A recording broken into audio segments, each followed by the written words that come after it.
Hey, everybody. Thanks for joining us. So today we're going to be talking about the endocrine system, and it's a bit more complicated than all the other systems. And I would say for spiritual practitioners, probably one of the most important systems. And so keep in mind that the endocrine system and then the nervous system interact with each other very, very directly via the hypothalamus. And a lot of the things in your mind are a byproduct of this interaction. They're a byproduct of the endocrine system.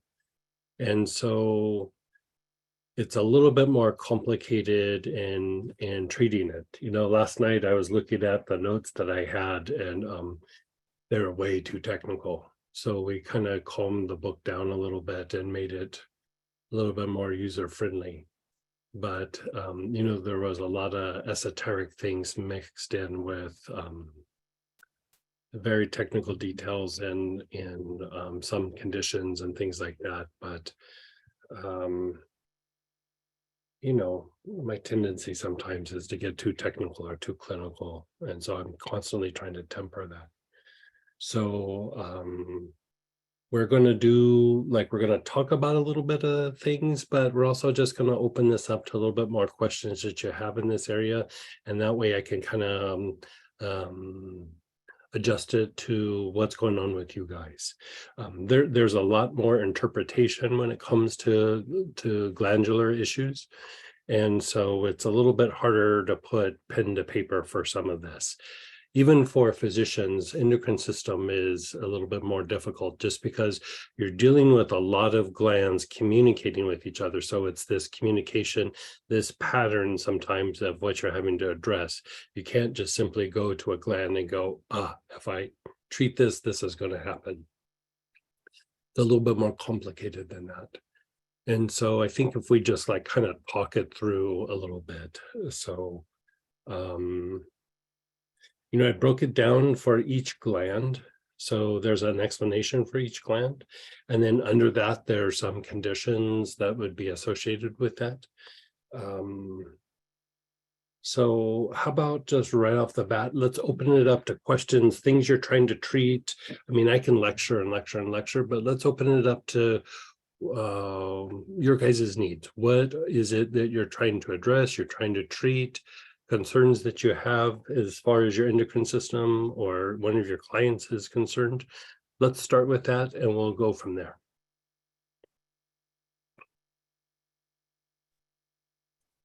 Yeah, go ahead, Saja. Hey, Saja. Good morning. I don't have a condition. I just wanted to backtrack. You said at the very, very beginning of what you just said, the hypothalamus is the something between the something. Think of it is the middleman between the glands and your nervous system. Okay. Yeah. And like our thought processes, not so much the intuitive mind, but like our everyday mind is the glands functioning through the nervous system. Like the byproduct of all the messaging and all the communication of the glands then kind of communicates with the nervous system and kind of makes us think certain ways. Like think of it like when you're in fight flight versus when you're kind of feeling chill, and then a situation happens. When you're in fight flight, you're like, ugh.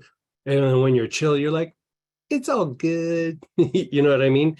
Like that's a byproduct of the communication between your endocrine system, and really, like if you take it to a farther step, it's kind of the communication between your higher nature and your lower nature, and even the communication or the interaction, I should say, between essence and form.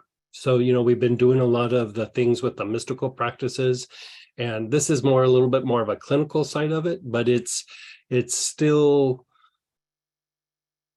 kind of tied to like organizing the mind and the brain so that intuition can play like a larger role, you could say. Okay. Well, there's plenty to talk about. I know I don't have any specific So, conditions. so I just well, wanted, well, like so here's the interesting thing is we can look at it from the point of view of glands, but this is almost also a little bit like borderline, like if you have like, oh, I have this like thought process that I have going, or I think a particular way, or I have this pattern, even though it doesn't seem like it could be something in the endocrine system, most likely it is. And so you can ask questions today about things that, especially like thought processes and thinking that like I have an issue with this, or I have like a fill in the blank, and we can try to translate it through the glands. It's not like this gland does this gland does that. It's almost like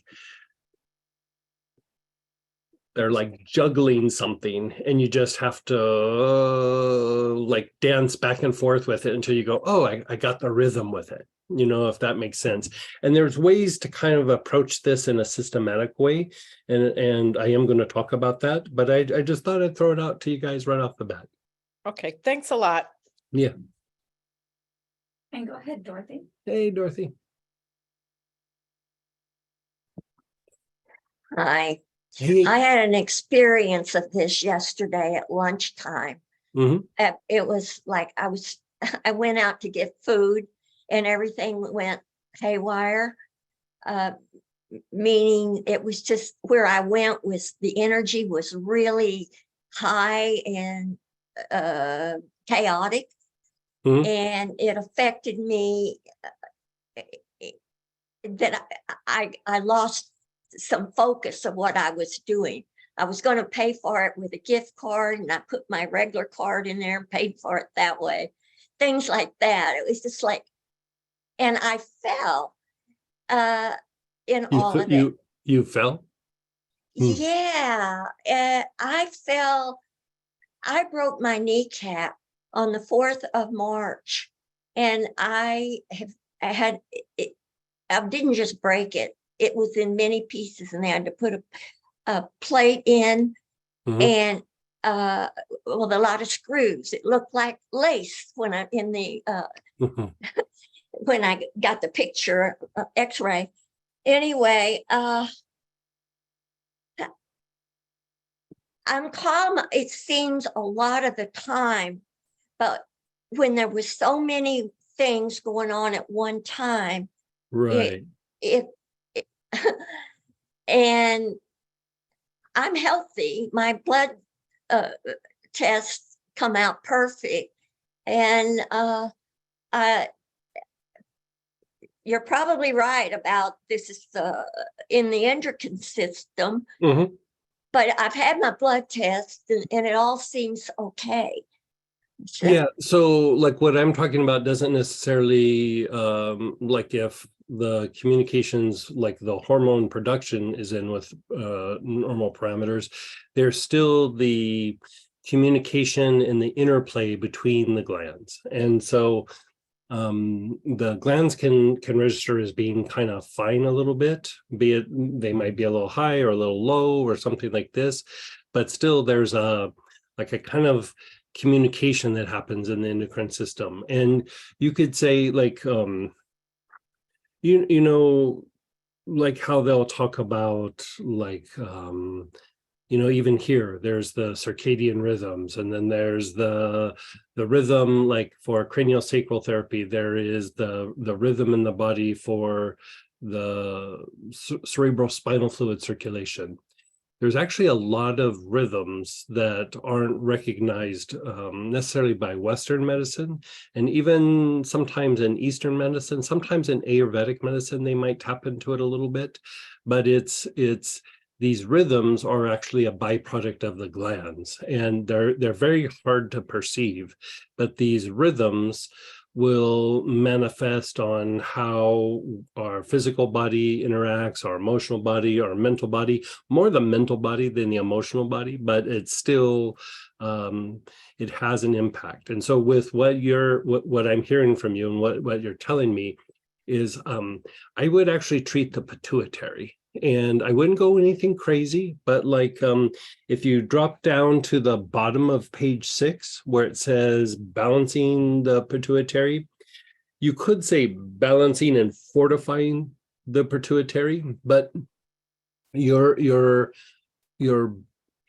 balancing and fortifying the pituitary as how it esoterically you would call it like refining the form of the body, refining the form of the mind, you know, how we interact with the world, like all these kinds of things. You're refining these aspects. And so whenever, like you said, like you're in a chaotic situation and it was kind of a little bit disalarming or a little bit, you know, what happens in that moment, glands start going off in different ways because something about that might have felt familiar or not familiar, like it was so foreign that it just kind of threw you out of whack. You know, it doesn't really matter what it was. Is like if when you look at the glands, you go, okay, in this situation, how do I keep my feet from being knocked out from under me? And in your case, like literally, like it literally knocked your feet out from under you. And so here you want to look at the potential for like balancing out the pituitary, you know, in some aspect, you know, and dealing with chakras or chakral medicine, you would say the ajna, which is also the pituitary, is the master gland. And in a way that is, and in a way it isn't, but in a way it still is. You know, other glands influence, but when you look at it from an esoteric point of view, it's kind of like yes and no, right?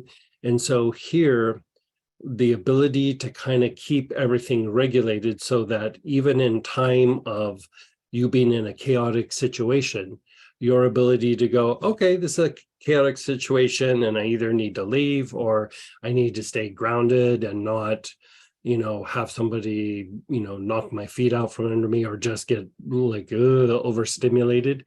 My guess is you probably got overstimulated. Like, you know, it's chaos is hard to be around. It's really hard to be around.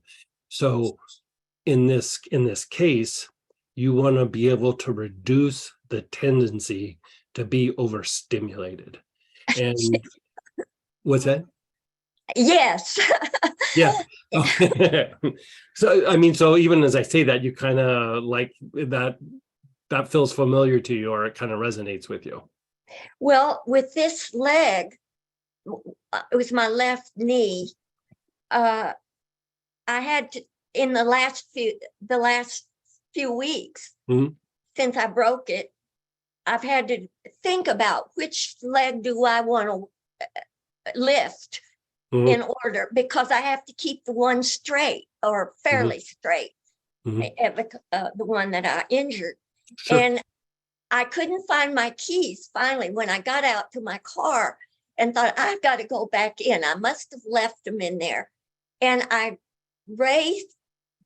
couldn't think which leg to put up on the curb.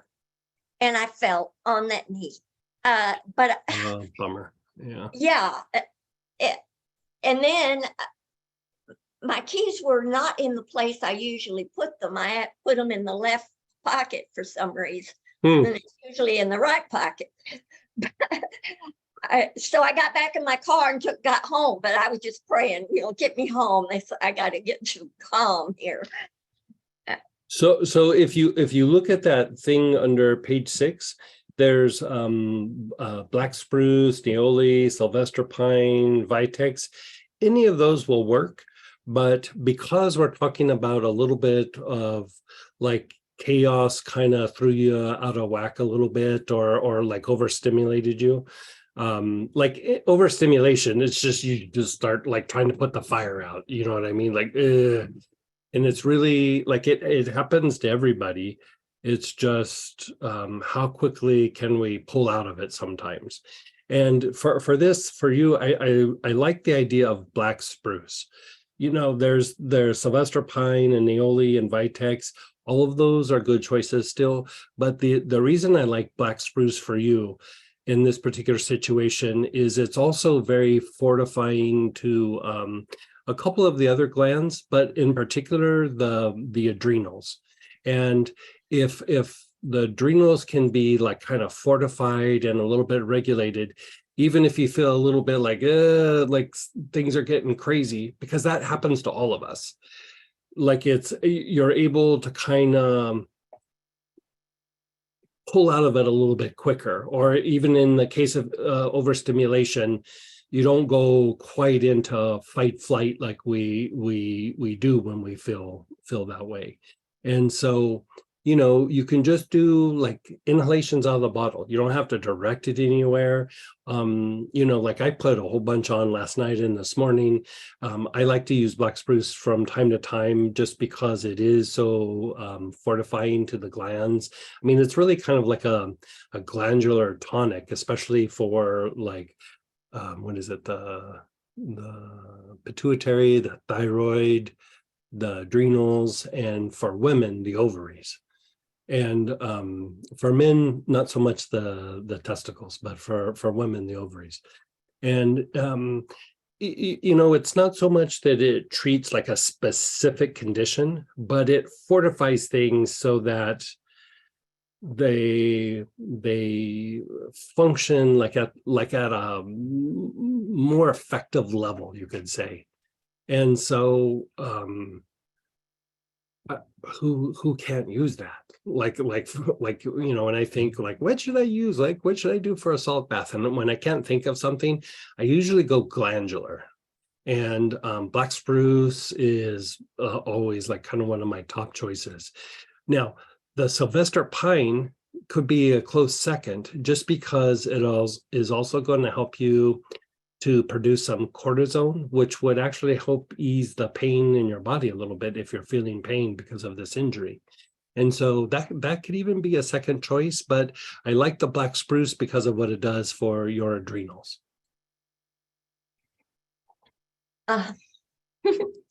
Thank you. I've been working with being calm in tight situations for years and years. And it's like, so here, it's not so much about even being calm. It's like, we want to minimize the overstimulation. Like that's actually really more of the target. When I was a child, my father drank, and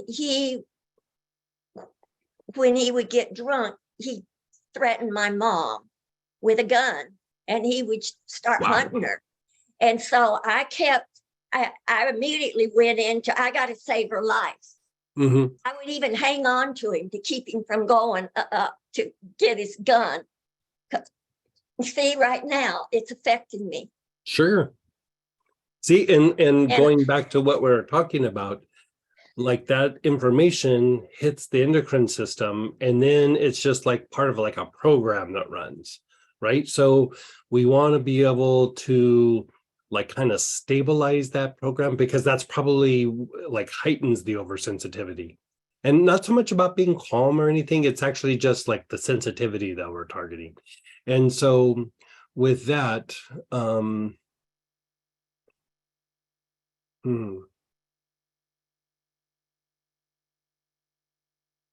me just think about this for a second.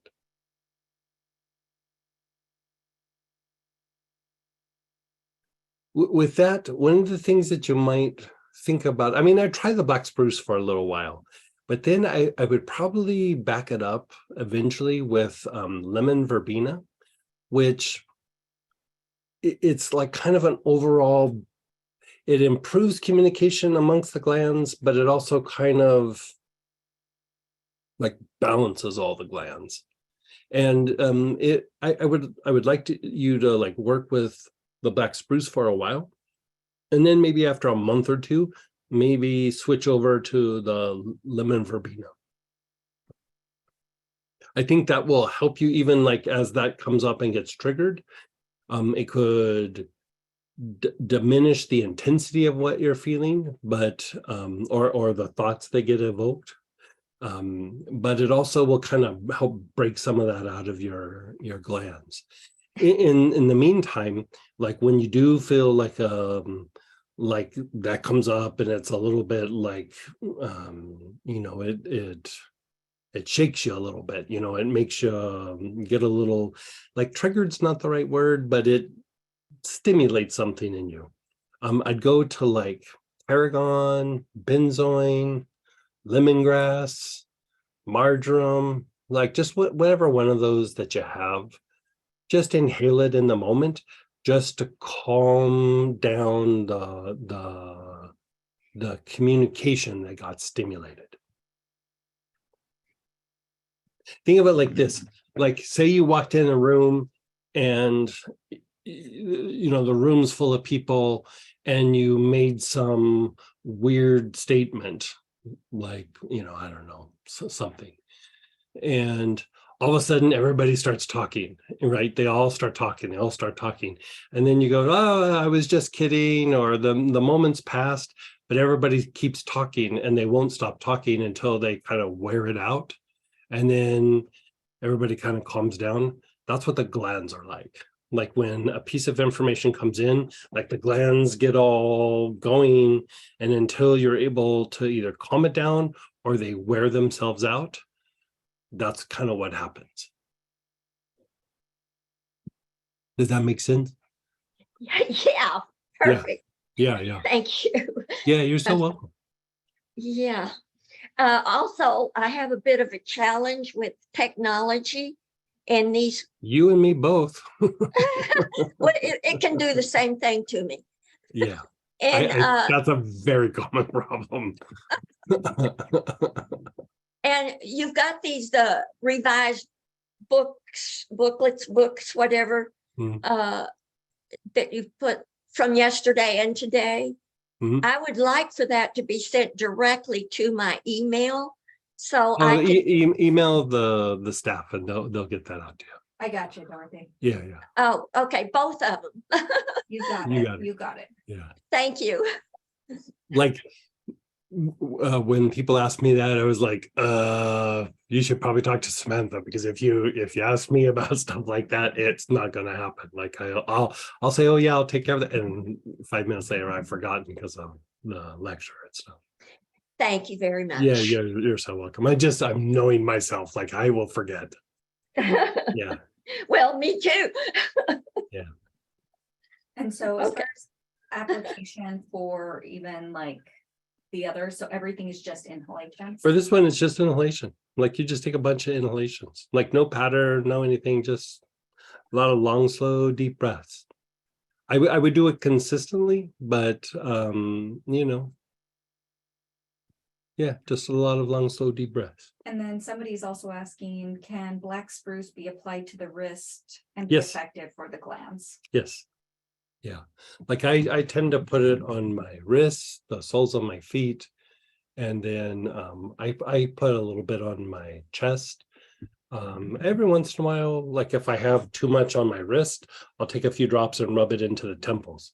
And the idea is the tops of your feet, the wrist and your temples, there's not as much like fatty tissue on everybody there. So it goes into the bloodstream faster. And so the lungs is probably the quickest way to get it in. So just inhaling it works really well. But in this particular case, if you do want to do it topically, I usually do both. I inhale it, I put it on, I might take a salt bath with it, but for the most part, I just sit like at the end of the day and just inhale it.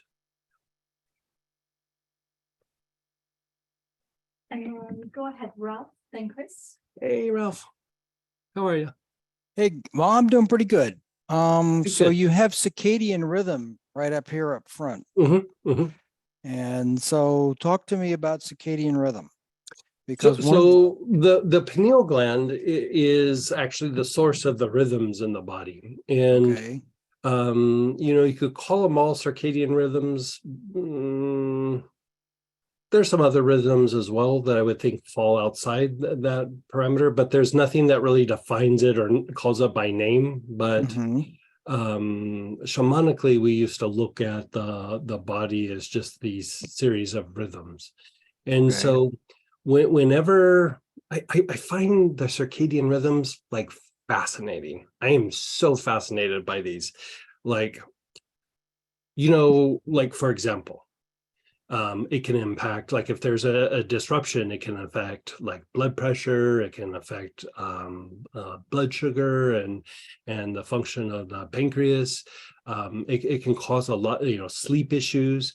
But Mhm. one of the things that like if you work the circadian rhythms, for one, you usually sleep a bit better because a lot of sleep disturbances are tied to that. So even when we look at like what things work for sleep issues, these Mhm. are all things that kind of potentially can help bring the body back into a particular kind of rhythm, right? Okay. But when used consistently, I found like people who have it doesn't happen every time, but I'd say like 80% of the time, people who have issues with like frequent urination or the urgency to urinate, Mhm. part of that is tied to a disruption in these rhythms.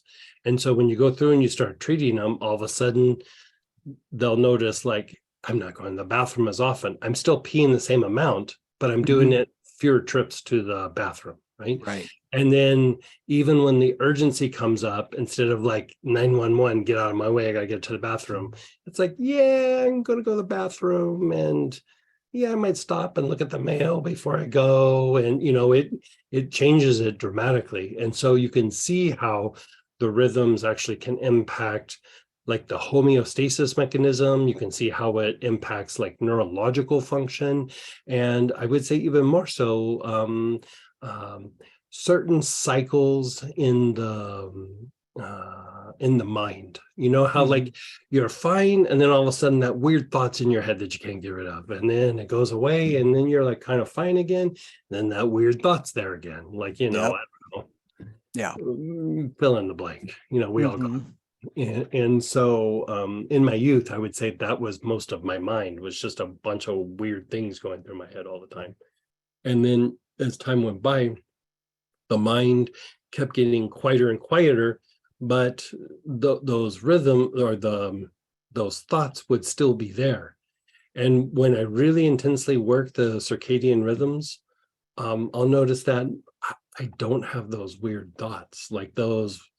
It's usually based on like traumas or conditioning from the past, or you get sucked into, and this is a big one, you get sucked into the collective way of thinking about things in the moment, like whatever's kind of Mhm. going on, you're like, yeah.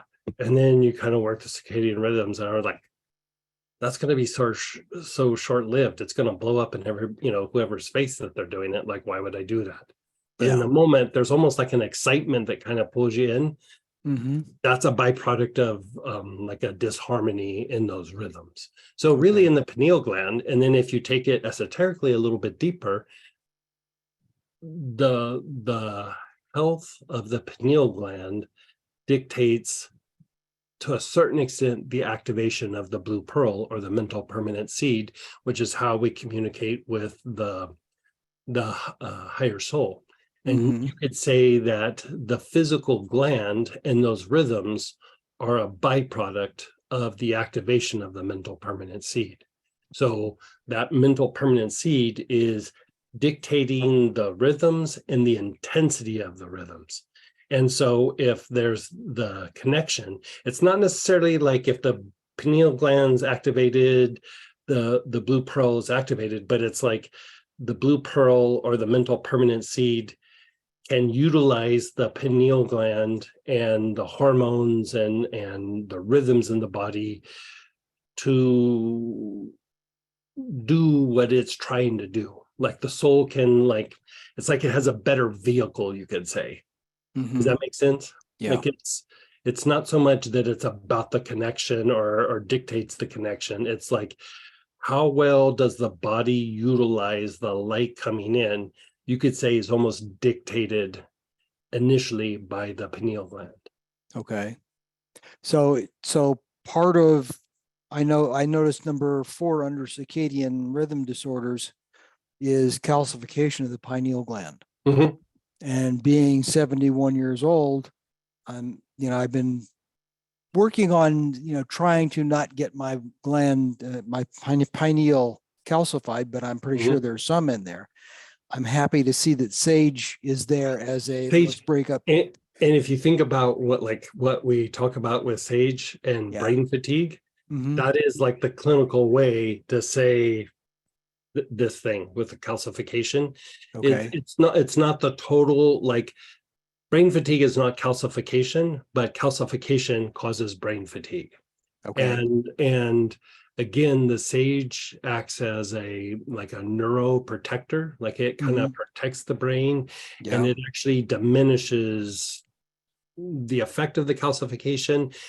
And it's hard to verify this, but I suspect that it actually diminishes the calcification itself. okay. You know, So just mix, sage, sage and sesame oil and spread it on my, on the temples. if you're just doing a little bit on the temples, you don't even have to mix it with all those things. Just take a few drops and rub it in. But if you want to like submerge yourself, do like a body tonic on a regular basis. Yeah. And if you think also the byproduct of what sage does is it calms down all the sensory information. And the sensory information is also like, so when the sensory nerves are all overstimulated, Yeah. it's the thing that will cause sleep disturbances. Well, one of the things I should say. Yeah. Okay. Yeah, one of the things. There's lots of things that can cause sleep disturbances, but it is one that's overwhelming to the brain. It starts to produce brain fatigue, starts to produce like sleep issues or sleep disorders. Yeah. Okay. Making a note here.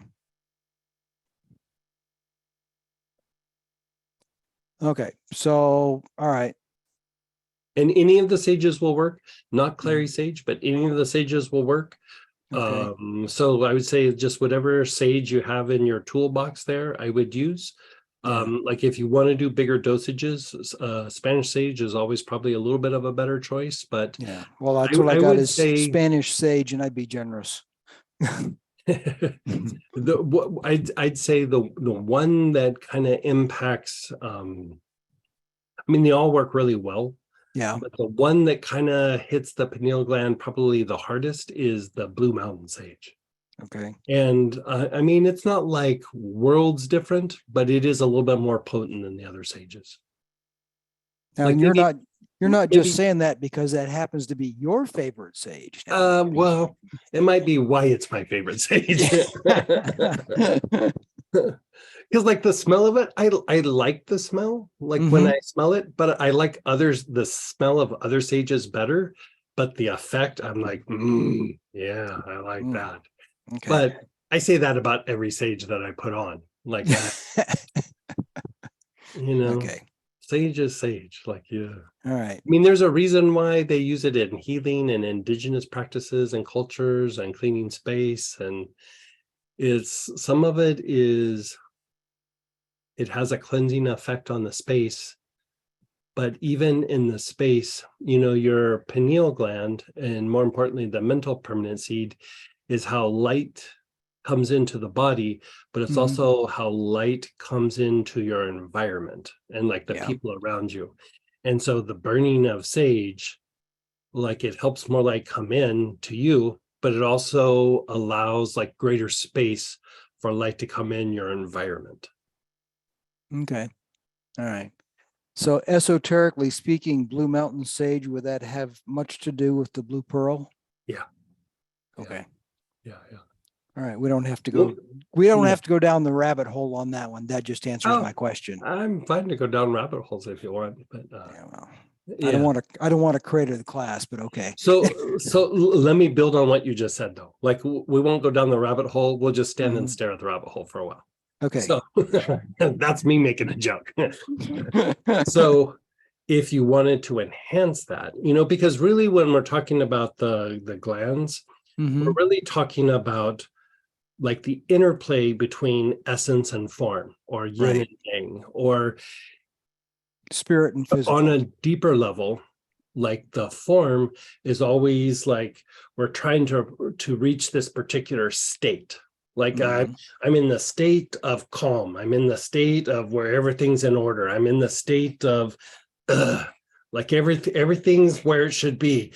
Everything I'm comfortable, right? And essence is all about a process. And it's not an either or thing. We want to kind of harmonize the two, because if you live totally in process, yeah, it feels really nice, but everything is just like you look almost like wacky because Yeah. you know, Because it's you're- always process, it's never yeah, you're always state. processing, you never have stability. So it's good to reach that place and establish stability, but just know it's like stepping stones in a garden. Like at some point I have to step off this stone and go to the next stone. Like, you know, I don't just stand on that stone all day. Like I 1 foot after another walk through the garden, right? Right. And so you kind of you hit this place where it's a state of being, and then at some point the light comes in and you go, okay, time to move on. Like I need to Yeah. step out of this place, right? And Mhm. so then you take the next step, and then your whatever we want to call it kind of brings everything back to a state, like it condenses everything. And so you see this in meditation. You know, you're kind of in a state, you meditate, you have this big expensive experience where you're experiencing light, and then all of a sudden you're in expansion, and you can feel like the lights, like it starts getting a little bit less light and everything's starting to condense and you're coming back in your body. Yeah, If you I acclimate to that highlight state, and then it's like the next, there needs to be another different, for lack of a better term, frequency of light or engendered in that moment. right, like the condensation is like you have condensation into a state there, and if you Mhm. sit with it for a little bit, then there's like a bigger expansion, right? Exactly. So you're harnessing each one, right? Mhm. So going back to what you're talking about with the blue pearl and the blue mountain sage, the way to harness both aspects, where you're working that state and then that process, or you're working form and essence, is the materialization breath. That's exactly what that does. Like, you know, Okay. when you put your chest down or head down, inhale, hold your breath, head up, exhale, Mhm. down, you are harmonizing essence and form. You're harmonizing a state and process. You know, Yep. it might last for a little bit, it might last for a long time, but that's why we focus it on a goal, because then you go, okay, in the goal or the thing I'm trying to heal, there is a aspect of state, there's an aspect of process, there's an aspect of form, there's a aspect of essence, and we want them to harmonize and not polarize. Okay. So working with the sage or blue sage, do the materialization breath if you want to take it deeper. Okay. All right. Last question here on number 1C, treatment for the circadian rhythm. You have lotuses and ginger lily on there. For those of us who are not on a significant budget, is there a B choice that we can use more often?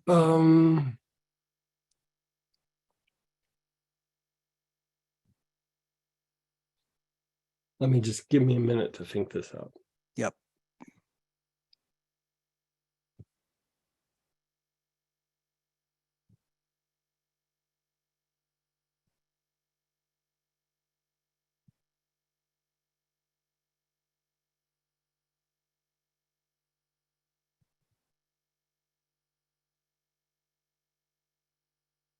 A B choice would be cistus. Okay. Yeah, All right. yeah, cistus.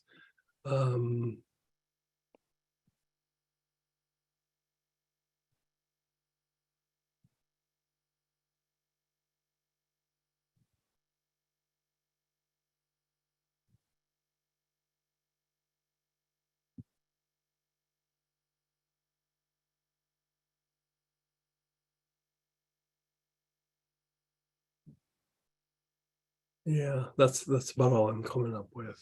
Okay. Cistus. I'm going through my head of blends that might work.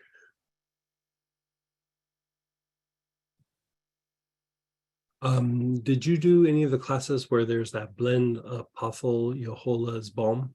Yes. Use that. Okay. Yeah, use I got that. that. Yeah, that even more than cistus.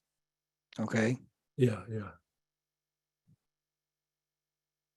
For students who weren't here yesterday, or new. Could you explain the difference between A choice, B choice? Okay, so A choices produce a really strong, solid result. B choices, they kind of produce a result. They're not quite as dependable, and they usually take a lot longer. So I usually don't list B choices. I usually swing for the fences and go A choices, but there's times where you need to do a B choice, either on the run or something like that. And so B choice will still work. It takes a little longer and the effect might not be quite as intense, but it still will produce something. And this was for the treatment instead of blue lotus, ginger Right. lotus, pink lotus, white lotus. Right, right.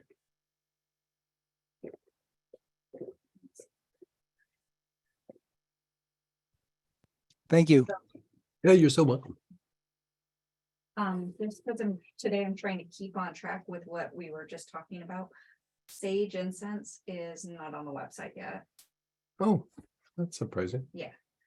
And Yeah, sorry about that. We'll get that up there. And then I think what are we making? I think it's the Dalmatian sage. Yeah. So also you mentioned materialization breath. Mhm. We have new people who don't know what materialization. so breath is. let's visit materialization breath. Let's do this. Like just pull out one of your favorite oils. Like it's not so much about the process. I just want to show you the practice. Okay, so you're going to undo the bottle so that you can inhale it. And what you'll do is whatever you're trying to focus on, and we'll put in the list of steps. But this is what you do. You sit and you think of what you're trying to address. Like if you're trying to physicalize a goal, you're trying to heal something in your body, you're trying to heal a relationship, and you don't necessarily have to think of the positive. It is a materialization breath, but what you're materializing is light. You're materializing light into form, right? So even if you go, okay, there's this situation, I feel bad about myself, or I have a bunch of negative thoughts about this situation or this person or this event, you still would just look at it and then contemplate it. And as you contemplate it, your awareness is on your heart. And you can do this for like maybe 30 seconds. You could do this for a few minutes, right? You want to just keep observing it, not defining it by words, but defining it by either recalling the memory or visualizing kind of the situation or what you would like to have happen. Okay, so you do that for a couple minutes. So let's have you do that. You're not inhaling anything. You're just observing some area where you're wishing for healing or evolving or materialization of a goal. Just observe it. You're observing it with your mind, and your awareness is on the center of your chest.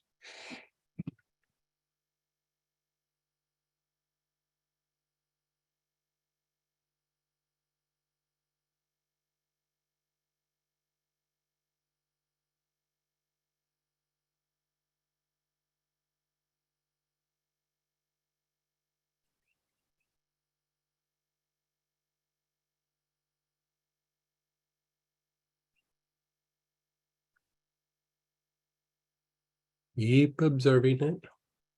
Keep your awareness on the center of your chest.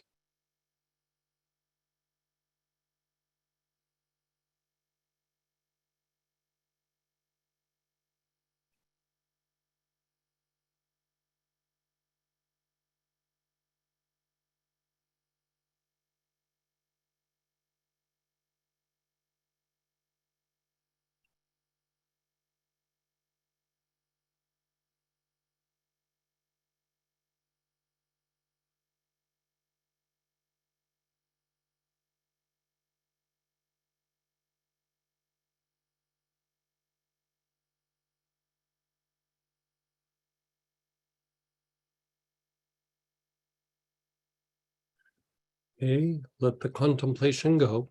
and just watch me for a second. So I'm going to take the bottle. I'm going to hold it to my chest, right? Then my chin is going to go down.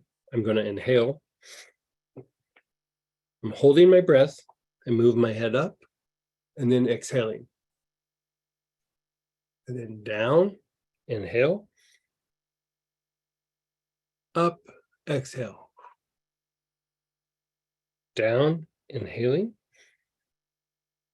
Up, exhale. Down, inhale. Up, exhale. Down, inhale. Up, exhale. Down, inhale. Up, exhale. Down, inhale. Up, exhale. Down, inhale. Up, exhale. Now, when you're doing this, the inhalation and exhalation, consider one breathing cycle. At least do 4, but it's better to do about 8 or 9. If you want to do a little more, that's fine, but about 8 or 9. So let's do it in real time. Think again of your goal, the thing you want to heal, the thing you would like to address. Even if there's a situation and I don't know what needs to happen, you're still physicalizing light in there, so there starts to be movement and evolution, right? So even if you're not sure, just think of the situation you're not sure about. Your awareness is on your heart.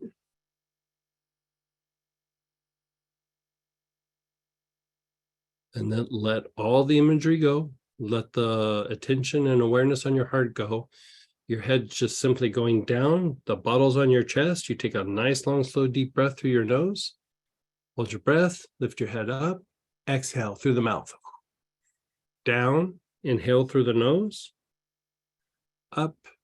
Exhale through the mouth. Down. Inhale through the nose. Up. Exhale through the mouth. Down. Inhale. Up. Exhale.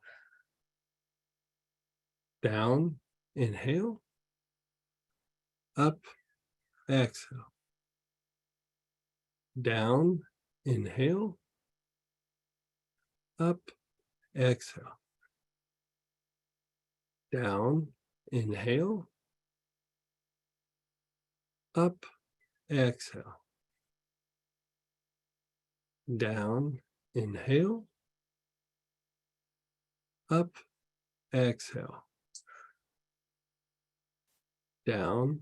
Inhale. Up. Exhale. Down. Inhale. Up. Exhale. And then just be still. Keep your eyes closed and just let this incubate for a moment. Just pause and let go.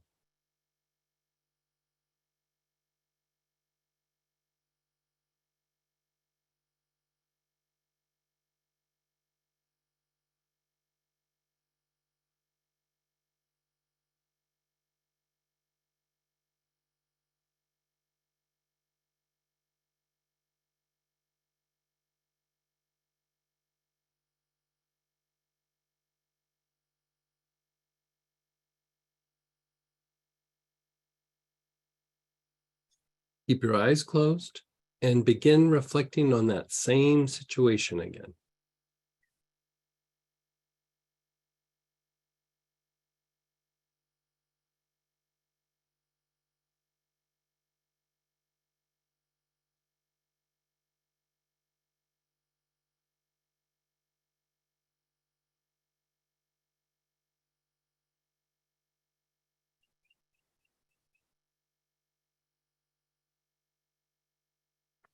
Your awareness is on your front heart.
Just be still.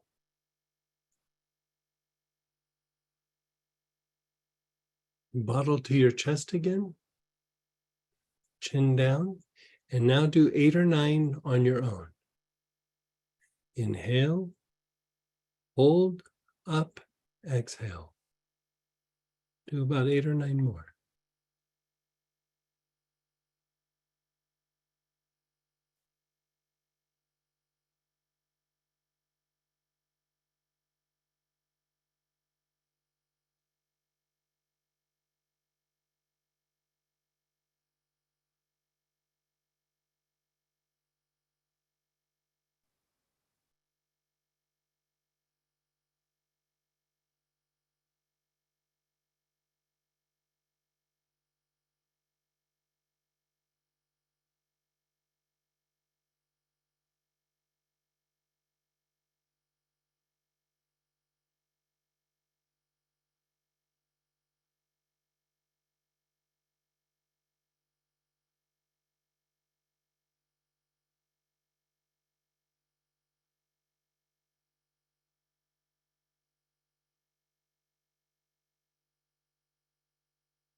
Just be still.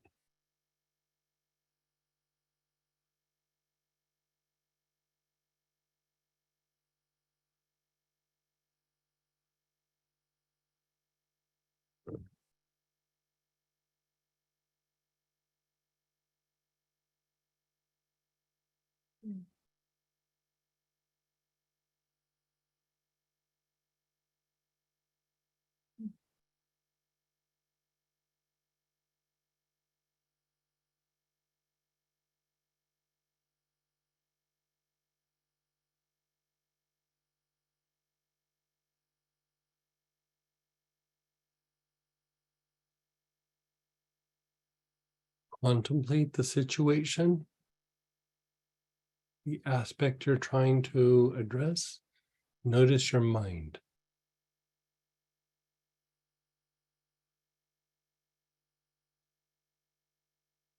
Notice your body.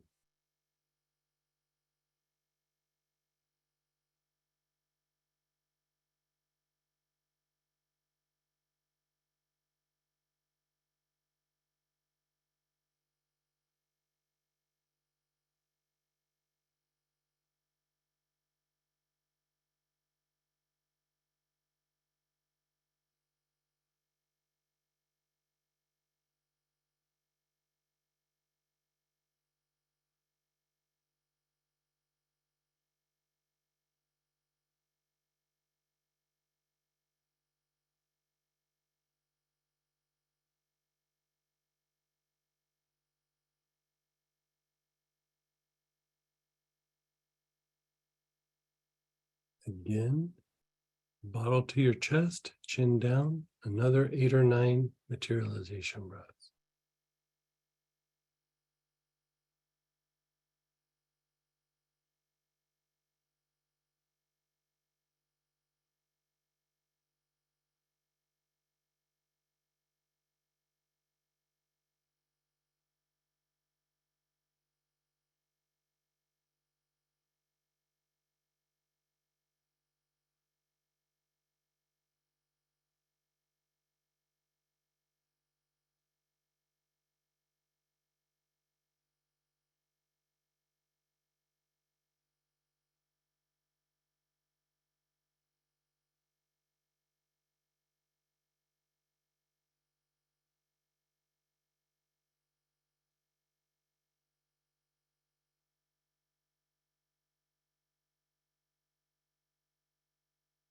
Just be still.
Okay. Like move around. Think of the situation. Think of the event. Think of whatever it is. What do you notice? Did it stay the same or did it shift and change? You know, we've done many materialization classes and we've done the materialization process in a lot of other classes. Part of why we utilize it so often is because you're changing. It's like you're changing the conversation between your glands. You're changing what the glands are communicating about. And when you try to bring something forth in the world, you try to meet a goal, you have a pattern in a relationship, you might have a little bit of a health issue. Part of the issue is the glands keep telling the same story over and over again. And so here you want to go, let's change the story. You're not going to stop the glands from communicating, but you can control the story to a certain extent. And so by utilizing the materialization breath, it allows the glands and then eventually your mind to shift, to upgrade, to reboot, to do something different, to step out of the box, or to see things from a new perspective. That's what happens to me a lot is I have this perspective of like, ugh, and then I go through and do it and I'm like, it's actually, I'm looking at it either short-sighted or I'm not seeing a particular aspect, I'm not seeing a particular perspective. And the more that I sit with it, it's almost like you can watch it change, like other pieces come in or what you were looking at and visualizing all of a sudden disappears and like you can't even see it. And it's because it's being washed over with essence. And then when it comes back in, it's like this new and improved version of this, if that makes sense. And so there's a lot of different oils that do somewhat different things. And we are at some point going to do a study group that's just about all the different aspects of what oils to use for what you're trying to achieve in the different types of materialization of the light. But it'll probably be like in June or July. Like I have it in a scrambled form and I just have to clean it up and make it legible. But But let's maybe with that, let's have a little bit of feedback. I mean, this is about you guys and your ability to apply these things. And I know it's like kind of a non-traditional way of doing it, but let's kind of process some experiences. And then if you have questions, we can do questions as well about what we're talking about. And since I know a lot of you guys have your hand raised already, just go ahead and unmute yourself if Mhm. you want to just share Yeah, aloud. fire away. Otherwise, I'll read the shares. Hi, this is Dawn Marie. Can you hear me? Yes. How are you, Don? I am doing okay. So for me, of course, it's very timely, as the universe always is. Yes, I was really going through some, and you haven't heard from me before, but I'm a very straightforward kind of person. So sometimes I use I love that. and those kinds Yeah. of things. So I was having a real difficulty this morning, and I wasn't even going to come to class because that's what happens with my brain sometimes. It's like, oh, well, you won't be able to focus, blah, blah, blah. Right. But the major issue that's been going on, I really wasn't able to get a handle on what it was. You know, we all have many things we need Sure, to of course. Yeah, on. yeah. So for me, what's happening at the moment, there's a lot of undissolved, as it were, or maybe unresolved, but undissolved anger, frustration, irritation, which has been affecting my kidneys, well, Okay. the right kidney. And, you know, therefore, kind of, because the adrenal is there, it's kind of, you know, a thing. Sure. So Sure. for me, it was difficult in the beginning to just come up with something. Do I just focus on, oh, I just really want to be able to resolve this dissolving of anger or blah, blah, blah. What it came to initially or finally was what I have always been a deeply sensitive empath. Didn't know that, but my entire life. So one of the categories within that was and still is, which I'm working on, which I didn't know till probably just 15 years ago, is, and this is from really since birth. So I took on other people's emotions and feelings. Sure. And I also processed them for them because I didn't think that they could do that. So it wasn't that I was bombarded. So it was this double whammy basic thing. So I've been working over these times to be able to either return that to them or even know which is mine and which isn't. Like, is this mine or is it not mine? Right. And so that's difficult when things come up like this anger and whatever. It's like, and getting myself to just stop and ask the question or possibly use this, because I didn't know about the materialization breath, to sort through, if you will. Like, no, is this mine or someone else's is helpful because it's been in there for freaking ever. So for me, I went through and didn't have anything in the beginning when doing the breath. The second time, there was a little more clarity, it seemed like.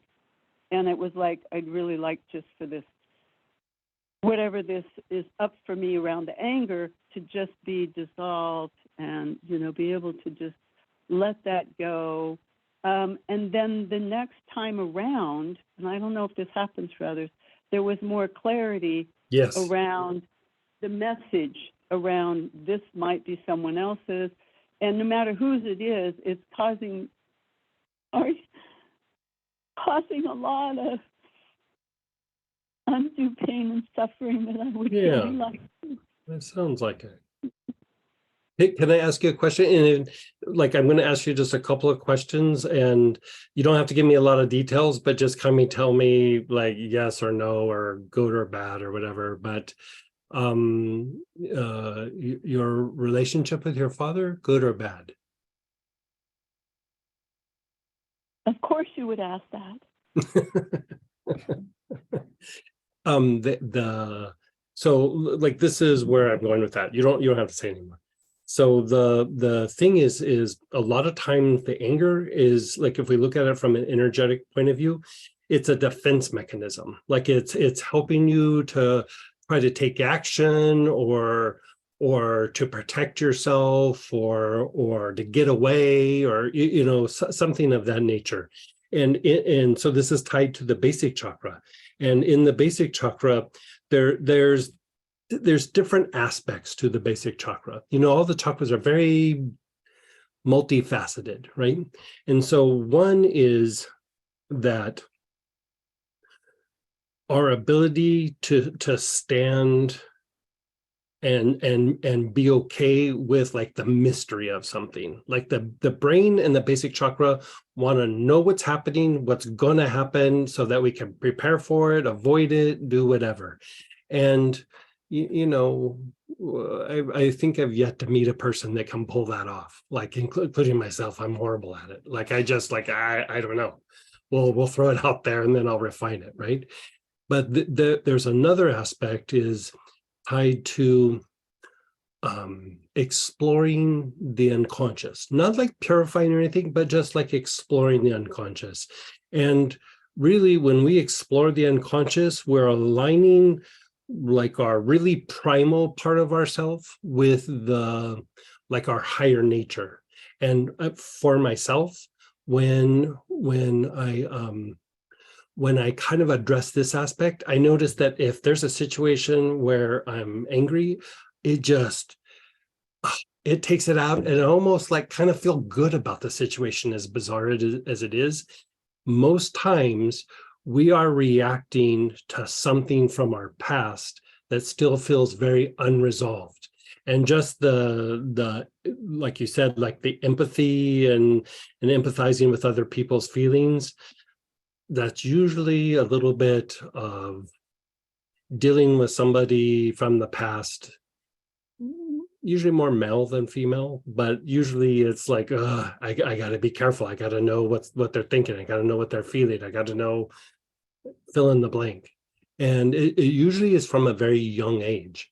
And so one of the things that you could do here, you don't have to go and revisit all of that, by the way. Like, you don't have to go, oh, I need to think this out or think that out, or if you just, like, do this materialization breath and just think of the person and then go through and do the materialization breath, it brings light into the situation, and it starts to bring distance from what it is.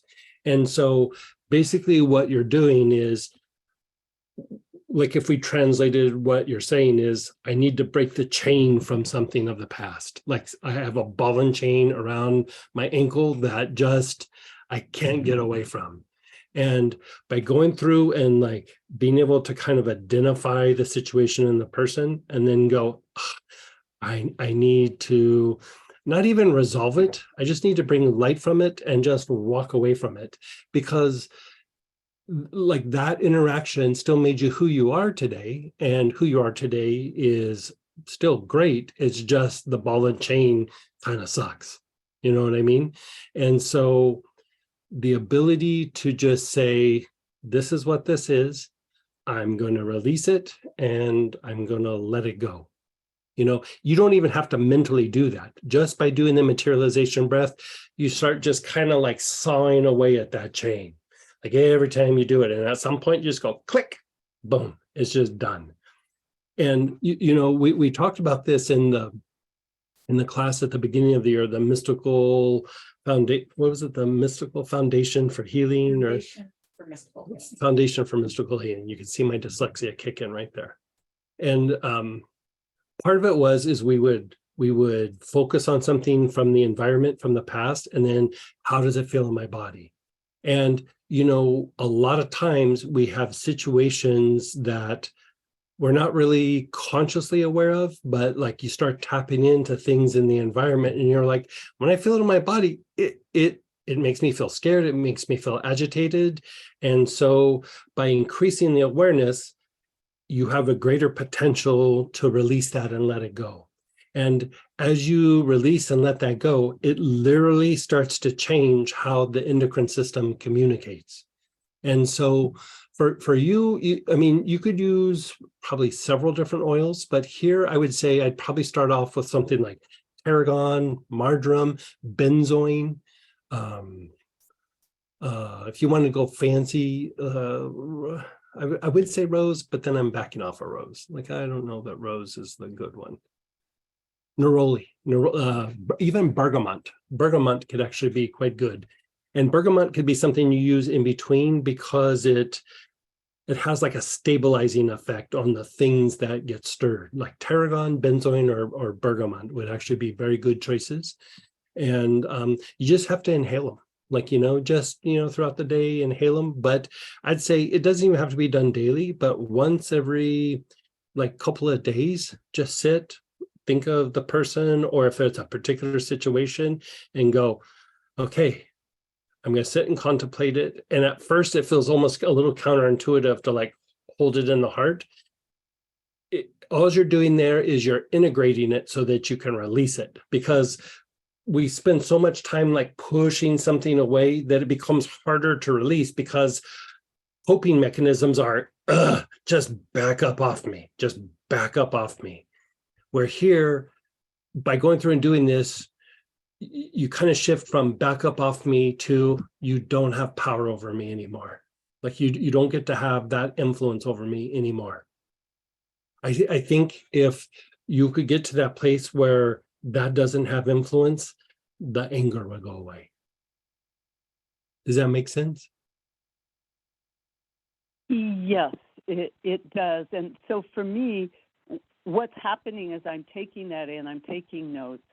And the other part of my brain, if you will, or whatever part of me is saying, well, we had that experience back in October. Don't you remember? A real profound experience that everything with my thought just seemed to, it was like a washing away, a lifting. And good.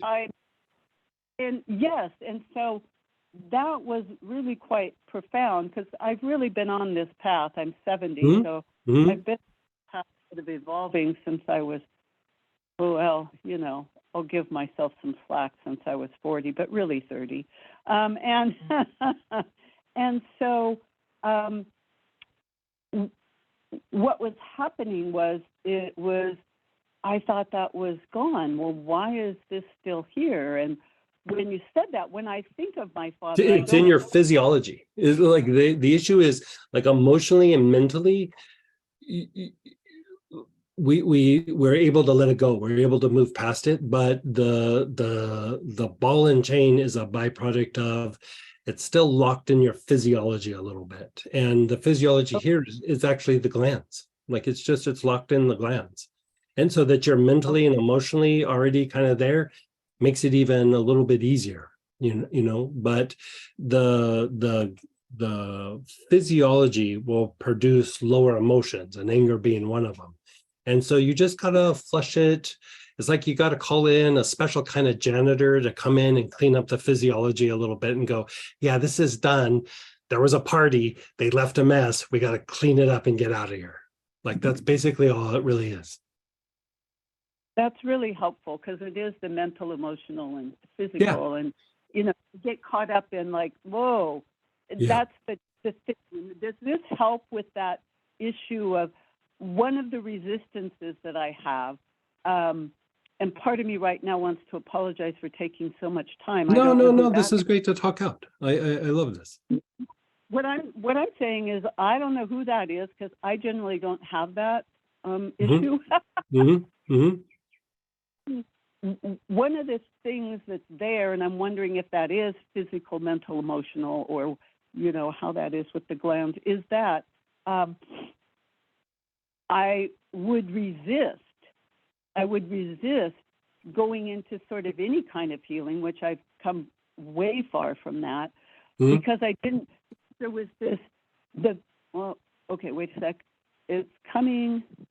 There was, now I'm saying I'm noticing that, this belief or fixed idea that because I felt like I had to process those people's feelings and emotions because they couldn't, and I thought that was a loving thing to do, that a lot of that was still in there and still can be. I would resist going into that because, so it was this conflict that was happening. I don't know if Sure. that makes sense. Yeah, no, it makes Because total wanting- sense. Yeah, it makes total sense. But then there was a resistance because it's like there's this belief there. And so it's not heavy duty like it used to be. But I noticed that it's more there maybe because of the anger. It's not that I haven't dealt with my anger or the anger over these years, or I wouldn't be here right now being able to talk about this. So that creates a little bit of chaos, and it creates kind of a push-pull sort of thing. And I'm wondering if that materialization breath is helpful for just bringing things sort of together where I can. Yeah. My goal is to have equanimity, that Mhm. word. Mhm, It really is whatever's happening, to be able to hold the space, surrender, be in that place of trust and faith, and being able to just be in that, see it, be with that. If emotion or feeling has to come Mhm. forth, just being able to let that be, mhm, rather than that sort of resistance thing. mhm. And that's a very old pattern that I'd really want to.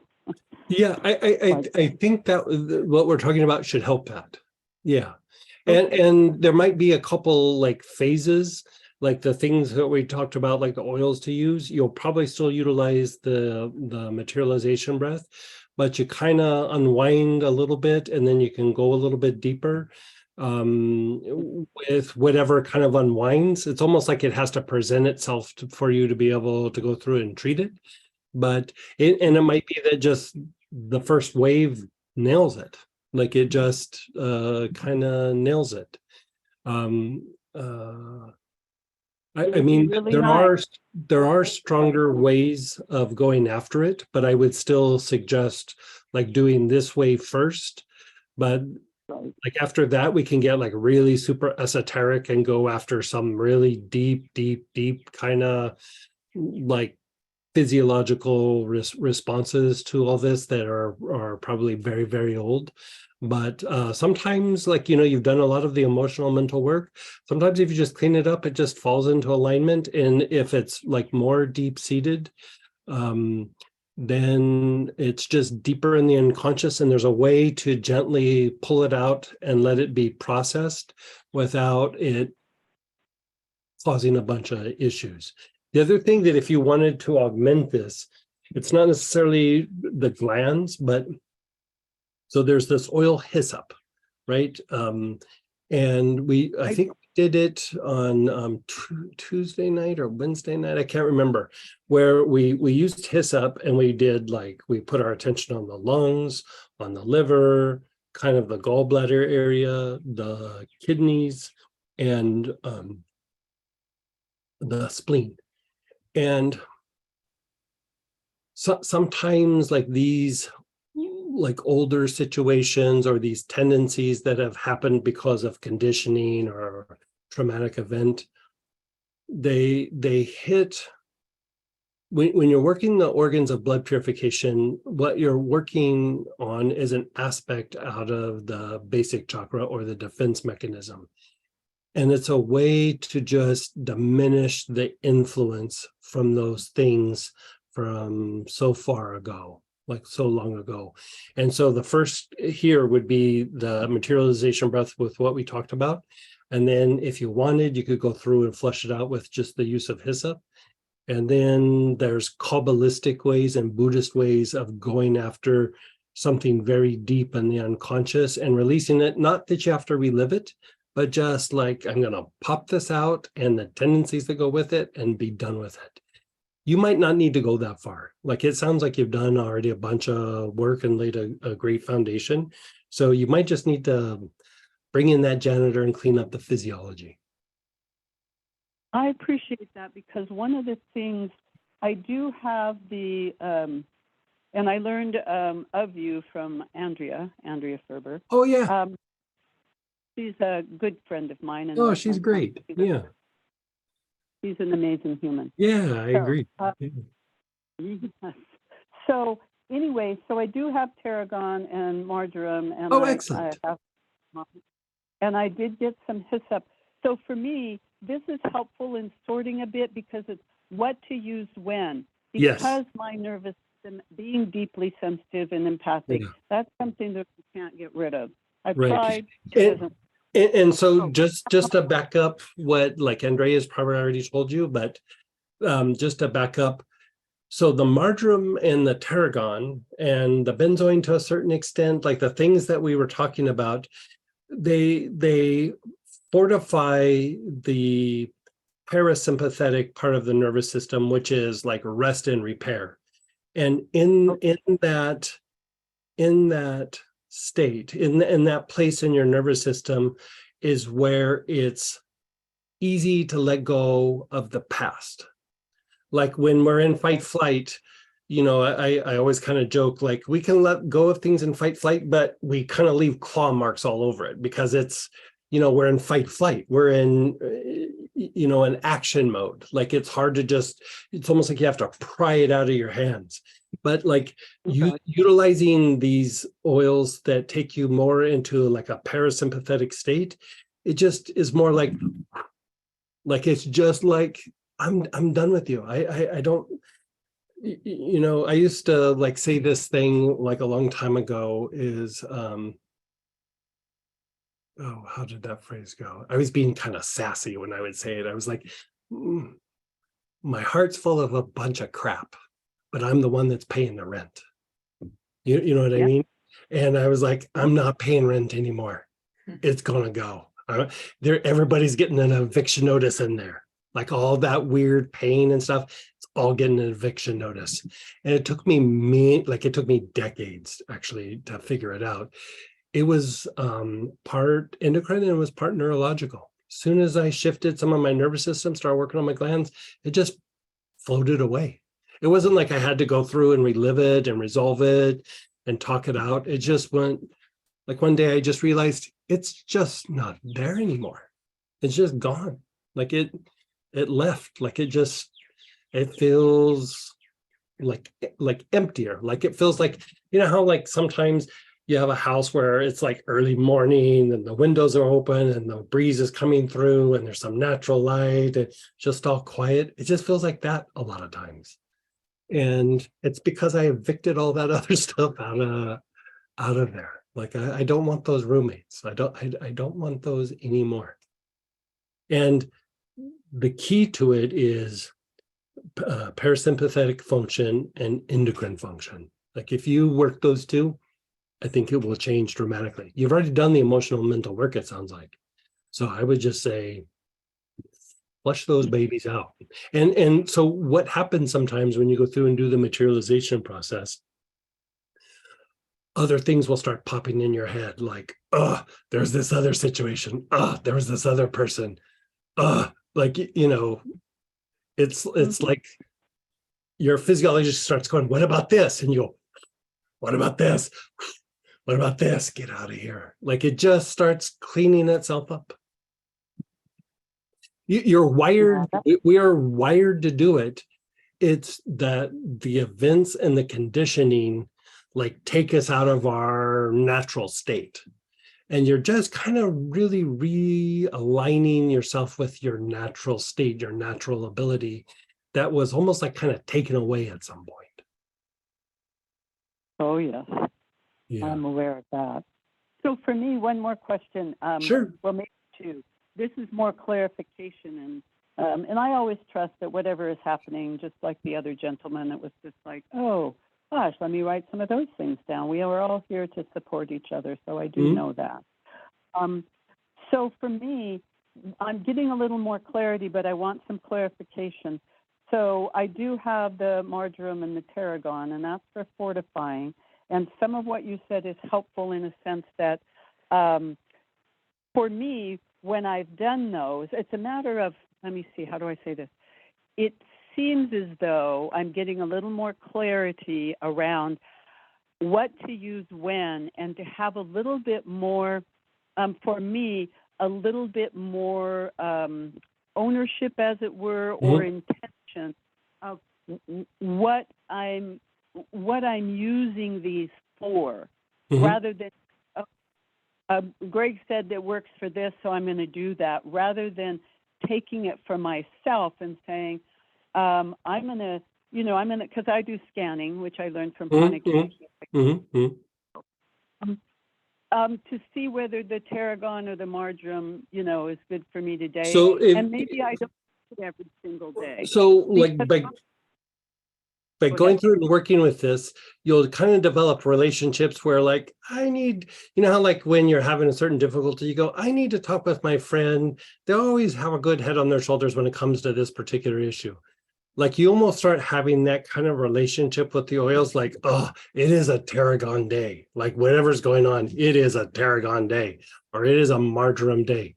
But since you can scan, what you can do is think of the situation and then scan your spiritual cord, right?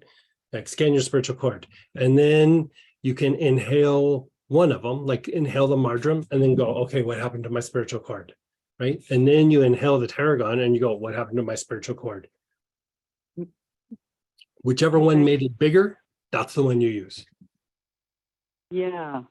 And that's that way helpful. you can use, it's like you have your own little decoder ring there. Right. And the hyssop. So for me, what happens, and this is kind of the after effects. A lot of dreams come up. A lot of shit comes up. I imagine it's just processing. When you're dreaming, it's the intuitive part of your mind processing and either like in the process of letting it go or literally letting it go. Okay. Yeah. Because that's helpful to know, because what do I want to call it? That part of my brain that I talked about in the beginning, that kind of kicks in. And it's kind of like those things are processing. It's like, oh God, I don't want to have to go through this. So it can be the brain or whatever part of my glands, they want me to stop taking that because I don't want to have to go through that. Right. Where in turn, it's really actually helpful. Right. And so what I'm hearing you say is just be strong and just continue forward and check in with myself. And you'll be amazed at how soothing the process that we're talking about will be. And just to reiterate, like the thing with the hyssop, it's not just about smelling the hyssop, but you're undoing the tendencies from the past or the byproduct of the gland function, that how it's imprinted on the nervous system by going through and working the organs of blood purification with hyssop. Now, with other oils, it will do something different, but with hyssop, it's almost like you're unwinding the effects of whatever this was. So like if you smell hyssop, like you go back to your scanning your spiritual cord, and you smell hyssop, you go, oh, it makes a little bit bigger. But then you scan hyssop with your awareness on the liver, it's like, bam, like it literally flushes things out of your system significantly. Okay. So that's the flushing. Okay. Yeah, that is really helpful because I was doing them. I wasn't paying attention. I need to pay more clear attention. And everything is very personal because we're all very different. I know that. Yeah, we're all persons, so it's all personal. That's a therapist used to say that to me all the time, and I was like, it was just a cute little joke, but it's hard for other people to get the thing we're going through, but when you're going through it, it's like, but this is all very doable for you. Yeah. So scanning, that's a good reminder. That's a great way to do, your little decoding. Yeah. Is to use that because there is the issue with kidney right now and the liver and the gallbladder because there's the anger stuff there. So scanning, I'm hearing you say scanning on the spiritual cord for what's going to work for you. Yeah, what's going to work for you. Okay, so for the oil, and then with the oil, like the hyssop, it's scanning like the spiritual cord, but then scanning again for particular organ or something, it will show differently, right? Yeah, but like when you go through and you do the hyssop, do all the organs. Like, you might want to linger a little bit on the kidneys, but I would actually do all the organs. I wouldn't just focus on one. Yeah. Okay, so scan those. Okay, that's really helpful. And thank you everyone for holding space for me. I really, really appreciate Yeah. it. Let us know how that goes. I will indeed. Good, good. And we're still taking shares and questions for the materialization breaths. And since we have so many people with their hands raised, just unmute yourself still. And then we did have one in the chat. How many cycles of this do we do? It depends from person to person. Like, if it's really kind of overwhelming, the first time you do it, you might only do one or two. But if it's something where you refined it and you're really digging deep, sometimes I do it like 6, 7 times. I would say you'll know because you feel like, oh, I'm really getting space or I'm feeling worked, then call it good. So there's not kind of really a set, like do this 3 to 5 times. Like I would say, there was one time, I'm not telling you guys to do this, but I was working on something and I'd done a bunch of meditation and I was like, I'm going to flesh this out. I did it probably 20 times, might have even been a little bit more. And I was like, I'm going to do this every day. I did it 20 times and then I didn't do it for like 3 weeks. Better to be consistent rather than to overdo. So like you kind of know when you're like, I'm hitting my kind of limit, and then just kind of stop at that point, let yourself kind of process. So. And just to clarify, one cycle would be like doing the 7 to 9 breaths. Stop. Right. That's one cycle. Yeah, that would be one cycle. Yeah. Okay.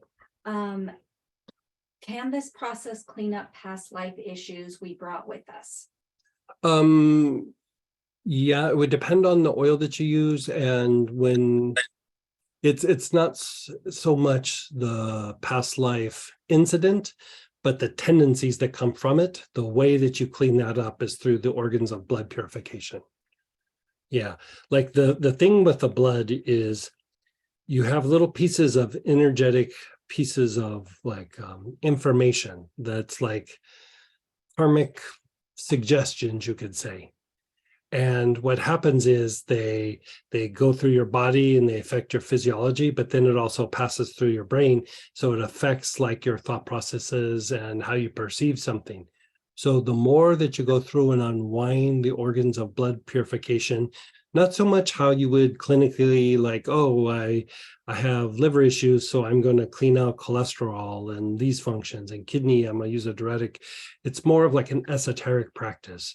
The more that you clean up, the more that you are purifying the karmic tendencies. So if you look at it from the point of view of the Christian tradition, on one level, you could say, Christ being nailed to a cross, that's a whole thing, right? Or a ball of wax that we're not going to address. But what does Christ say? Or what is said after is through the blood of Christ, your sins are forgiven, right? So actually that is an alchemical process that they're talking about. So this aspect of Christ is the great spiritual elder in charge of forgiving karma or forgiving sin or whatever it was from the past, right? And so the more that you do this purification of blood, the more that you are diminishing the karmic tendencies in the blood that manifest as issues in your body, your physiology, or thought processes. So there's alchemical ways of doing it. And in religious practices, it is simply being devotional to Christ. Like being devotional to Christ actually cleans up the blood. And so that's why like in the Catholic tradition, they consecrate alcohol that's of the grape, right? And for some reason, the grape, when consecrated, not grapes, but the alcohol is very cleansing in low dosages. Big dosages makes you loopy, right? But in low dosages, it's very cleansing. And so when any alcohol that's of the grape is consecrated, it actually purifies the energetic aspects of your blood. And so you're literally diminishing those karmic tendencies within the bloodstream. Another aspect of the bloodstream is also the lymphatic system. And yeah, I think you can see why I spend so much time like lymphatic system, lymphatic system, lymphatic system. It is literally helping to clean these things up. You're cleaning up your physiology, but you're also cleaning something up esoterically. And go ahead, Denise. Hey, Denise. Hi, I'm listening. There's so much applicable from everybody's stories. Yeah, but we I kind of just- learn from each other. It's kind of nice when everybody like talks well, and shares, and yeah. and the way they phrase and share. Mhm. Yeah, exactly. Mhm. So I'm kind of in a really deep place, but it seems like well, probably for a couple of years, but at least in the last year, that I feel like the image it came to me was like the scarecrow, and like all Mhm. parts are going out of me. Okay. Mhm, But I mhm. kept holding the image towards the end when kind of after going to the Emerald City, all right, and being restuffed. Okay. When we did the materialization breath.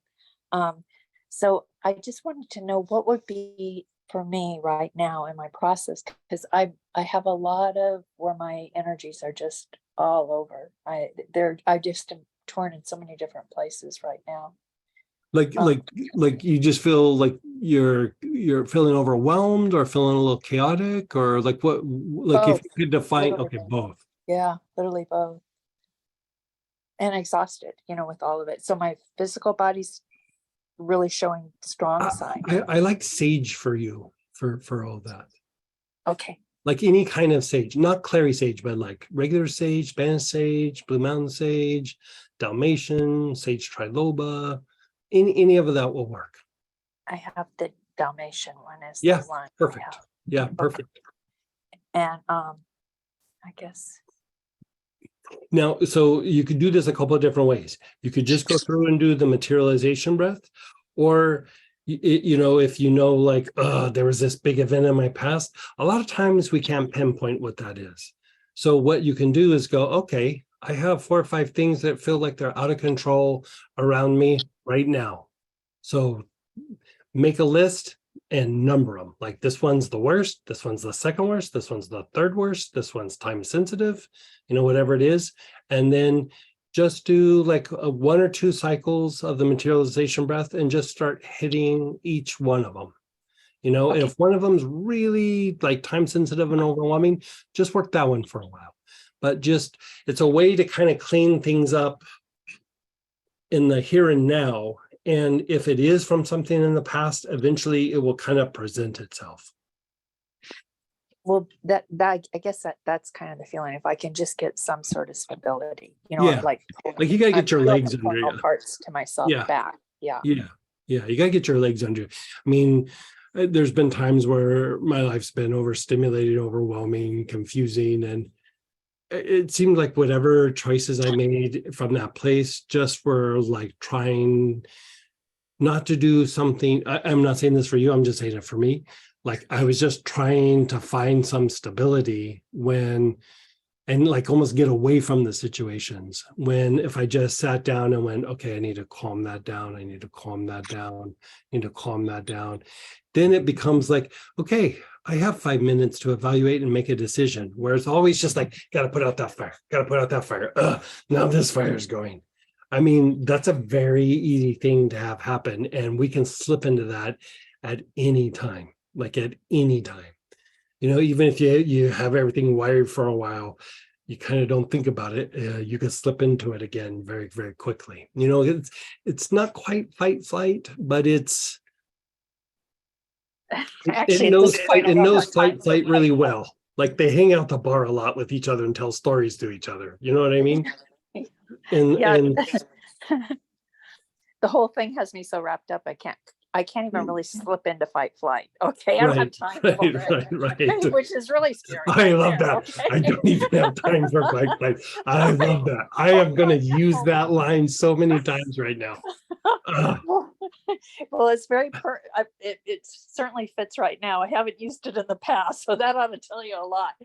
But okay, so I know Rome was not built in a day, clearly. Mhm. So can you just back up and repeat about the list? And then I think that's a good Yeah, place for me. like think of like some things that are around you right now that make you feel a little bit out of control or need addressing or need to be resolved or calm down. And like kind of go, okay, I have these like 4 or 5 things around me right now that are just in my life, whatever it is. And then you go, okay, which one's the worst? Which one's the second worst? Which one's the third worst? And then, like number them. And then just start working on number 1. And when it starts to feel a little bit better, go to number 2. So, number 1 might take you a day or 2. It might take you a couple of weeks. Like it depends on the situation. And then when it starts to feel a little bit better, go to the second one. Okay. Yeah, just Thank start ticking them. Like think of it as a to-do list that's like an esoteric to-do list where you're going, okay, I've made my to-do list tree of the things I need to do, and I'm just going to start crossing them off. And then on the sage, take it internally as well as a lot. No, just inhale or put a few drops on your wrist and just call it good. Okay. Yeah, if you want to be fancy, take a salt bath. Okay, very good. Thank Yeah. you so much. You're so welcome. I just need this baby step, which I'm sure is really a big Yeah. step. Like anything where you like effectively kind of address it and shift it and make it change, it's a series of baby steps. It's not a big leap. And I remember talking to Master Choa, who was a guru, and he said, the thing is when you take a big step, if you're wrong, it's devastating. But if you do a series of small steps and you're on the wrong path, you have time to adjust and adapt. So the best way is actually that, just a lot of little baby steps. That feels good. Thank you very much. Yeah, you're so welcome. And then there was another question. What about for situations that you want to improve versus let go of? Is anything different about doing the same process? Like you could take, say you have a relationship or like things are going good at work or something with the family or a friend or something. You would do the same process. You might choose a different oil, but if you give me an example, I can help you with that. You don't have to give me lots of details. Just give me the gist of something and I can help you choose. In that particular arena, without knowing any details, I would say cinnamon would be good, cassia, or that blend, abramelin. Abramelin would be good. estranged children? Estranged children.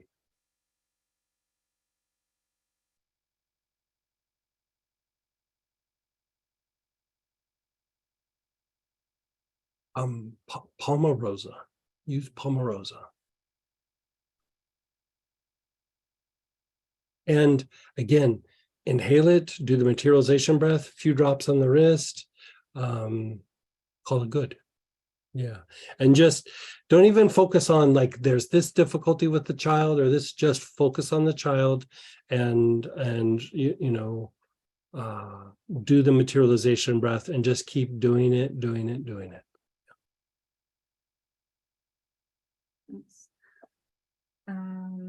If you have another share about the process we just did, you can unmute yourself.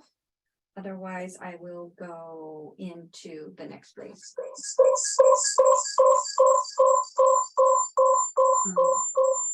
Go ahead and turn off one of your sounds, one of your speakers. And then go ahead and unmute again. Greg.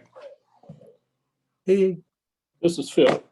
Hey, Phil. I just wanted to share with you, I have a physical issue I've been doing some things about. When we did the materialization breath at the end, and you said just relax, I realized all of a sudden I had a positive feeling about it, which I have never had before. Good. It was just a great feeling. Good. And so like I'm going to clarify, like this is more about like my past experiences, but that maybe this is helpful. Like, so going through and doing the materialization breath on something might actually, just that might have like a significant healing effect on a particular, area, condition, body part, something like that. And then, there's a couple things where I had some pretty severe injuries and it helped, but it also helped me be more like kind of fluid and attract the right kind of help that like I could only go so far, but I needed somebody else to help me. And, it could be a healer, could be a doctor, could be a therapeutic process, something like that. But it was almost like I was drawn to the thing that was going to resolve it rather than going, I got to figure this out. Like, what do I need to do? Or, and, it can take you out of being overwhelmed or, for me at the time, I'm just going to be blunt. I was in a lot of despair over it. Like, I was just like, my life is over. I don't know how I can move past this, because I had some pretty substantial injuries. And, over a period of time, it's like my mind changed and I was like, we'll just see. I'll just start working this and we'll see. And all of a sudden, like a physical therapist came in that like specialized in it, that like I knew and didn't even know that did it. And, just all these things started kind of falling into place. And like, in a way, you almost become magnetic for the things that you need for that issue. Or even like there's a bit of synchronicity, like that one therapist. I think I ran into him like at a bagel store and they were like, hey, what's going on? We were just chatting. And then I just go, oh, I got that, that thing. And he's like, that's my specialty. And I was like, I didn't know that. I just thought you were a physical therapist. And then, within a week, I'm doing therapy where I'm getting significantly better because of running into that person at the bagel store. So I'm not saying that you need to hang out at bagel stores, but it just puts things in a better alignment for things to manifest or materialize. Okay, thank you. But it also can cause significant healing within the body. Significant. Thank you very much. I can't tell you how many times, when I go to see the doctor, I don't go often, but I still like to go and get things checked. He'll just kind of scratch his head like, how is that like that? Like that shouldn't, like your age or your injury or whatever, like that should not be. And I'm like, I don't know. I do know, but like, I don't want to have a long, weird discussion with him. So I just go, I don't know. Just it. Yeah. One time I told him I was related to the Wolverine. So I go, I must have some special like healing thing in me. I'm not sure, like, he's a distant cousin, but I don't watch superhero movies. So that was the depth that I could go. And then we also had another share as well. When I did the materialization process, I felt my left shoulder become extremely painful near the end, and then it resided. That might have actually been the movement itself. Speaking with a person like with a bad shoulder, sometimes I go really deep with it, and sometimes I'm doing these like, if the shoulder is really agitated, that could be the movement. And so pay attention when you're doing the materialization process. If that is happening kind of consistently, just modify the breath. Like instead of moving the whole neck down, maybe just tilt the chin down and then tilt the chin up. Worst case scenario is you kind of put your awareness on the middle of your brain, the middle of your head, and then just don't move your head. But if that's the case where you need to go that far, I can kind of guide you through it. Like try to do the breath itself.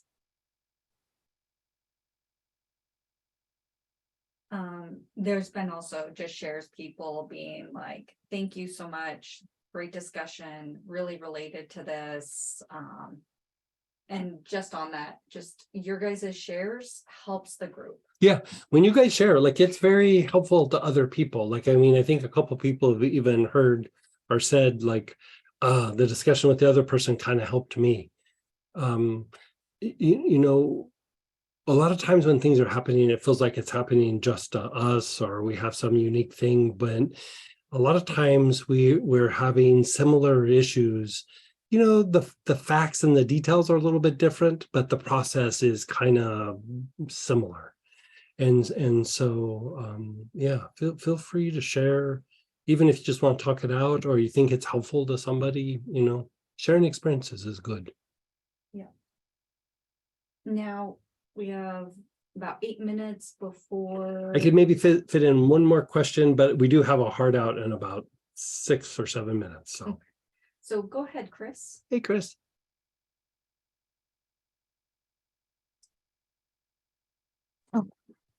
Thanks, Sam. Hey, Greg. Hey. Hi. So I remember you saying that autoimmune disease had a correlation to some trauma that someone may Usually, yeah. experienced before the age of 7. Can you Usually. get into that a little deeper for me, please? Because there's a lot of autoimmune in my family.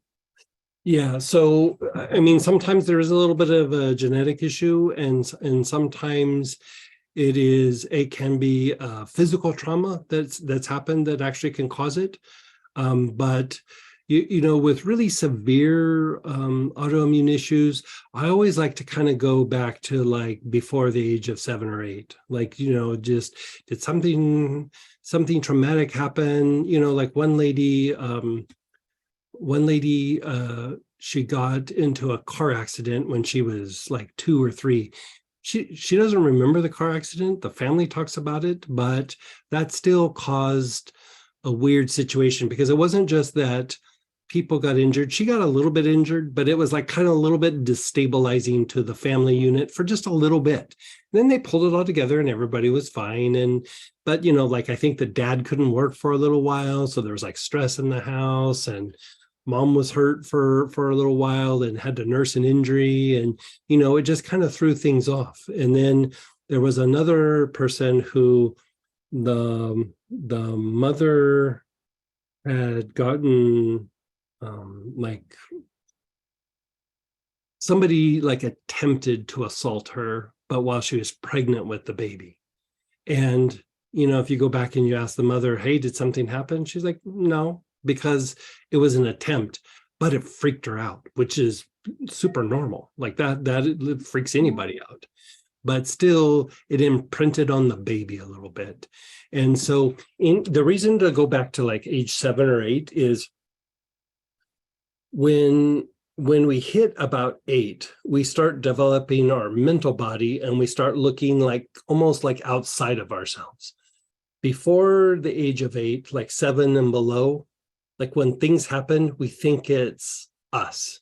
Like what did I do? What did I do wrong? Like, I'm not being good. I did something bad. You know, it's like something like that. If something gets set in motion at that time, then as time goes by, it keeps being that I've done something wrong. I've done something bad. It's my fault. It's like this. And that can eventually flip into an autoimmune issue. And then to address that with the blood purification pattern. You would want to do materialization and then do blood purification with autoimmune. I would use Melissa for that. Like Melissa through the organs of blood purification. I would use, yeah, I would use that. If it was somebody not the blood really, oil. I would start with Melissa and eventually work your way to the blood oils. Yeah. Yeah, you almost want to kind of unwind the tendency a little bit. You know, there's like a certain kind of like tendency or reactiveness in the physiology that you want to unwind. And then as time goes by, you would go deeper with some of the other things. Got it. Thank you so much, Greg. Yeah, but still do the materialization breath. Like, even if you don't know what it is, like you can just go, okay, autoimmune issues, or you can go something, you know, from my childhood. Just think of your childhood and start doing the materialization breath. it will either clean it up or the situation will present itself. Got it. Thank you so much. You're so welcome. So we're going to take a break for lunch. We're going to jump over to the Astara Sunday session. Join us if you'd like. If not, we will hit the ground and either continue to answer these and still talk about other things throughout the day. And we're going to come back at 1:30 Central Time, which is an hour and a half from now. I had one more real quick for the materialization breath. Is there general oils to use if you don't know what to use for the breathing process for the materialization breath? I mean, you can use things like hyssop and like there is a blend for materialization, but a lot of times if you're not sure exactly what to address, go to cistus. Cistus, you could say, helps clarify the mind to what needs to be addressed. So I think we're still in the middle of questions Exactly. and shares. Yeah. So let's go ahead and continue that. Go ahead, Sarah, Hey, Sarah. and let me make sure you can unmute yourself. I might have, yeah, I can mute so you can. You can go ahead and unmute yourself now, Sarah. Okay. Hi. Hello. Hi, Greg. Hey, how are you? I'm good. So I haven't spoken with you before, but I originally came here through Robin Wynn. She's an old practitioner of mine. So and I took a workshop a few years ago, but I kind of came back recently because I'm working with a woman named Megan who does pranic healing. Who's part of this group too. So it's kind of how I came back. But I just had a general question, and then I have some specific questions of some things that I'm struggling with. But I noticed in the endocrine section of the workbook, there wasn't anything on perimenopause and menopause. Yeah, yeah, sorry about that. Like I kind of rearranged the booklet last night and I think some things slipped through the track. Okay. The treatment for that is actually real straightforward. There is an essential oil called Vitex. The Vitex is one drop usually will do it, but I kind of push it till 2 drops, and you can just put it on your finger and then kind of rub them and then just rub it into your temple, but do it daily. And if you do it daily, it really will minimize a lot of the premenopause, menopause, and even a little bit of the postmenopause symptoms.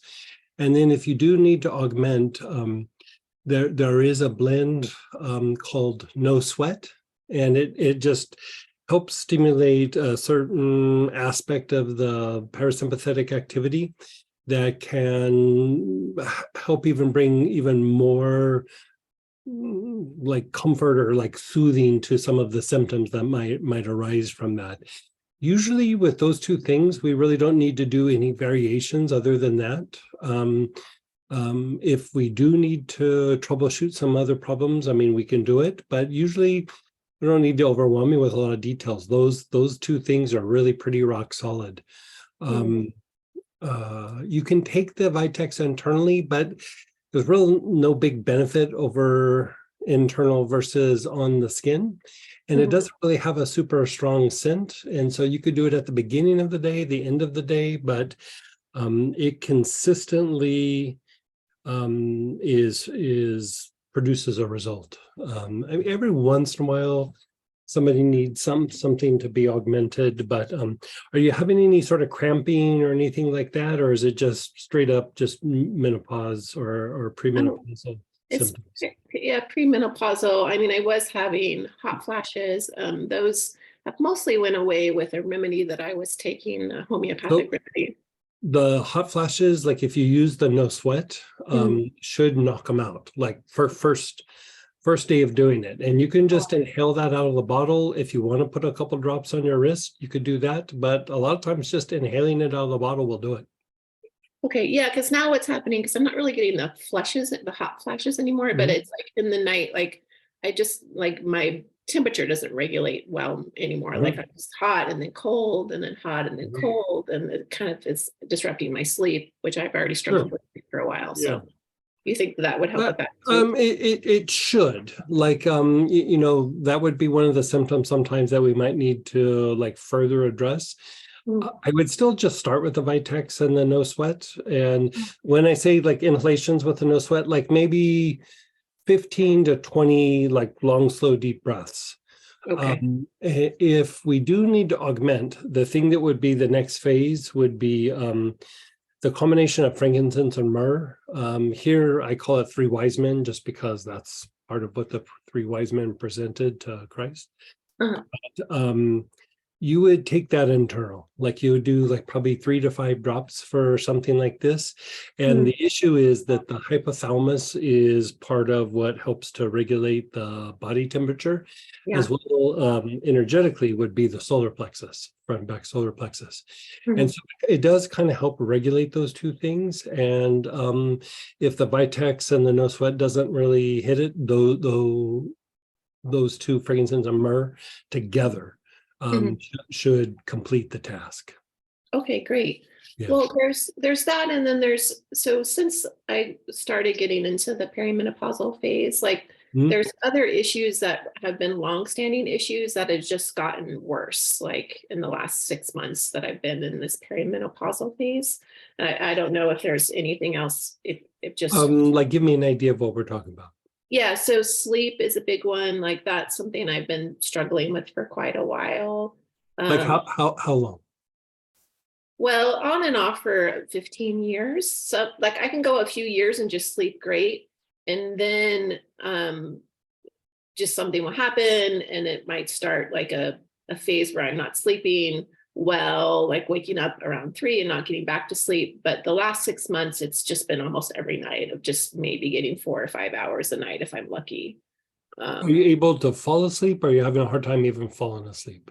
I used to be able to fall asleep without trouble. It would be waking up in the middle of the night, and now it can be either. Like sometimes I wake up and I can't get back to sleep. Sometimes I can't fall asleep, and there's a decent amount of anxiety, like that I've been struggling with, as well as just like I get stuck in fearful thoughts quite a lot. Megan had recommended mugwort for that, which I haven't started yet. I tried tarragon. I used tarragon a few nights and I actually slept through the night. Like the first 2 nights I used tarragon and then it seemed to stop working. Okay. I don't know if that's normal to use a remedy. Is the fear just like you're feeling fear, or is it about like a certain situation? Like, is it?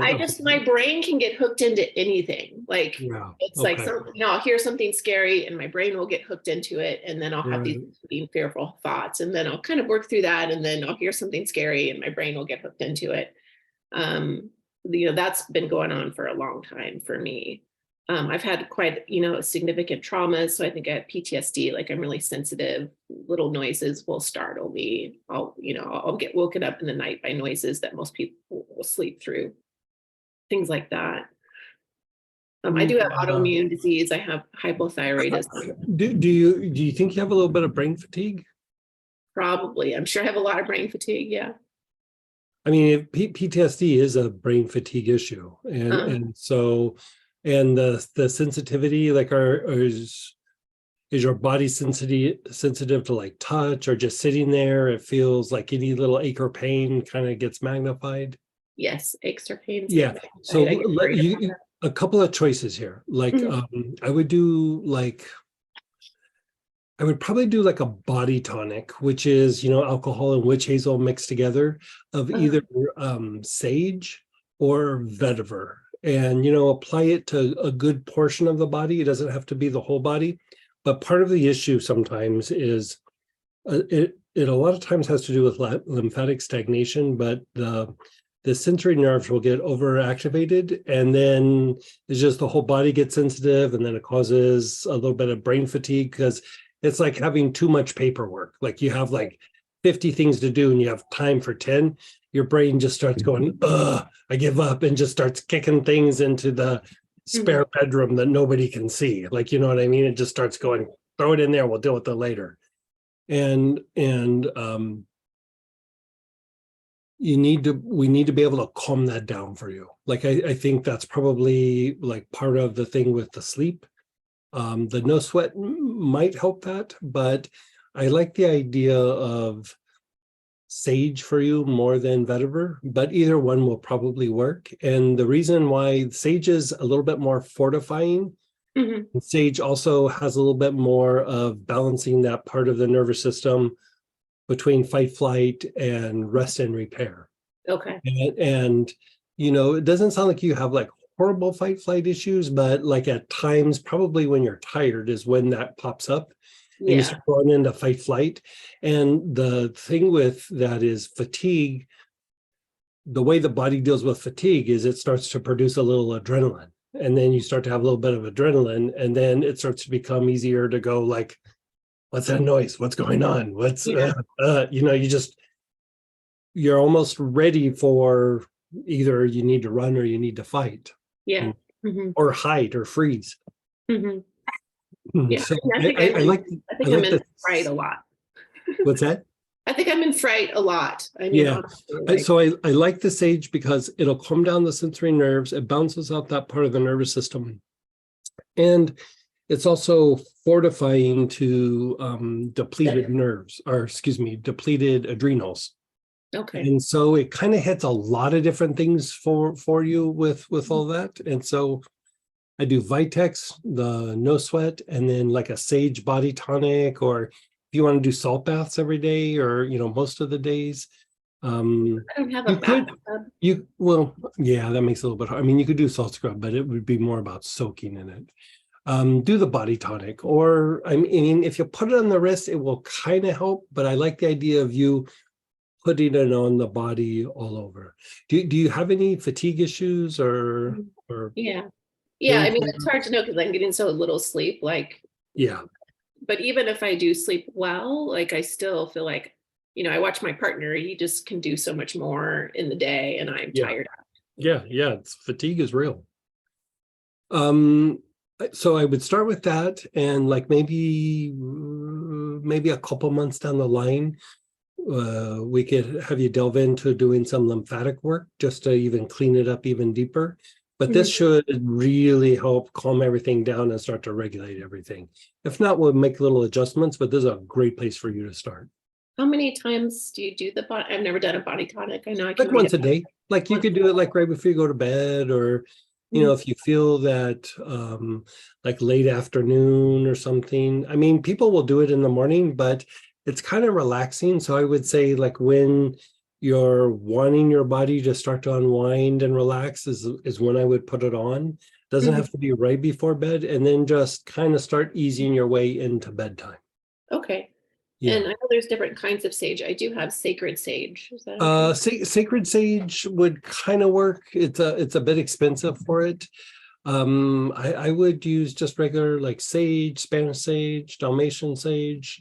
Okay. Yeah, something of that nature, and keep that special sage for, you know, meditations, or I mean, it will help with the brain fatigue, but you know, the body tonic you'll be putting a bunch on. So Right. Okay. yeah. Got it. And anything with autoimmune that or should just start with. All of this should help. Like all of this should help some of that. I mean, we could go deeper into autoimmune, but I'd almost want to see like how this kind of treats you and how Okay. calms down the immune system. Okay. Vetiver can be kind of good for that, but a lot of times we do like things like Melissa or Moroccan thyme. But I'd like to see how these things just treat you. And sometimes if you start calming these things down, even that will calm down. Okay, so the Vitex and start with the Vitex and the body Vitex, tonic. no sweat, and the sage body tonic. Okay, and what do you think about the mugwort that Megan Yeah. recommended? Oh yeah, that's a great choice. Okay. Yeah. She Big said fan. just to do inhalation for that, 15. Yeah, 15. inhalation, you could put it on your joints, you know, you could do all kinds of things. I mean, it will help, but given the things that you're presenting with, these would be the things that I would jump on right off the bat. Okay, awesome. Thanks so much, Greg. I appreciate You're so it. welcome. Good talking with you. Also, there was a handful of you guys who had your hand raised before, and I mean, if Greg already answered your thing, that's great, but otherwise, feel free to raise your hand with any questions that you guys were gonna ask, and then you can also type in. So I'll keep going here in the chat, but just know we're available here. I like to know whether there is an essential oil that can help to reduce prostate gland enlargement, benign prostate hyperplasia. Yeah, Vitex. just the way that I described using it for Sarah. A couple drops, like, and rub it into the temples. You could do it internally. With the prostate, I usually have people take that internally for that. But that one is not just, there's actually been studies about how that can impact the prostate. And so it's definitely not like a cure, but it reduces it a bunch. And I would say I've seen a few cases where it actually has cured.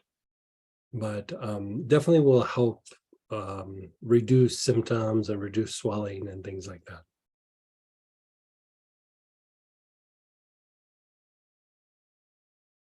And whenever I had to restart my computer, guys, I did lose some of your questions you had asked at the beginning. So if you want to retype those in, I'll make sure I get that over to Greg as well. But as of right now, No more questions? I thought we had a bunch. Okay. we did that. Who else? I have a question. It's Tracy. Hey. Is the application the same for the Vitex for men as for women? Yeah, like temples, like for men, sometimes I do kind of consider them taking it more internally, but I don't know. It's probably the same topically, but if you want to, for the prostate, you might want to just have them take a couple drops internally. Okay. Yeah. Okay. Thank you.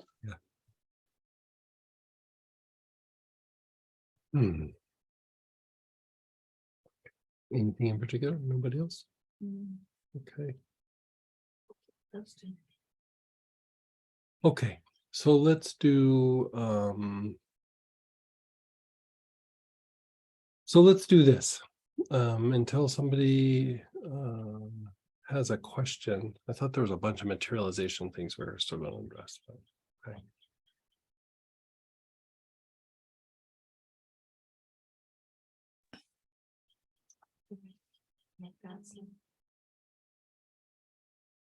So one of the issues is, let's just talk about it in general.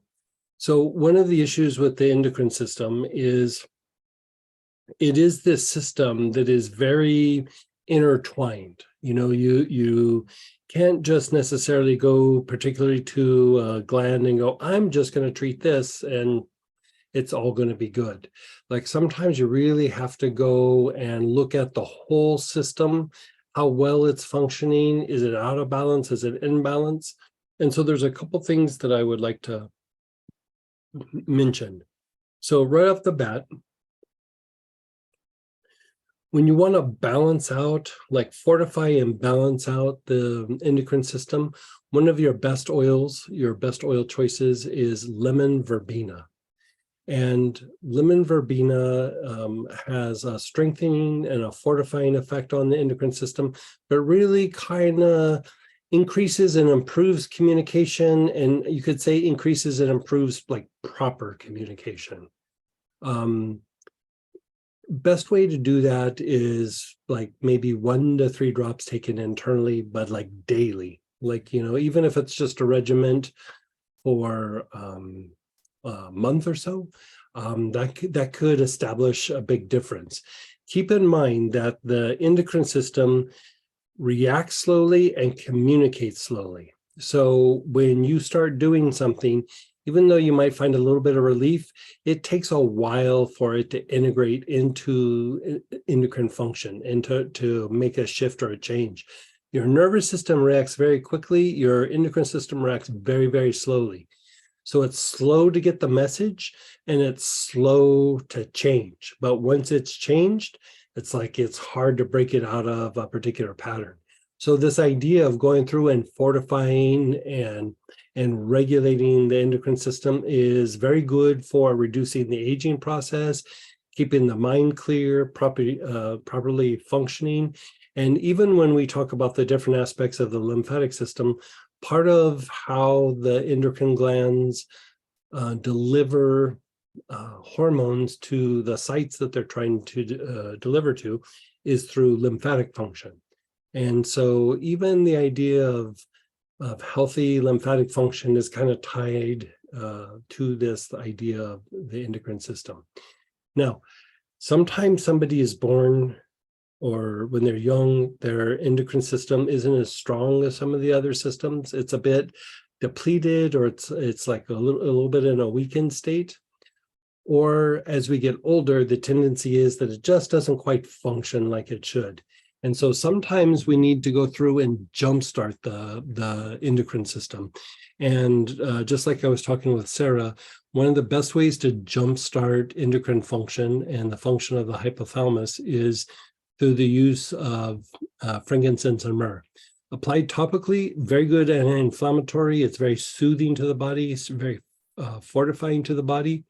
It does impact endocrine function that way, like so a body tonic, a massage oil, several drops on the wrist, something like that. But your most potent way of taking three wise men or frankincense myrrh combinations is internal. You know, like 2, 3, 4 drops is pretty good, but in very extreme situations, I would say even up to 7 or 8 drops.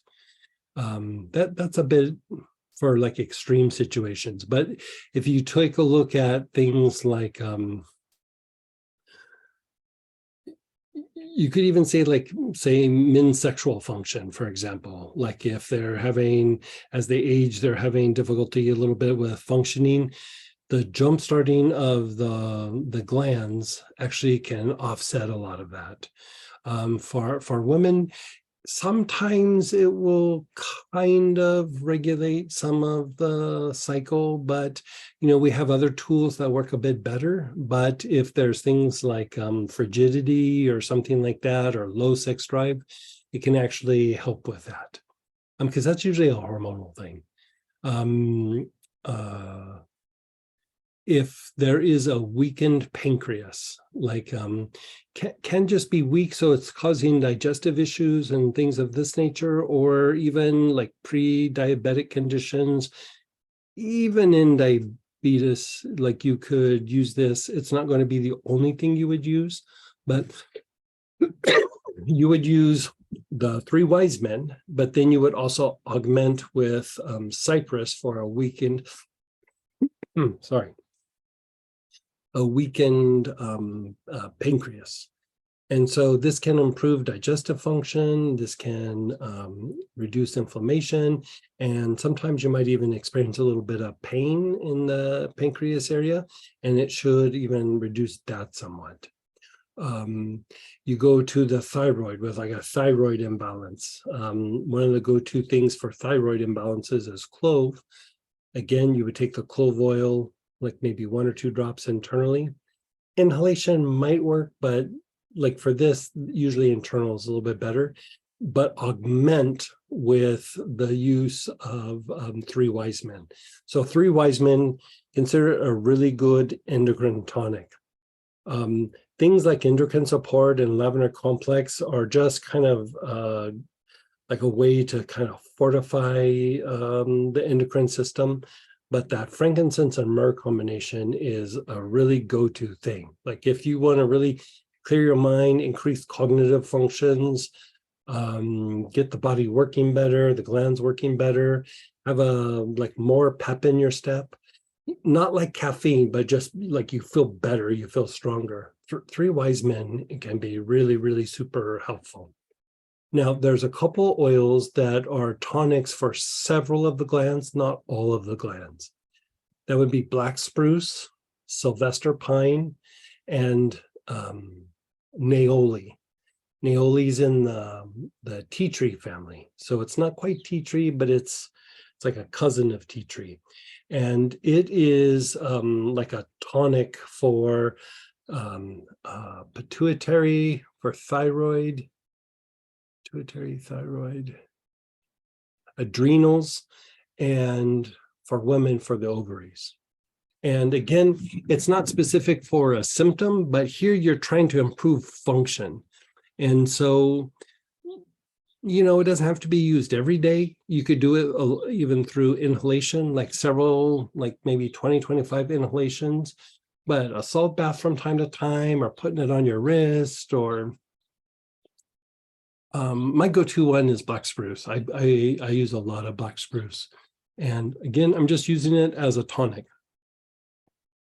If you keep your endocrine glands healthy, it literally is one of the ways that you slow the aging process. You know, one of them is through anti-inflammatories, and then the other one is through keeping the endocrine system nice and strong. And so by going through and doing this, you'll notice that your body stays healthier. It actually improves your immunity and exposures to like viruses and bacteria and things of this nature. And you just have like more vitality when you use this over a period of time.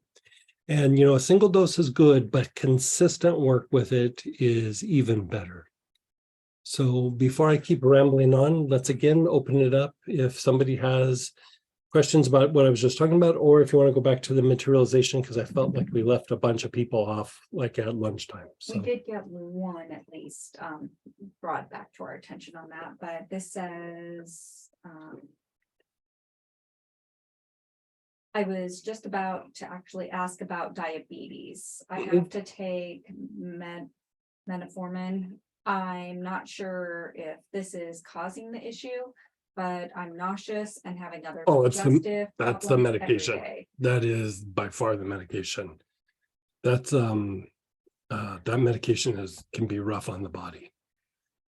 Every day for over a year. Yeah. And is there a specific protocol I can use to resolve these problems with 3 wise men? Also to help fatigue from the digestive problems. Like, give me an idea of what digestive problems we're talking about. Hi, Greg. Hey, how are you? Good. How are you?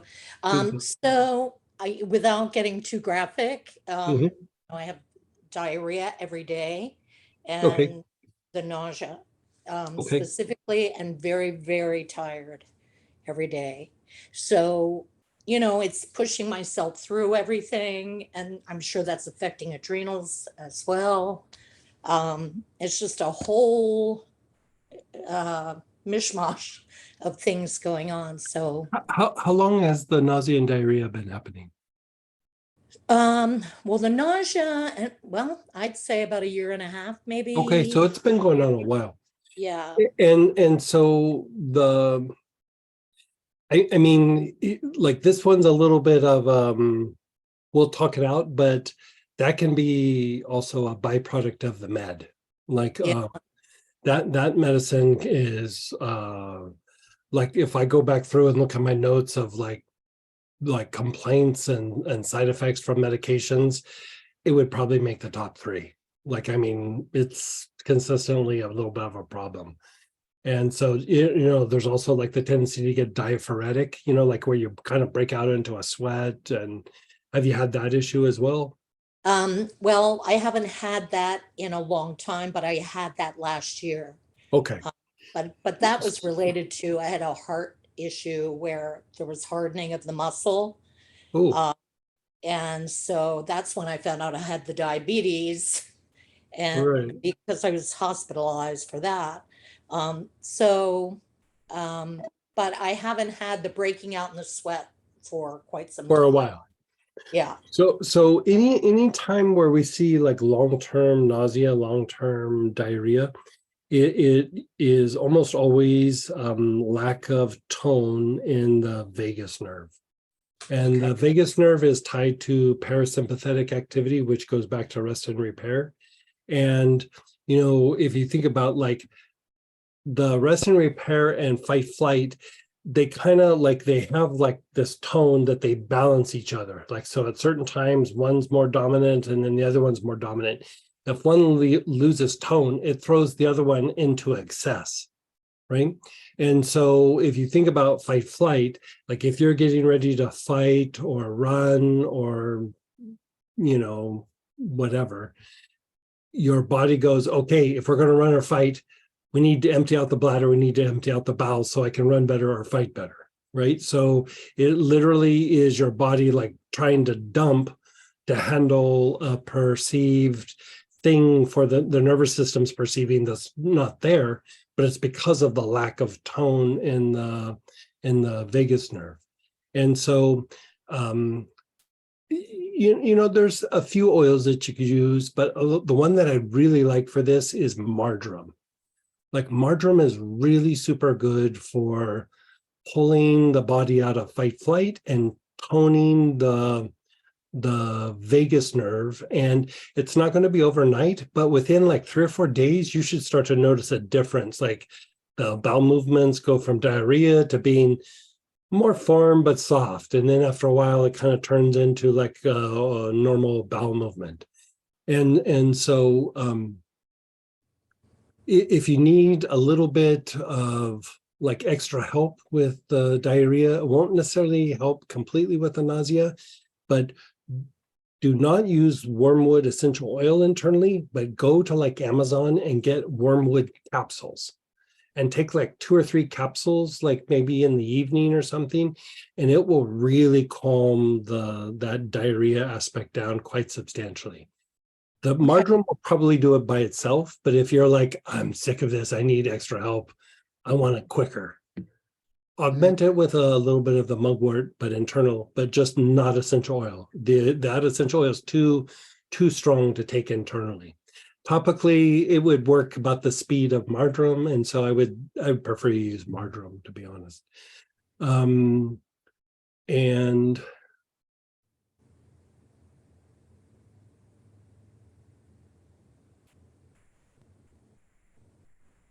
are you having a lot of fatigue, like brain fatigue and body aches, things like that? Yes. Yeah. So, like as I'm looking at you, like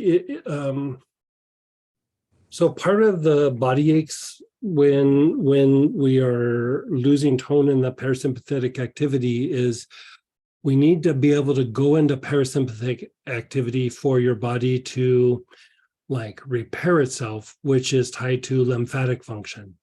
And so the marjoram might take you there, but we might want to just augment with you using some lemongrass, just inhalation.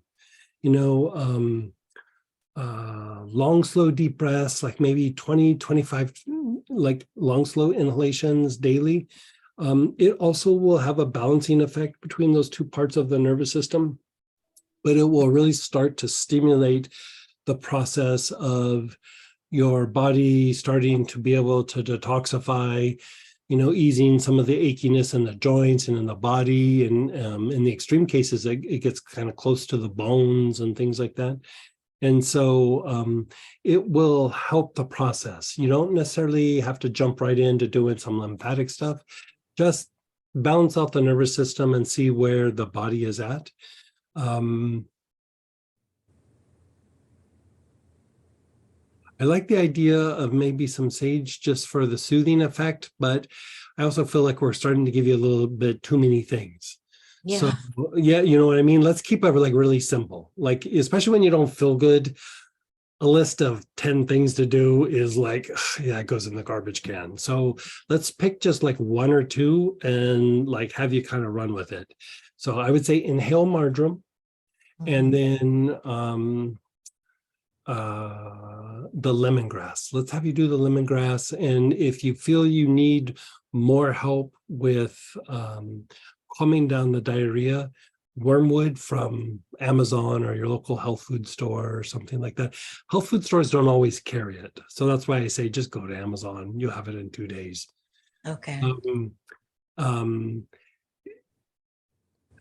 I mean, I just want to talk one more piece out, and I'm not telling you to do it, but like, just like in case you want to problem solve something.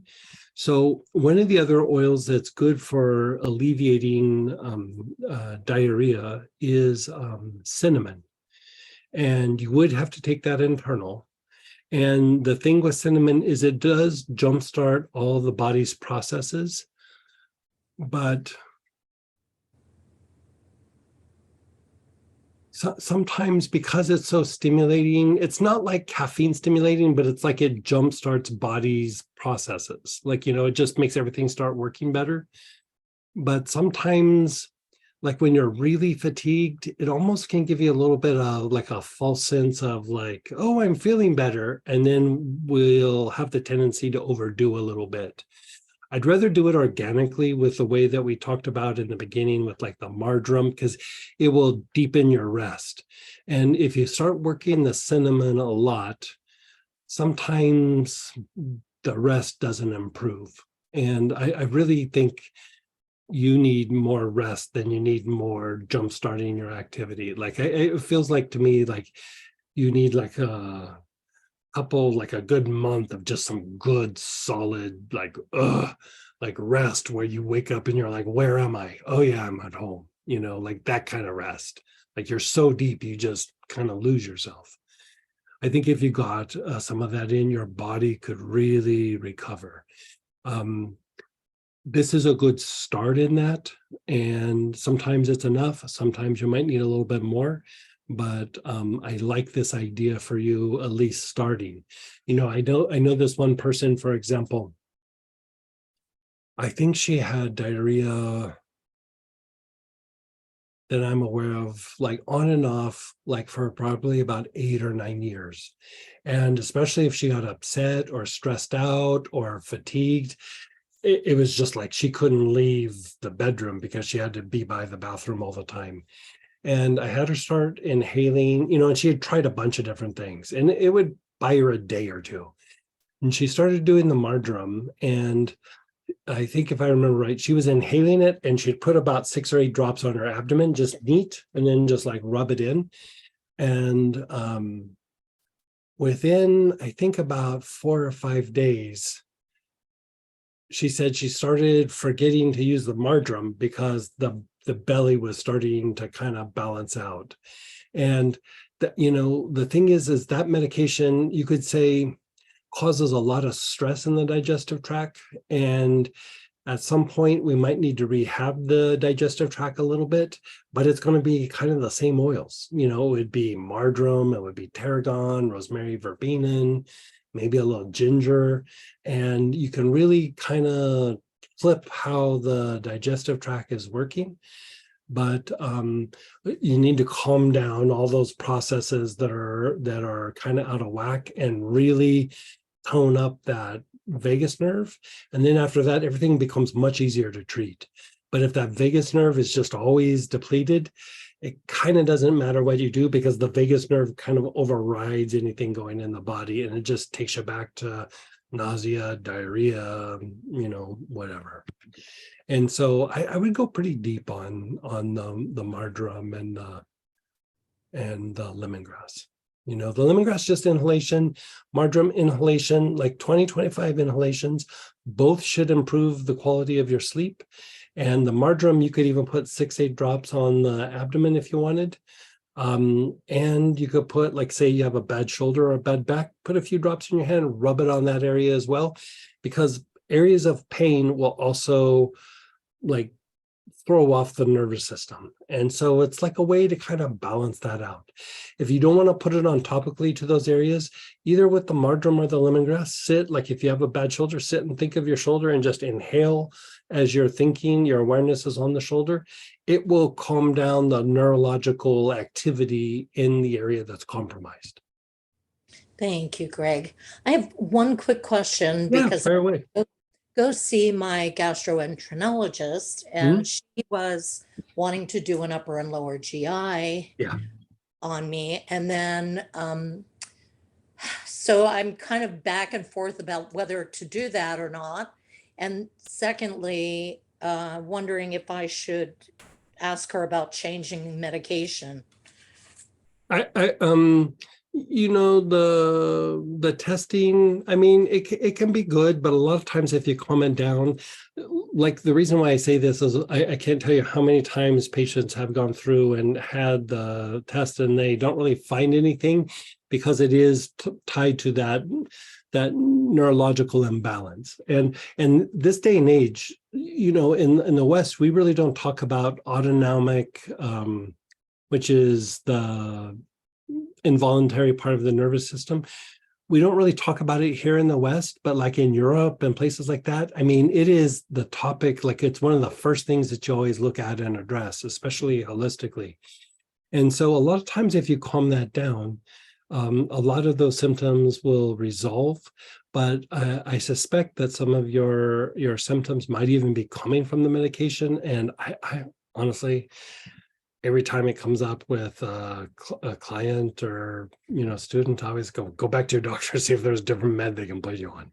Yeah. It's just it's a rough one. It is really super rough, and even if you look at the side effects, they're pretty rough side effects. And some people it doesn't bother too much, but most people it usually causes some sort of disturbance down in the gut. I mean, almost every time.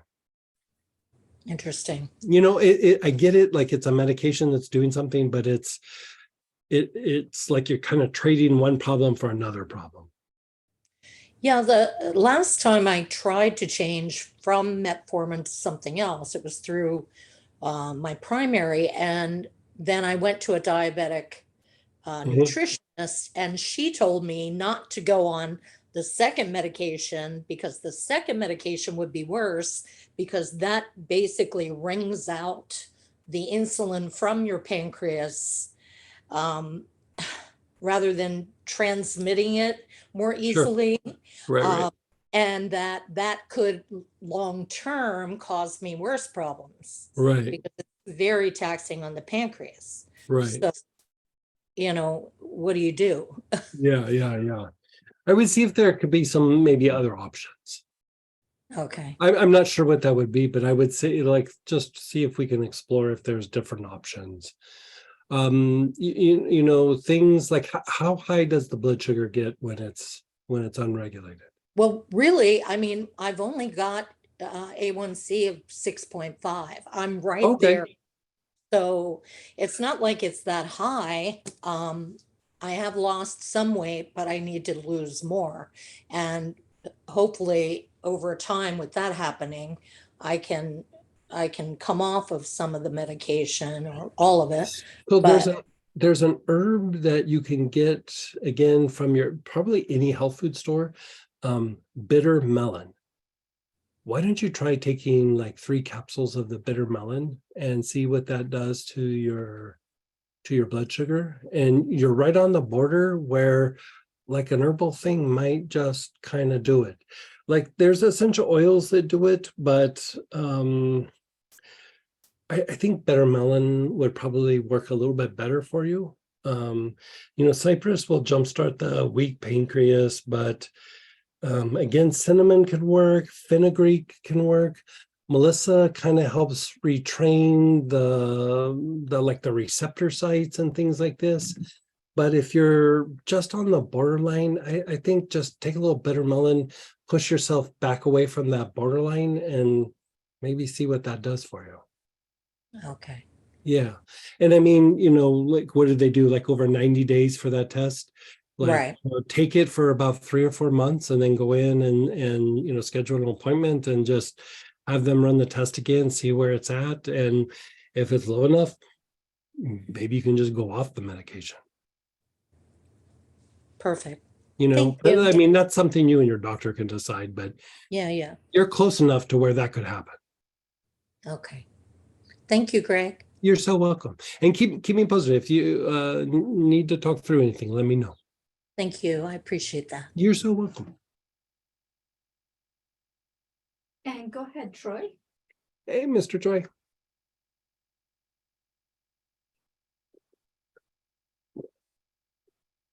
Let's get you unmuted.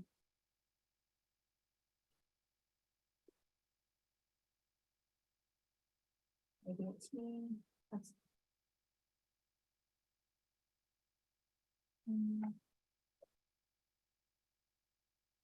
Oh, there, no, yeah, there you go. Hey, can you hear me? Yep. Hey, I'm just kind of checking it with kind of general fatigue and stuff that I've been going through that I've talked to you about a few times. And how's that going? Is that changing at all, or is that still kind of in the same place? Still not getting into like real restful sleep and struggle to unwind at the end of the day. And I think I'm just like working such rowdy days and weeks that I'm it's like hard to let go. at the end of the Yeah, day. yeah, boy, I hear you there. Yeah, plus you're juggling a lot, and you know, it's hard when it's go, go, go, go, go. Yeah. So I just feel my body being real sore and So achy. sore and achy, and like tell me, like towards the end of the day when you lay down to kind of rest, like you feel like restless, agitated, or you just can't fall asleep. You just like what's happening? All of the above that you just said. Okay. And I'll do like tarragon, spikenard. Oh yeah, I think we've tried so many of the different aspects that I think we need to step out of the box a little bit and think about something different for you. Like, you know, if it was the nervous system or just glands or something, we've done enough to where I see there's a lot of days where I feel like my nerve, like I just am like real shaky nerves, which is, I don't know, I guess I'm just exhausted. But there will be some and days where is there no rhyme or reason like why the shaky nerves? Like it's not like, oh, I'm tired or there's a blood sugar thing or my guess is just it's from exhaustion, like a yeah, little bit of sleep. I think that too. Like I'll be hanging art in like a high rise or something, and all of a sudden I'll just like feel like the fear of like being in the elevator or being at the top of a high rise or something, and like afterwards I'm just like, just tired. I don't have like an actual fear of those things. But that just happens when you're tired.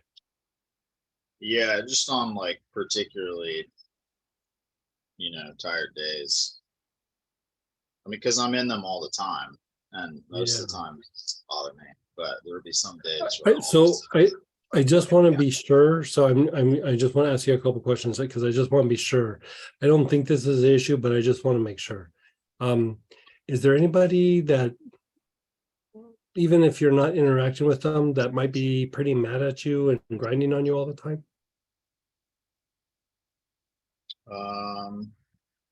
Maybe. I don't have any mortal enemies or anything. What's that? I don't have any mortal enemies or anything. Yeah, I mean, it would have to be somebody who's like either has a really deep connection with you or has a really strong energy body. The only person I can think of is like Max. Okay. I don't think it's that. I just want to make sure there's not like a boss or a client or somebody who's just like, "Arr." So, okay. Awesome clients all seem pretty pleased with me. I didn't catch that. Yeah, you were cutting out just a little, Troy. So your sound is loud. Can you hear me now? Yeah. I don't think it's my boss or clients. They're all pretty pleased with me. Okay. So nobody who has like a little bit of obsessive thing where they're just going to grind on you or something like that. Okay. Let's go a little bit out of the box. And we were talking about circadian rhythms. I think like be it in one of your kits or one of the oils that you have some form of lotus or ginger lily. Probably. I have all the kits. With everything you have, you got to have something somewhere. I would imagine. Do you guys know which kit it would be in? I don't, but Letty would. Yeah. Letty, where would Blue Lotus be? What kit? We had Lotus Supreme. She just it came in for different kits. It came in, give me a second. The Lotus came in Archangel Gabriel, the 4 levels of bliss, and Journey Within. And then Ginger Lily came in the number 4 class, the throat chakra class, the Bridge of Light, and then the Journey Within, the Metatron Healing Technique. So the Blue Lotus came in which ones? We had different lotuses. We had one in Archangel Gabriel and the 4 levels of bliss, and then Journey Within. I would just kind of have to go back and take a look. Like Troy, I think you took the 4 levels of bliss. Like that was back in like February. Yeah, I've taken every class. So yeah, pull out the Blue Lotus, and how about we'll run you through a practice right now, and we'll have people, even though you might not have the oils, we'll run you through a practice of just how to do this process. So if you have a lotus, pull it out. If not, just find something in your kits that the oils that you have that is relaxing, just something deeply, deeply relaxing. And like Sarah, like if you have marjoram or tarragon or something like that, you can use that. Just something in the nature of relaxation or Got white lotus from the Gabriel kit. okay, if you have that, that'll work. Gabriel.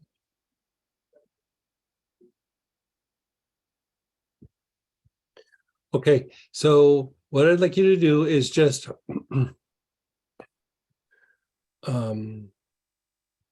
just be still, be aware of your body for a second. Notice your mind and your thoughts, just like kind of check in with yourself. And, you know, this is for Troy, but it's for everybody. It's kind of a practice on this process. And you can just kind of see, like, even taking an oil versus just inhaling, you can do this with anything that's just deeply relaxing because you're just taking it inward, like through the layers. And so as you check in with your body, where do you feel the most tension in your body? Where do you feel the most agitation, the heaviness? Like a lot of times it's in the chest, it can be in the neck, it can be in the back, especially the low back. Just wherever you feel some tension, just before you even start inhaling, just be aware of that section of your body.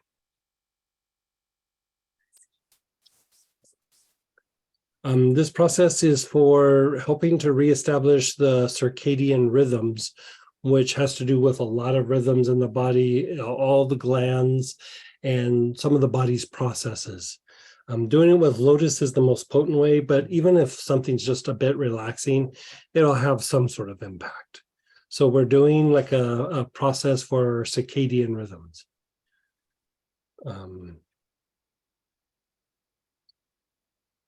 So with your awareness on your body, begin inhaling the oil and just maintain your awareness on that part of your body.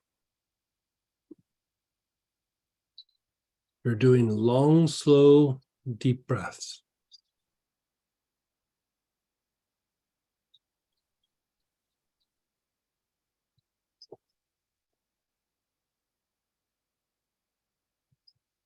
Like Ralph, I think you were talking about this, and if you have that Apothol Yehola's balm, Ralph, you can use that. You know, anybody else that has it, you could use that.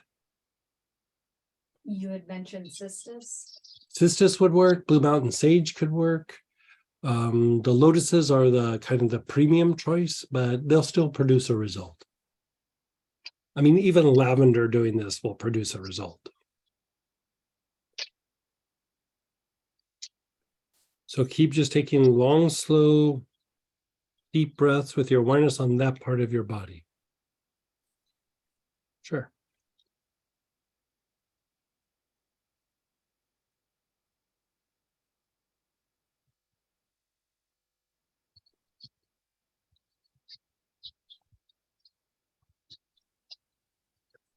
So like everybody keep doing it, but I have a question for Troy. Do you feel almost like a little bit of a stirring in your head? You know, like as you close your eyes and you're like,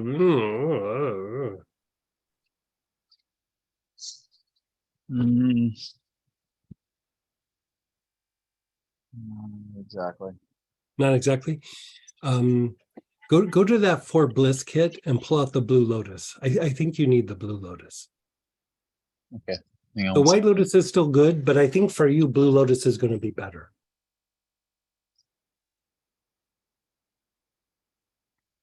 I'll go grab it and be right back. And just be still for a moment. You can put the bottle down and just let go of everything for a moment.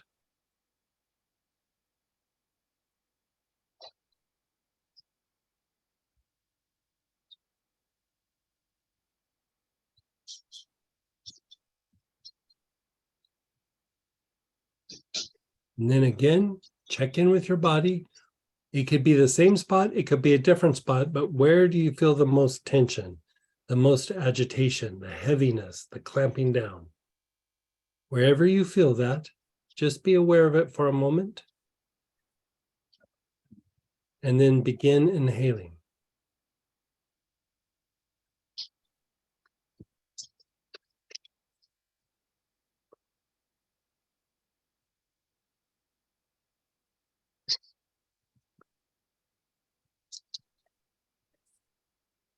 Yeah, Lotus Supreme would work. Yeah.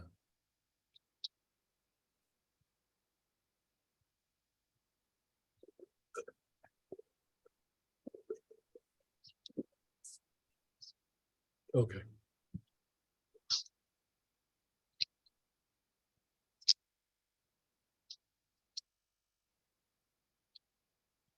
Someone else is saying they took about 8 to 9 inhalations, and they're getting that loopy in the head. Okay, so like somebody's already saying they're getting that little bit of that loopy in the head.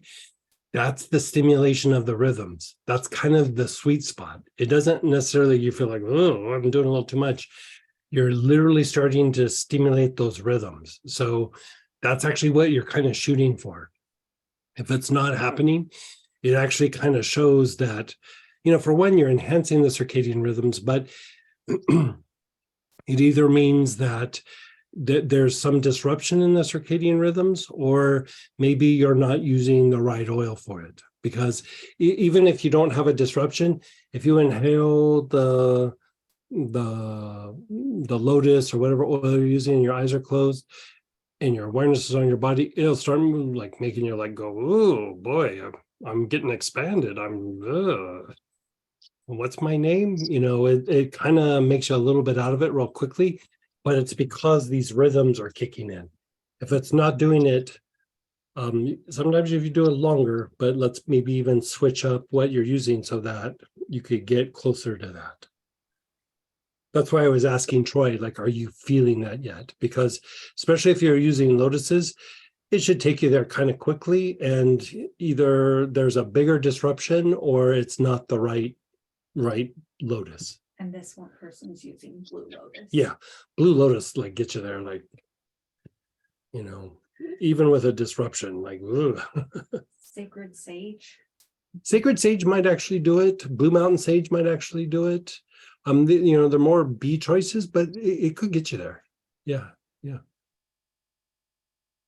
Okay, so you're inhaling, your awareness is on your body, keep your eyes closed, and let's just see what happens with some of you. I mean, I once did this in a pinch with lavender and it worked. It just took a while. The person who's already done it, do they continue? Yeah, if you can continue. If it starts to get a little too overwhelming, keep doing it, but just keep your eyes open.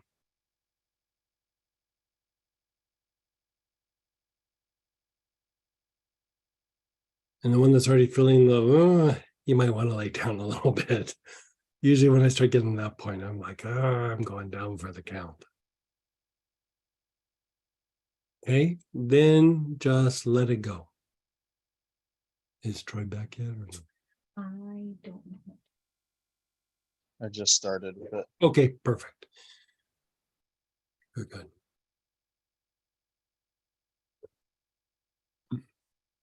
So again, awareness on the body.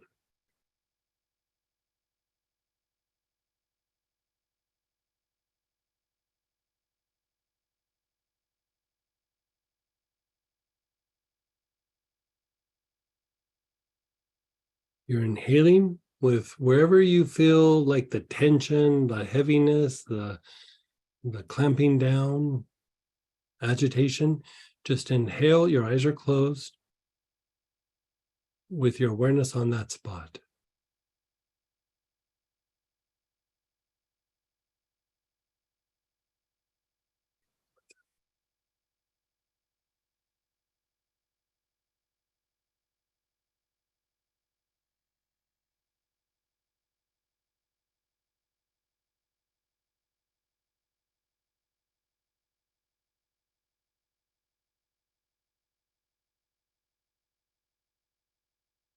Okay, just be still. Let that go for a moment.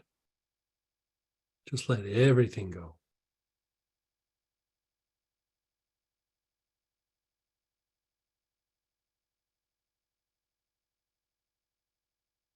Now explore your spine. Where do you feel a heaviness or a tension, a blockage in your spine? If you really don't notice anything or feel anything, your awareness is on the whole spine. And begin inhaling. You're taking long, slow, deep breaths in the spine.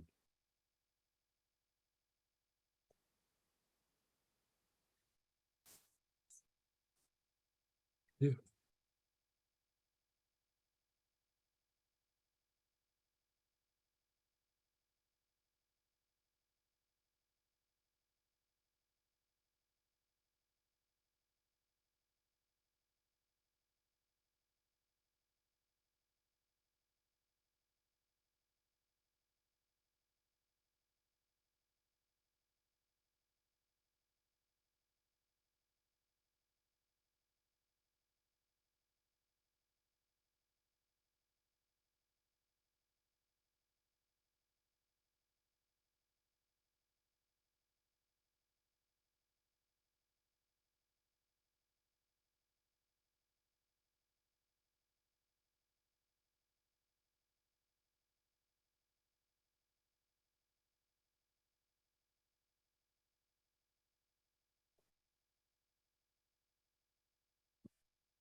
And then just be still for a moment.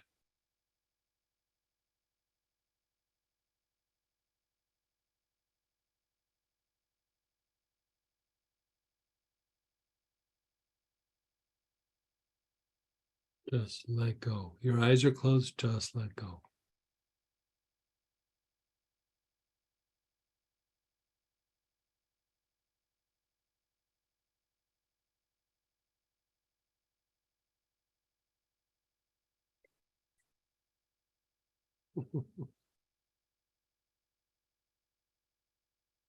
Yeah, especially the lotuses. Oh, and they'll freak you out in the stratosphere. Yeah. Again, your spine. Check in with your spine. Where do you feel it in your spine? And then begin inhaling.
And then just let go.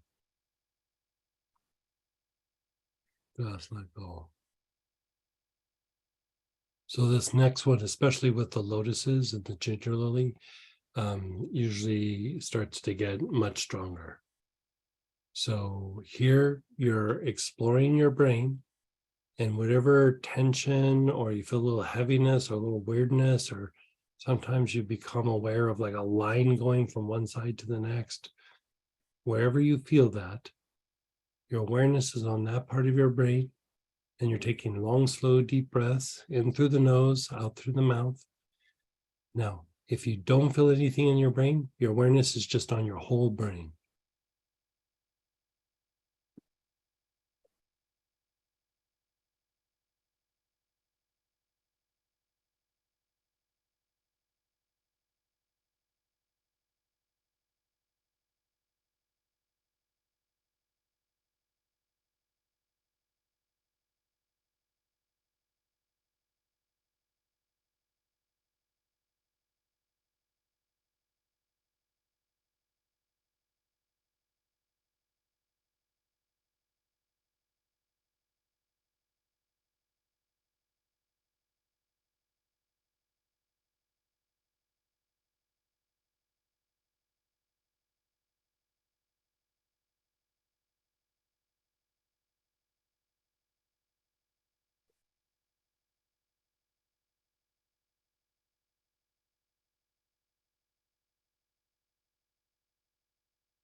And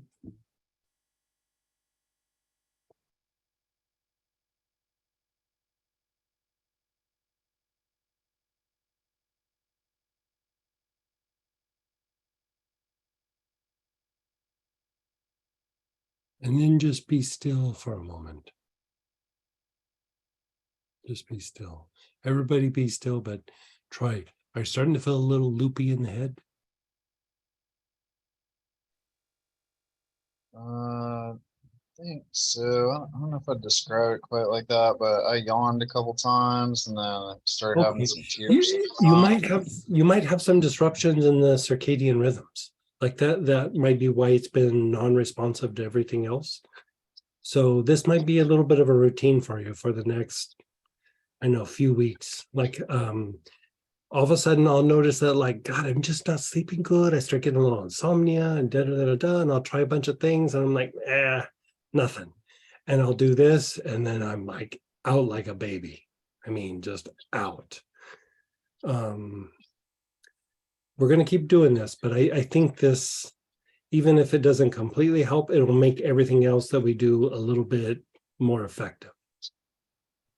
You know, like think of it like this: is the rhythms are helping with processes in the body, both stimulation, regulation, relaxation. It helps with all these aspects. It is a way that your body harnesses light, and the light is what stimulates and moves the body processes. You know, it's like when people talk of like the subconscious, it's the light that is harnessed by the body. And then, you know, when we think and feel something, or with the seeds, we attract things from the environment to make up our body, our emotions, our mind.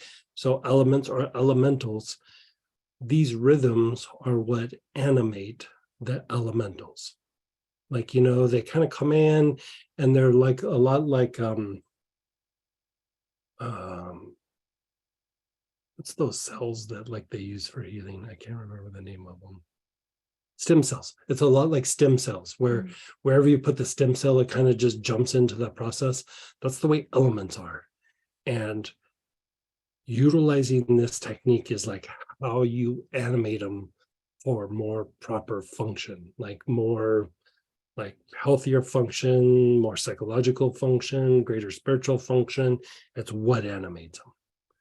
And so begin inhaling again. Your awareness is on your brain, and just keep taking long, slow, deep breaths. Wherever you feel a little tension, a little heaviness,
keep inhaling.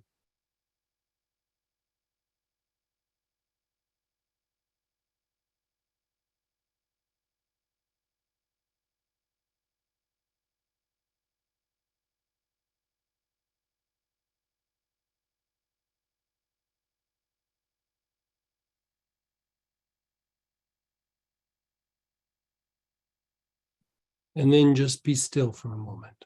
Just be still, be aware.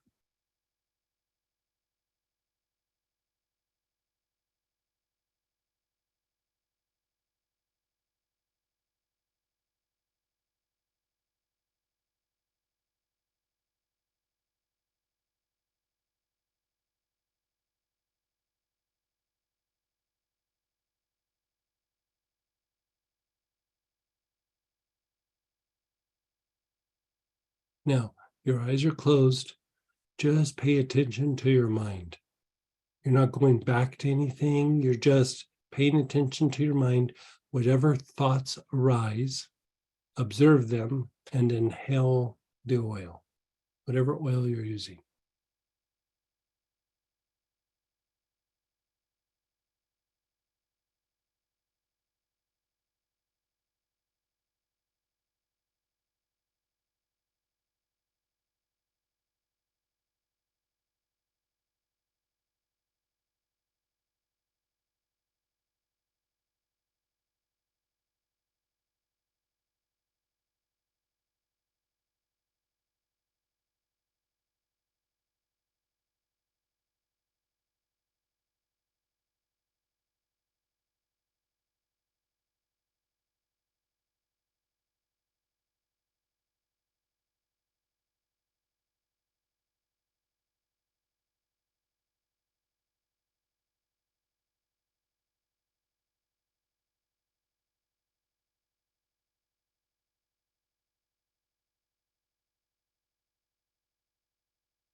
Just be still. Just be still.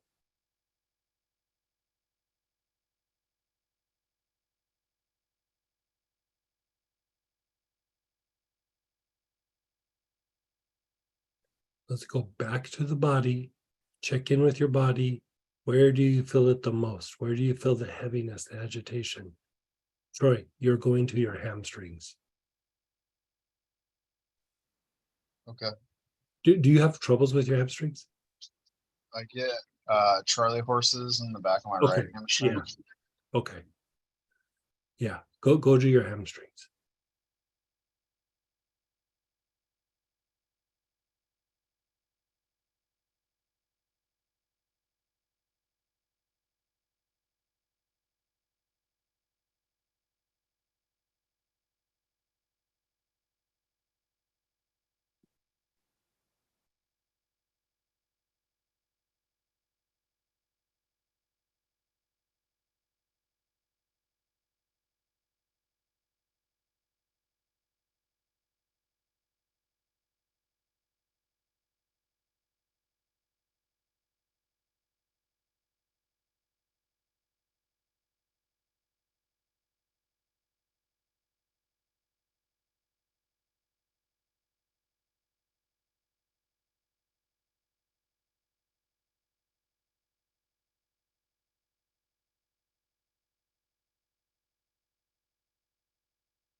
And then just be still.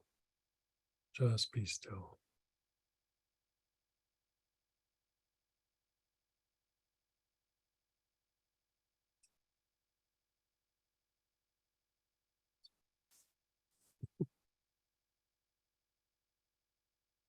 Samantha said she's relaxed by osmosis with you guys. Let's do one more round on the brain. Go to the brain.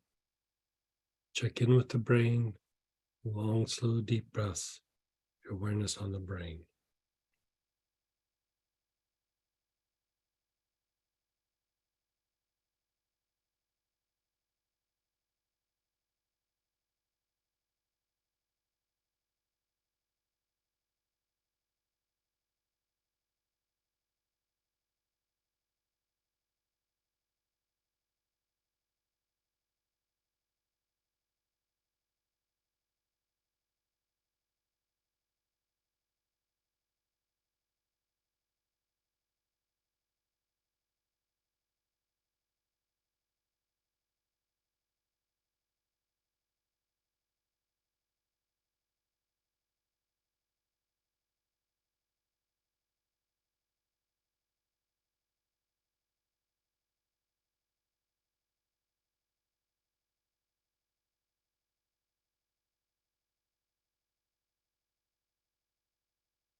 And then just let go.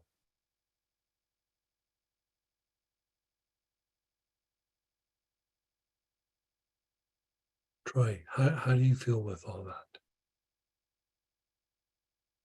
Like if you're to do like a little personal assessment, like it's not like, oh, a symptom's going to go away. You're just like your body feels different. It feels relaxed. You feel a little altered. Like, what do you feel? It definitely took the edge off. My kidney, my right kidney, kind of hurts. Yeah, I think you got like a little bit of an adrenal issue. Like a lot of times when you have hamstring issues, speaking from personal experience, it's tied to like overactive, like kind of adrenals a little bit. And so, with all the things you got going on, not surprising. Like, that's kind of par for the course. You're juggling a lot. But I'd like you, like when you do the body awareness, this is more for you than maybe just the people who are listening, is hit the muscles that have to do with bringing the joints closer together. Like, so your flexors, so like your bicep, your hamstring, you could hit the calf or down the shin, could even hit the jaws, the muscles down your back, your psoas, if you can tap into it. It's the hip flexors are on the front part of the spine, like the lower part of your spine, but you won't really necessarily feel them from the back. I suspect that the kidney thing is either a little bit adrenal or a little bit of your psoas. And because the psoas is just right there. And so this should even calm down the psoas activity. And do you ever get pain like radiating down like the front of your thigh, or a little bit like kind of the inner part of your thigh?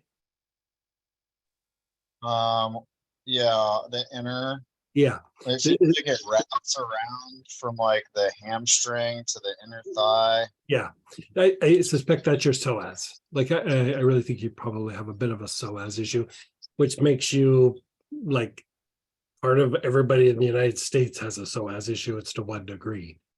You know, it's just one of those things that we all kind of have it, but sometimes it gets really bad. I would try to tap into just tension that you feel in your low back, and then go to the spine, and then go to the brain, and then go to your thoughts, and even come back and like check in with your body and go, where am I feeling it? Because like if you relax the psoas, if you relax the diaphragm, and then some of the stuff up in your neck, you're really shifting a part of the nervous system. And then other things you do for relaxation, like say you did this and you're like, oh, I feel really good. Slap on like some blue healer body tonic, or slap on something that you have that's just really relaxing. Even if it's just spikenard or lavender or something, like right as you go to bed, and just let's see how it knocks you out. It might take a night or two, but you want to keep doing it until you get that little bit of that loopy feeling in your head, because that's the rhythms really starting to get kick-started, and they're starting to make like shifts in the endocrine system and some of the body's processes. They're starting to regulate some of the homeostasis like mechanisms. Like it's like basically kind of shifting and regulating your body. And it's not specific to a particular symptom, but you'll notice that like a series of symptoms will just kind of eventually just kind of wash away. And then whatever you do to like deepen the relaxation process, it takes it a little bit deeper. But for you, I would definitely stick with a blue lotus. Like for me, I've tried all the different lotuses. I tried combinations. Some people it's more gingerly. Some people it could be more, white lotus, or the Lotus Supreme. But for whatever reason, like blue lotus just rocks my world. The other ones are good. I feel relaxed. I feel like they all feel good. But the lotus is like, whoa, cancel my schedule. I'm done. Like, it really knocks me out there. If there is a disruption, it takes a few times to really get the ball moving in this area. And so that you're not super loopy probably means there's a little bit of a disruption in these rhythms. It kind of also makes a little bit of sense, because like you're finding like temporary relief, but you're never finding like solid relief.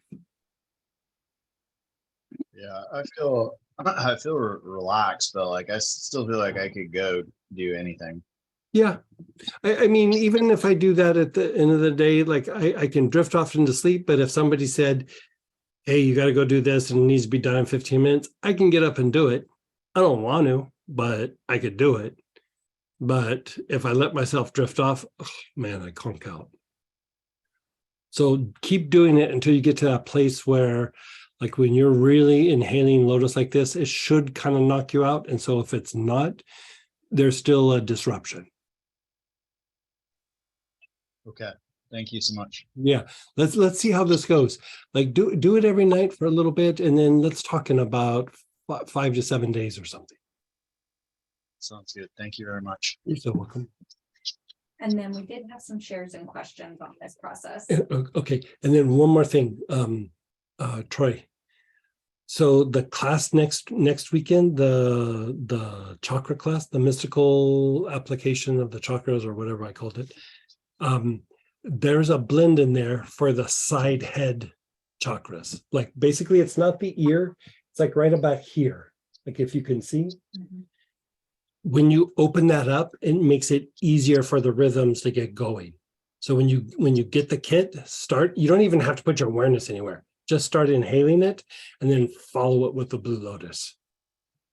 Like it will make the lotus work much faster.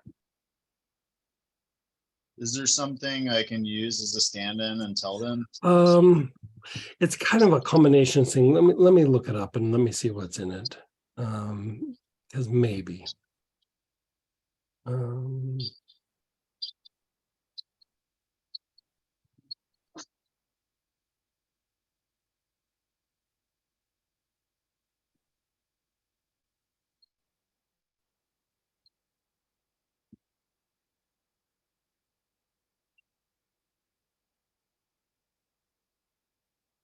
Angelica might work a little bit.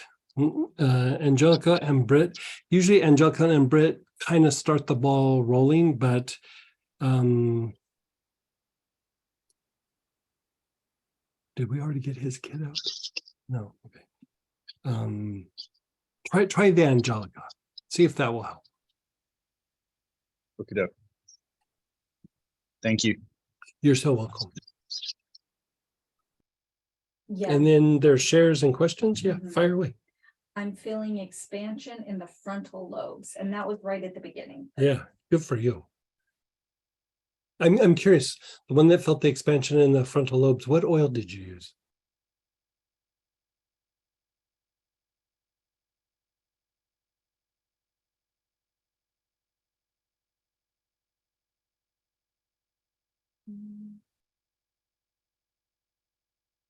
I'll let you know when they Okay, type in. okay.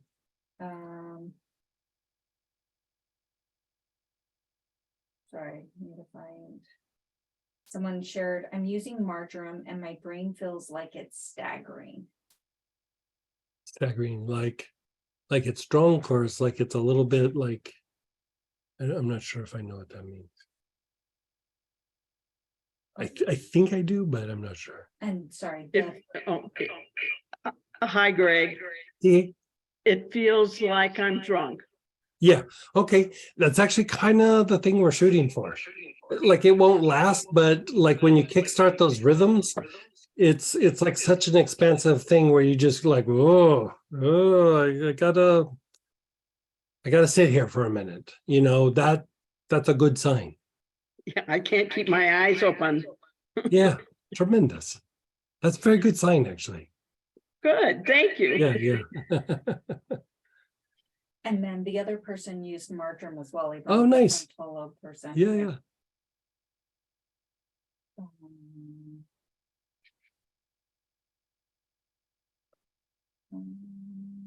If you want to unmute and share or ask a question, you can, but she'll still go through the questions. Yeah, I was just trying to address just this particular one, so I didn't know if you want to address this particular process we just did, definitely just unmute yourself.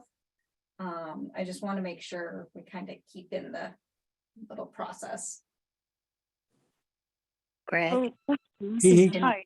Hi. Can you I hear just me? had a Oh, so sorry. hold it on there first. Okay, go ahead, Jane, then Anne. Yeah, I'm the one that had it was like it was behind my eyes Mhm. and in the frontal lobe. Mhm. And I was using marjoram. Tremendous. And then it kind of, it was like, it stayed up there for a while. And then it was like an expansion in the whole body. Yes, perfect. You nailed it. Well, I would have gotten on sooner. I mean, I would have responded sooner. But the issue is technology. Yeah, I hear you.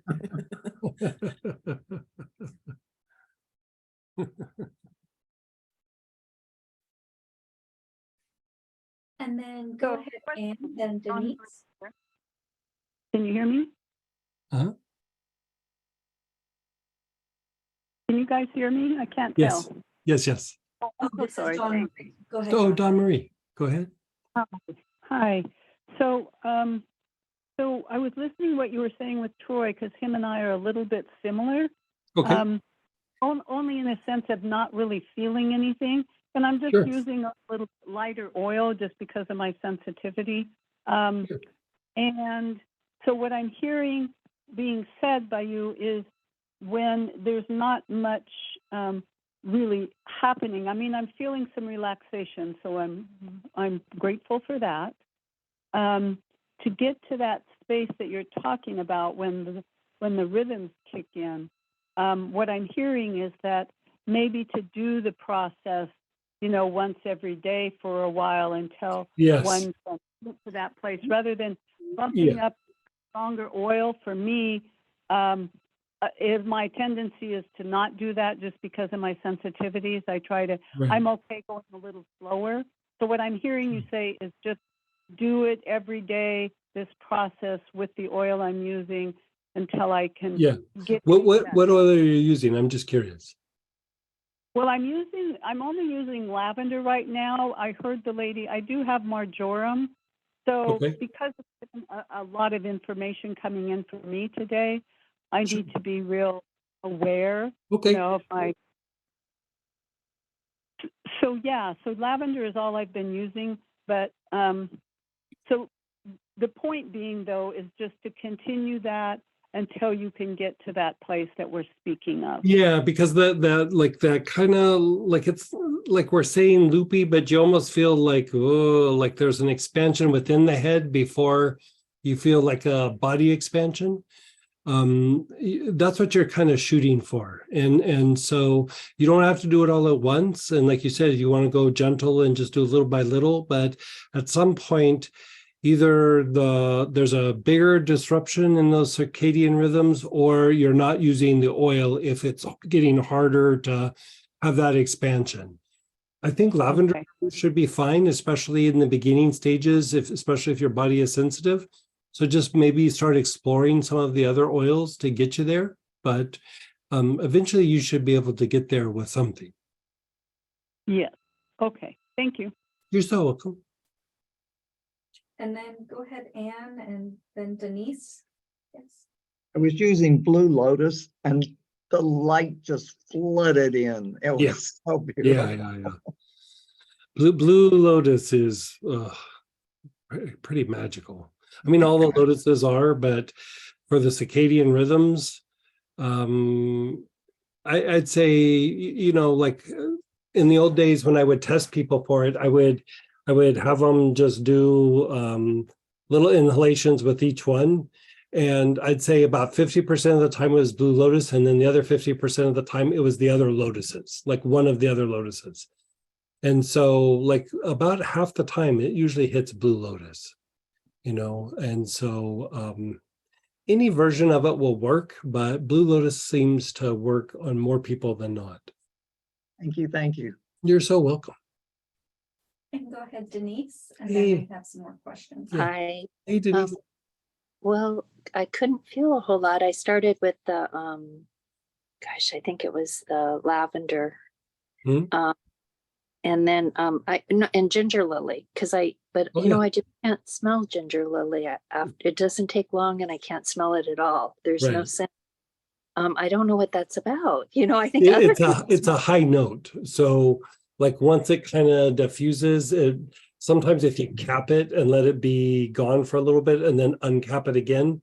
But like the nose and the brain's ability to perceive like high notes only last for a short amount of time. They don't last for a long time. Where medium note oils like lavender, basil, marjoram, they'll last longer because it takes a little bit longer for them to unfold, and then they linger longer. But something that's a high note, they kind of expand, and then they're so intense that then you can't smell them. It's still happening, it's still working, but you can cap it and then uncap it again.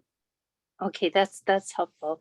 And I think I got to a certain point, and then I could feel the line across my brain. It took a while. It took moving around, and and that did it. Is there any? Am I a Blue Lotus candidate or?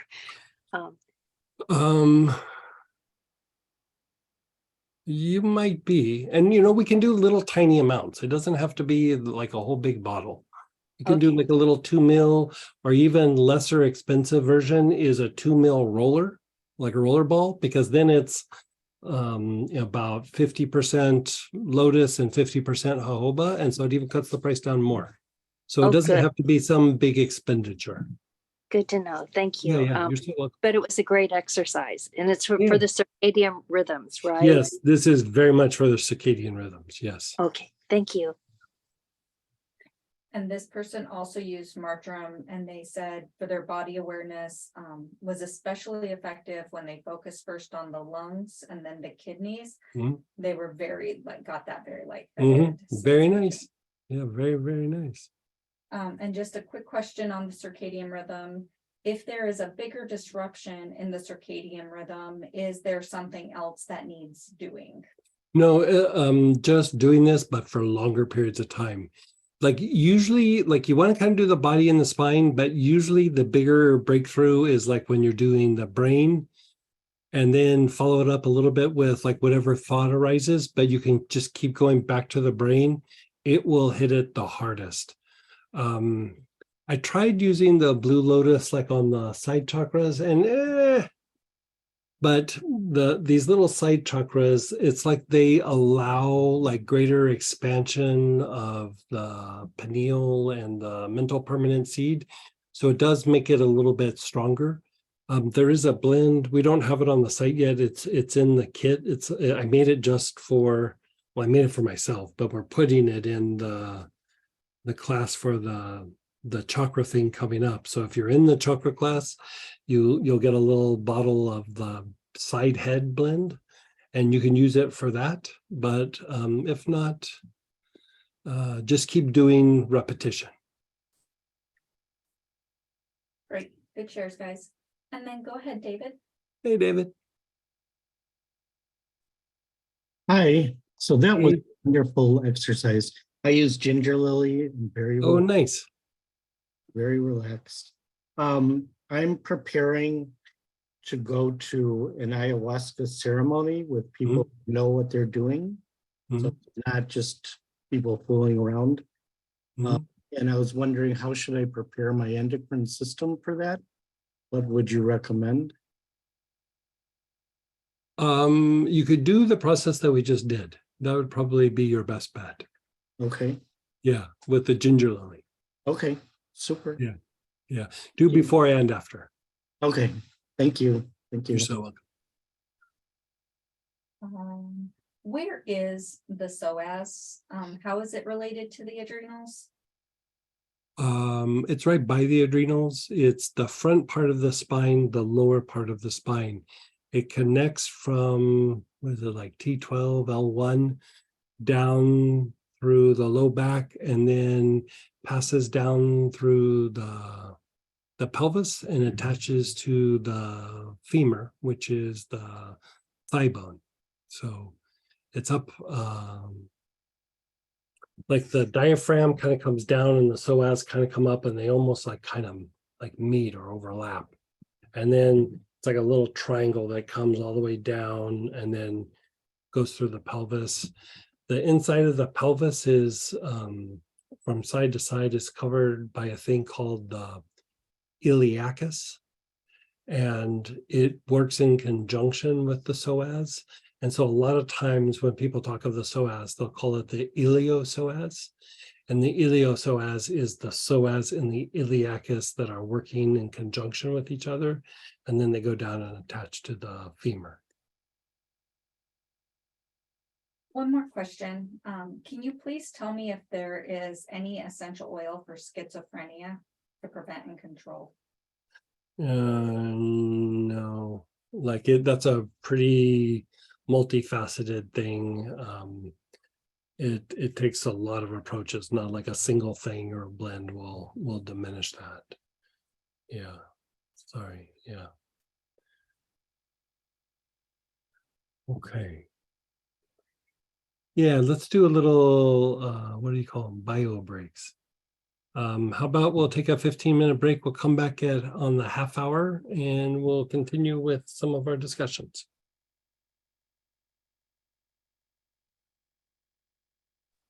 So let's go ahead. If somebody still has a share or a question before we move on, let's address it before we move. And even if it's something else, they can. Okay. Someone said, I am maybe too loopy from that last practice. I hear you. Like, just like FYI, like almost everything that we do in the different classes, Samantha's always doing, but because, we do this one around the house from time to time, she was like, I am not participating because I have to be able to run the computers. She was like, can't do it. Like it's, it's a great one to do before meditation because it really allows the energy that comes in meditation to go into the body, physicalize into the body, put you in a deeper meditative state. But I would say that it puts you in a deeper state of healing, especially when it needs to be really deep, like to the bone kind of healing. You know, it's not for everyday stuff. I mean, I really rarely kind of talk about it, but as we were talking about the glands, I was like, we got to throw the circadian thing in the mix. And I think, didn't we even put it in last week's newsletter? Yeah. And so it's pretty much what we put. I just pulled it out of the class. So yeah, but if you have any questions or comments or shares, let's do that before we move on to the adrenals.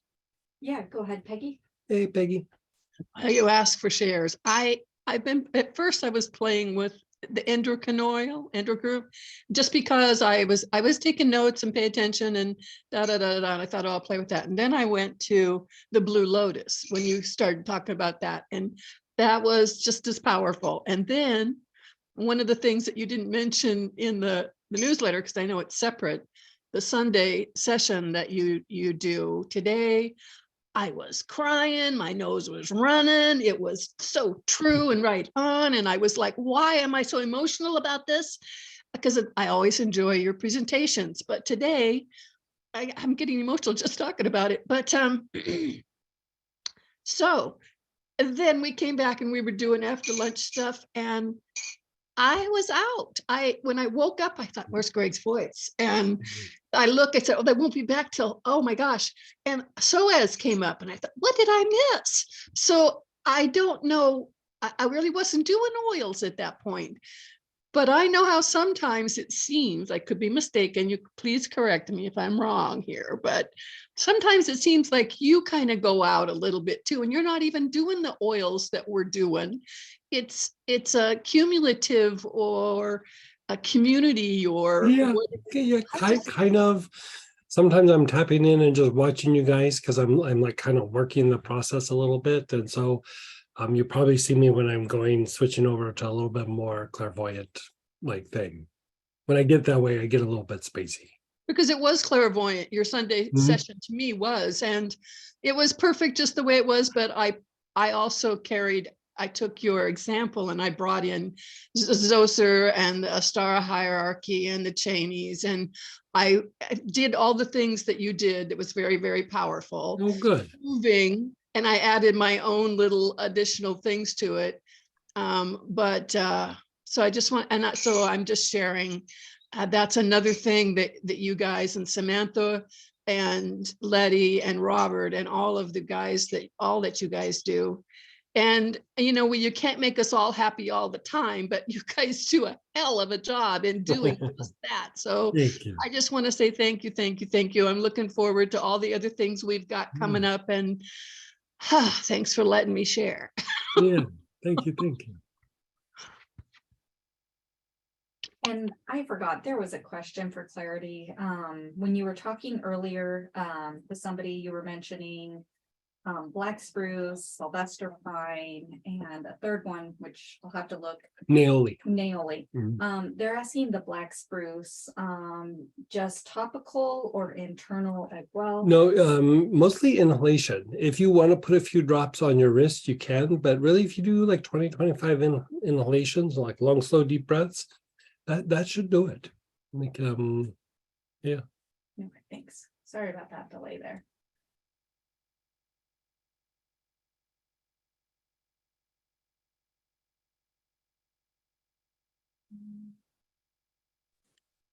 Just one question. Can you, on Three Wise Men, can you take it internally, or is that? Yes. Yeah. Probably the most preferred way of using it is internal. You can use it topically and of course inhalation, but especially when it comes to the glands, internal tends to be the most potent way of using it. Okay. Yeah. Thank you. You're so welcome. Great day. Thank you. Good. I'm glad you enjoy. My deep gratitude to Greg for the earlier discussion about karmic tendencies stored in the blood, the need to purify the blood, cleansing organs, and the circadian rhythm exercise we just did. A huge monster-sized emotional burden is finally starting to lift and dissipate after so many years. Thank you so much. I mean, you know, the thing with the karmic imagery in the blood. You know, haven't you ever noticed like you have a thought in your head and you just can't get rid of it. Like you just can't. And sometimes it makes you do things that you know is going to be bad, and you just like, it's just like there's a gravity there, like you can't stop yourself. That's usually some karmic imagery. You know, you have thoughts that you generated, you have thoughts because somebody called you a name, you have thoughts from traumas in the past. Those are all things, but like even deeper and like more core, or is this karmic imagery where, you know, you just have these thought processes or a way of thinking that you have a hard time breaking out of. And you know, depending on what it is, you do kind of work the organs of blood purification. And you know, we've dabbled in that, but we are going to be going much harder in that. Almost every spiritual tradition has an inner practice associated with purifying the blood. Almost everyone. For the Native Americans, it's the sweat lodge. For a lot of different Christian practices, they consecrate alcohol, you know, grape wine or cognac or brandy, and then they, you know, they drink it. Different traditions have different processes. You know, even in the Buddhist practices, there's these little things that you take that are usually prepared by a Dalai Lama, and it has an impact. And then Egyptian tradition has a slightly different version of it, but pretty much everybody does some form of it. Yeah. Usually not taught to the public, but it's there. And even if you want to, even Astara kind of talks about it in the second degree lesson, where it talks about these 4 different aspects of the blood. You can see how we've kind of dabbled around it with the 4, you know, the different blood blends from the class, that from the past, and it's coming up in the future. And even a couple of weekends ago, we had it in. But there's different aspects to it that you need to work, but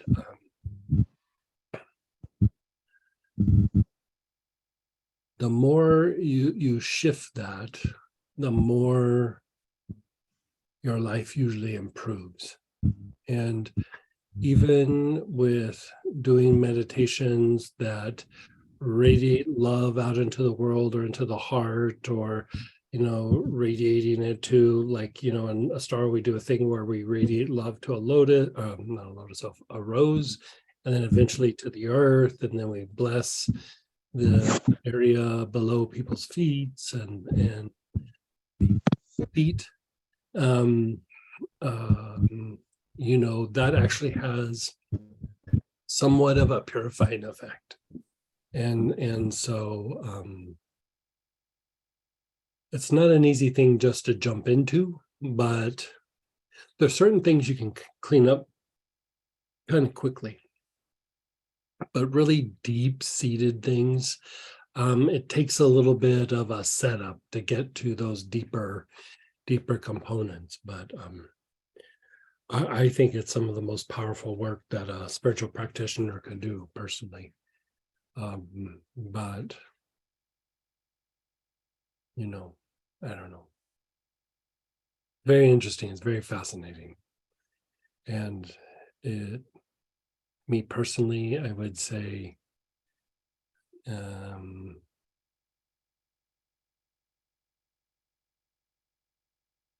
it changes the nature of your mind. Like, bottom line, that's what it does. I mean, it changes your physiology somewhat, but it changes how your brain works. And it's something that can be measured. Actually, you can look at the blood, and actually, even if you have like clairvoyance or the ability to measure things energetically, you could actually evaluate qualities of the blood and go from there. Yeah. We have a thing that with Astara, elemental mysticism is actually the beginning of a blood purification technique. I don't think, have we released that one to the public? I think that comes out next, like in the next couple of weeks or I something. think that one comes out in the next couple weeks. Yeah. We did it with the ministers, and we did it like a thing with some big groups in India. But in the US, I think we're just getting ready to, we had released some other things in the US first. So it's about to come out. But it's based on a very, very old practice. Very, very ancient practice. Something that I was taught a long time ago. And go ahead, Coleman. Hey, Coleman. How are you? You were unmuted. I don't know, maybe you didn't mean to be. If you have a question or share, go ahead and unmute yourself. Otherwise, I'll go to this one too. The body tonic internal ? Three wise men body tonic internal ?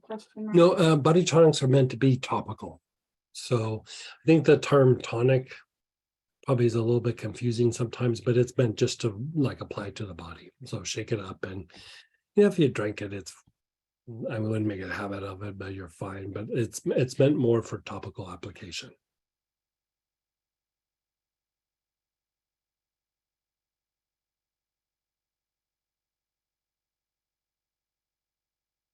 Okay, so I think we got all the questions. So let's drop down to page 17, and let's just talk about the adrenals for a little bit. Again, very common problem. It's a problem that a lot of people have. So you see right off the bat, it says adrenal stimulants. This isn't about like making your adrenals go from 0 to 100 very quickly. It's like anytime in a aromatherapy, when they're talking about stimulants, they're talking about stimulating a particular body process or an organ to function at maximum efficiency. And sometimes with like depletion, sometimes with fatigue, sometimes the adrenals will become hyperreactive. Like they're not necessarily overactivated, but they get triggered very, very easily. And so one of the ways that you can do this to alleviate some of the stress-related issues, it can even have an impact on anxiety and panic sometimes, but overall health is usually good, especially if you've been in fight flight for a while, or you have the tendency for fatigue, things like this. And so you have several choices here. Basil, Barnial. I'm using old notes there. Sorry. Borneal is a type of camphor. I'll fix that. It's a fancy form of camphor. Just camphor will work. It's like camphor from a certain region. Like I even get snooty about my camphors, so I apologize. Geranium, any sort of pine will work, but I have the tendency to use Sylvester pine more for this. The rosemary and sage are phenomenal for the adrenals. Phenomenal, especially for stimulating more appropriate function. And basil really works well, especially if there starts to be some cognitive functions associated with it. Like you're having a hard time processing information, you're having a lot of mental stress, things of that nature. The basil can be helpful. Camphor is very fortifying to the body to begin with, but it can be fortifying to the adrenals. And then tonics are just different from stimulation. They're just like fortifying in nature. They're just, but you can see that a lot of them are still in that realm. So they're stimulating and they're strengthening, they're fortifying. Sometimes when you stimulate something and it's in a weakened state, it functions better, but it doesn't last for a long time. When you kind of bounce back and forth between stimulation and fortifying, it increases the function, and it lasts. It has a lot of legs under it. You can see here, a lot of the same oils work. Probably one of the best adrenal tonics is black spruce. And you can see black spruce isn't necessarily a stimulant, but it's very, very helpful. So you do that and you mix it with a little sage, a little rosemary, rotate them when you're using them. And again, I use black spruce a lot for a lot of reasons. One of them is just fortifying the adrenals all the time. I mean, wear and tear, you have busy lives, you push maybe a little harder than you should, you push past the point of fatigue. In my case, I've always worked like kind of long days and not taking very much time off. And it was fine. And then all of a sudden I got a little older. My recovery rate, it started taking more and more. So, I still shorten the days and, whatever. And, but there's a little bit more wear and tear on like a super busy schedule that like if I did what I used to do, I'd be bedridden. And so, I still have a busy schedule, but I do things to try to minimize any sort of like where, how just the floor drops out from under you, where you're just like exhausted and you can't get anything done and you're tired. Keeping up on the adrenals is a great way to offset that. It's a really great way. And especially if you're starting to have like anxiety or agitation, those are all byproducts of adrenal issues. And so, just inhalation will work. If you want to do salt baths, that's great. If you want to put a few drops on the wrist or something like that. But a lot of times, just a lot of long, slow, deep breathing, and you can call it good. If the body is real super agitated, if you're starting to feel a lot of like fluctuations in moods and things like that, again, go to African bluegrass. The bluegrass has a very soothing effect on some of the agitation. And this is one that actually you could use even with children. We've used it like when, how sometimes with kids, they're hard to redirect. Like, it's like, okay, I don't know, okay, it's time for bed. And they want to watch, a movie or something or a cartoon, or they want to play. And you're like, no, you got to get to bed. It's not really agitation, but it is a little bit of a mood thing. And if you start like diffusing African bluegrass and maybe even putting a little bit on them or have them inhale it, they become much easier to redirect and stay within certain parameters, you could say. Because the agitation is like a lot of times fatigue, and it starts to be a little bit of an adrenal thing. Like, I don't want to go to bed. I don't want to, I can remember doing that. Like, it's just like a little kid thing. And so my go-to move though was wait for my parents to I'd go to bed, wait for them to sit down, and then I'd crawl back out and I'd watch Johnny Carson at night, almost every night. Right. We'll keep that to ourselves. And didn't have African bluegrass back then, by the way. So fatigue, cinnamon can be helpful, cassia.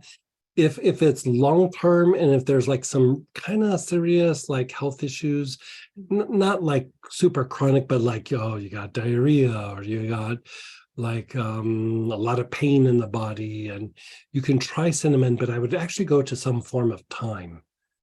Here I just listed thyme, but all the thymes will work. But thyme thuyonol, thyme geranol, thyme linalool, benchmark thyme, those are all really good for long-term use. They strengthen the body. Like a lot of times, like when the body's sick or fatigued or like in a little bit of like an energy crisis, thyme can be a magic bullet. It really can help turn you around kind of quickly. And so cinnamon can too, but I tend to go more thyme for some reason. But the big one I wanted to talk about was fight flight. And fight flight is at the top of page 18. And here, marjoram is incredibly good for this. It's calming, it's soothing, it fortifies the the vagus nerve, but it literally helps pull you out of fight flight. Lemongrass can,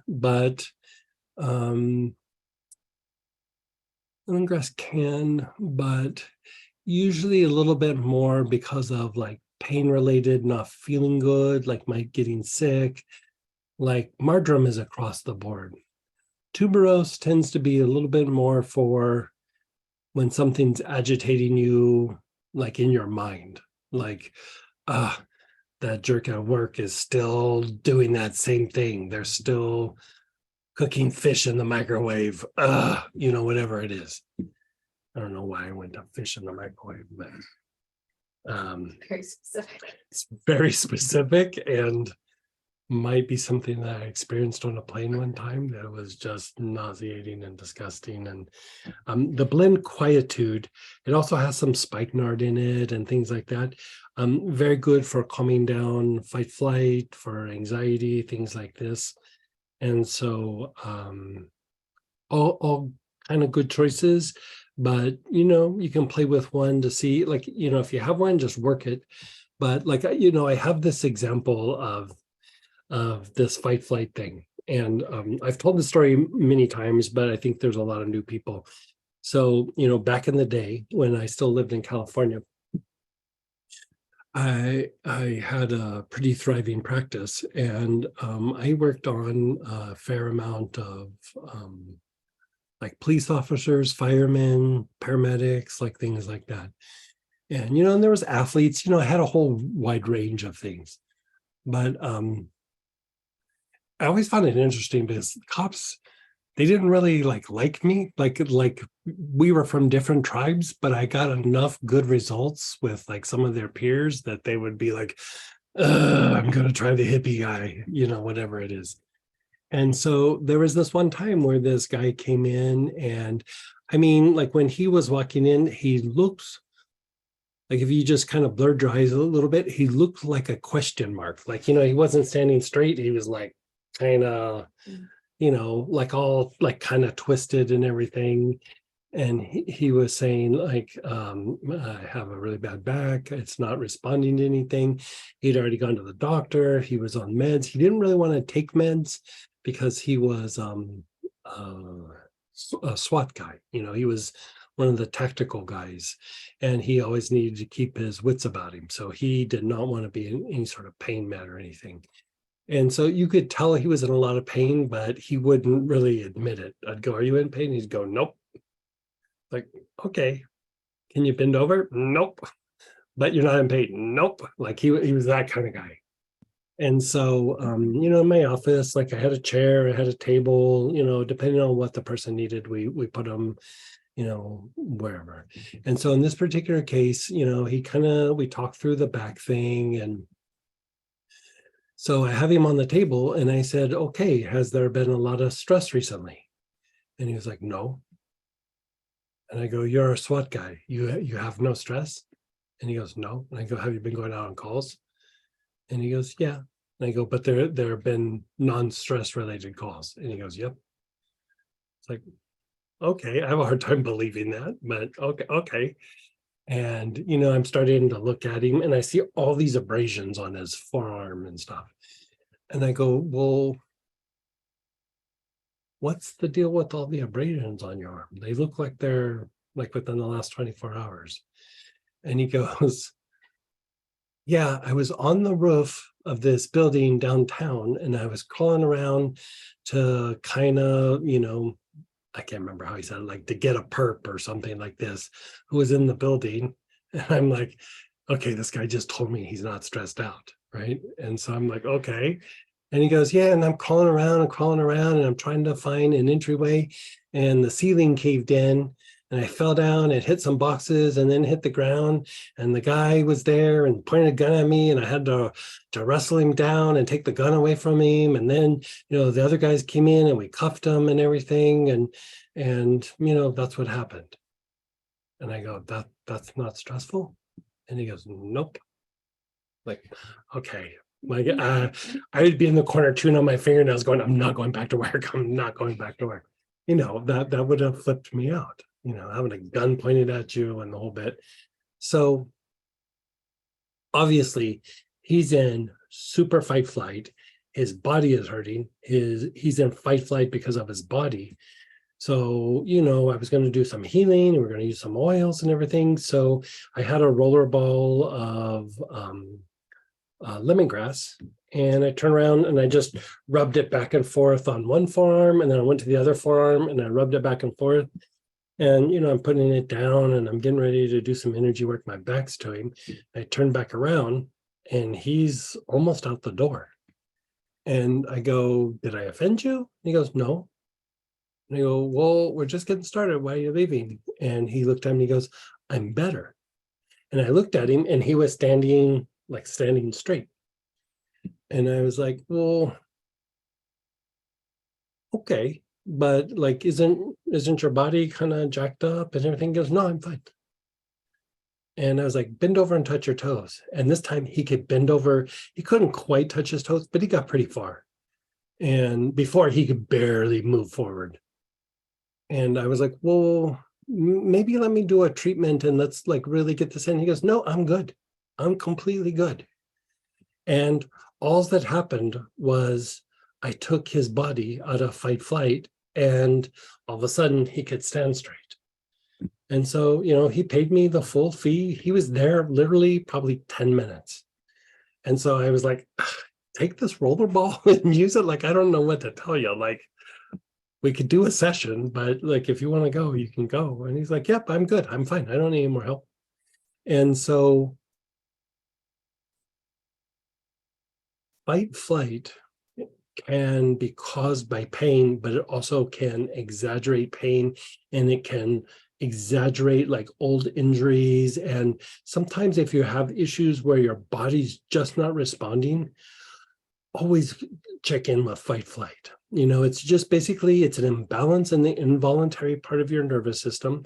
It could happen for all kinds of reasons. It could happen just being sick with a cold or a flu. I mean, it could throw your nervous system out of whack that quickly. It could happen with fatigue. It could happen with an injury. It could happen with being upset. It could happen with all kinds of things.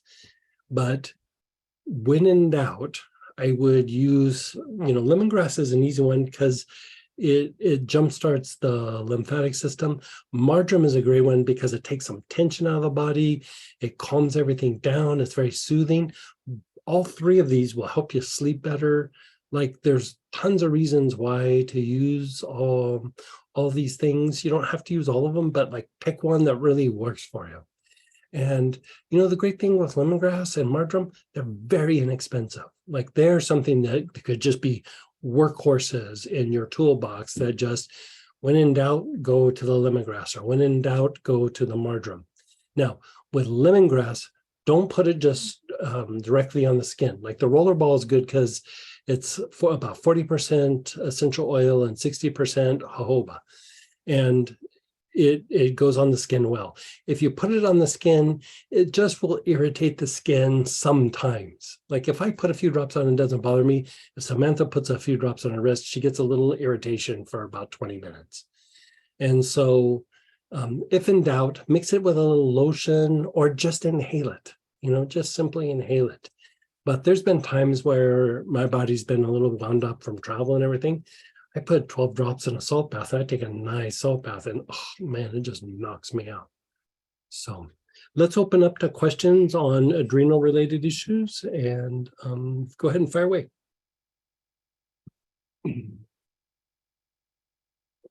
Hi, it's Dawn Marie again. Hey, how are you? You have reached my area of everything, basically. So adrenals has been a thing for me probably, since I was about 30. I had a complete hysterectomy. Oh, yeah. And so I don't have a lot of support like hormonal, so the adrenals have had to work overtime all these years. Plus I have the issues of being highly sensitive and empathic and all the things I've talked about. And the fight and flight can get in there, and anxiety and all of that. And for some reason, when you said what you said today about the anxiety and the whatever, I think it's because I've been so long with it that I forget. Oh, yeah, totally. I forget that I have that, or it becomes, I'll become emotional. It just becomes part of who I am. And then I forget. It's like, oh, that's the adrenals, maybe not the kidneys. And And it does and so affect. for me, something that happened that I wanted to ask about, whether this is kind of a fight or flight or a PTS thing.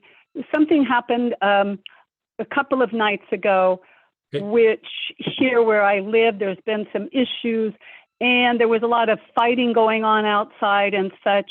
And I generally am pretty grounded in that way.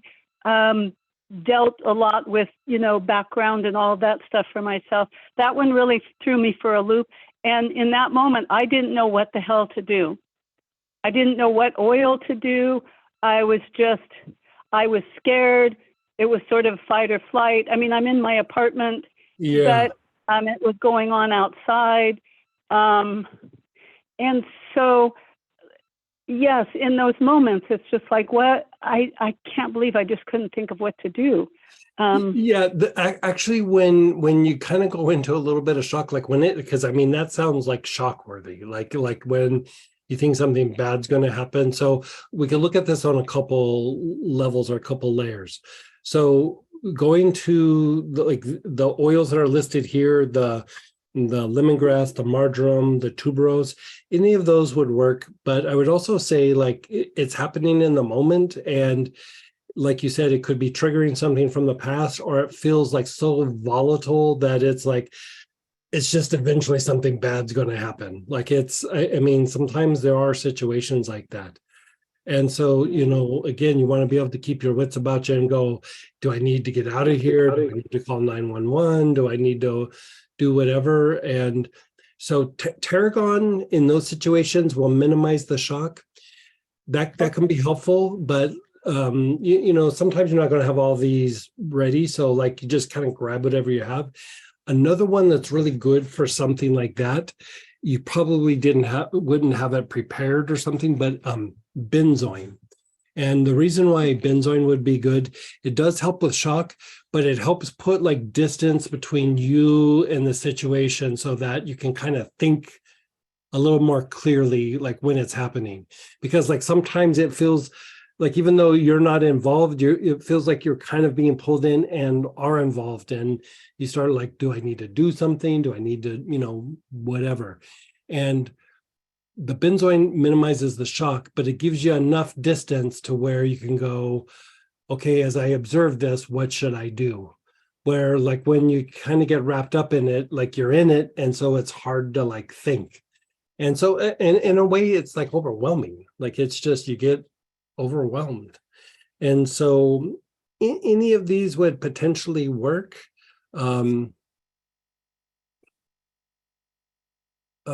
After the fact, I would go through and use something like marjoram, tarragon, lemongrass, any of the blends that really kind of take you out of fight flight. But even after the fact, you could visit some of these.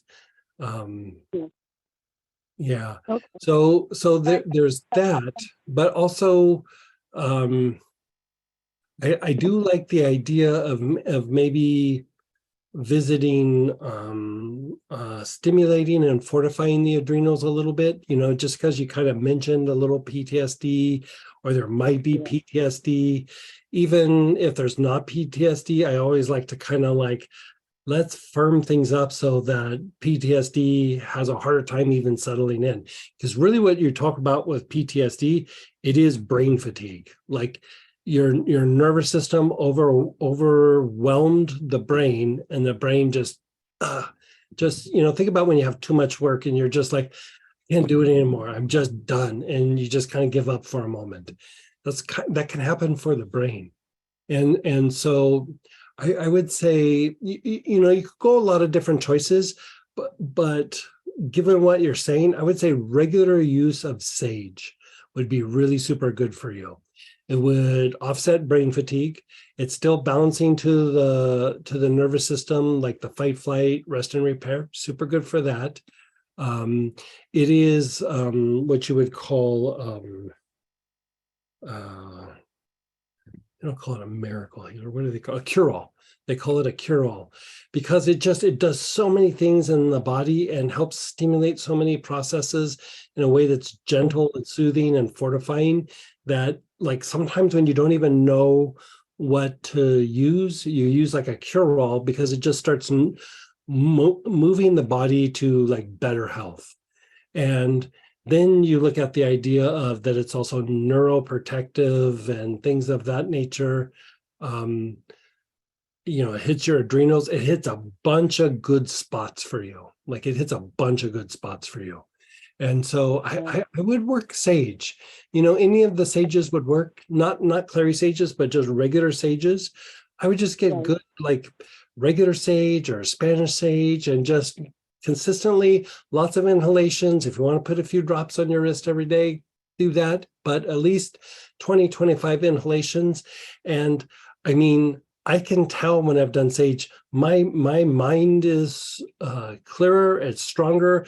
I'm able to process information at a quicker rate.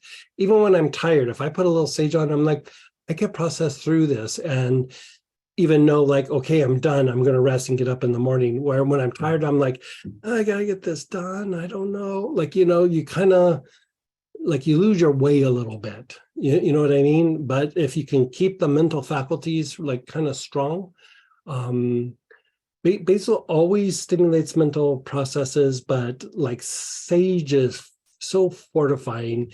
It's hard to look past the sage in some of these situations. I appreciate that. It's another reminder. I've just had a lot of reminders today, and reaffirming for myself and my own knowingness by that sort of reflecting back to me, because I've used sage off and on for 30 years in all kinds of different forms. Right. Not always knowing what, I just knew my body really related to it, but for me, information is always really helpful for, oh, that's what it does. So I really appreciate that about you. Thank you.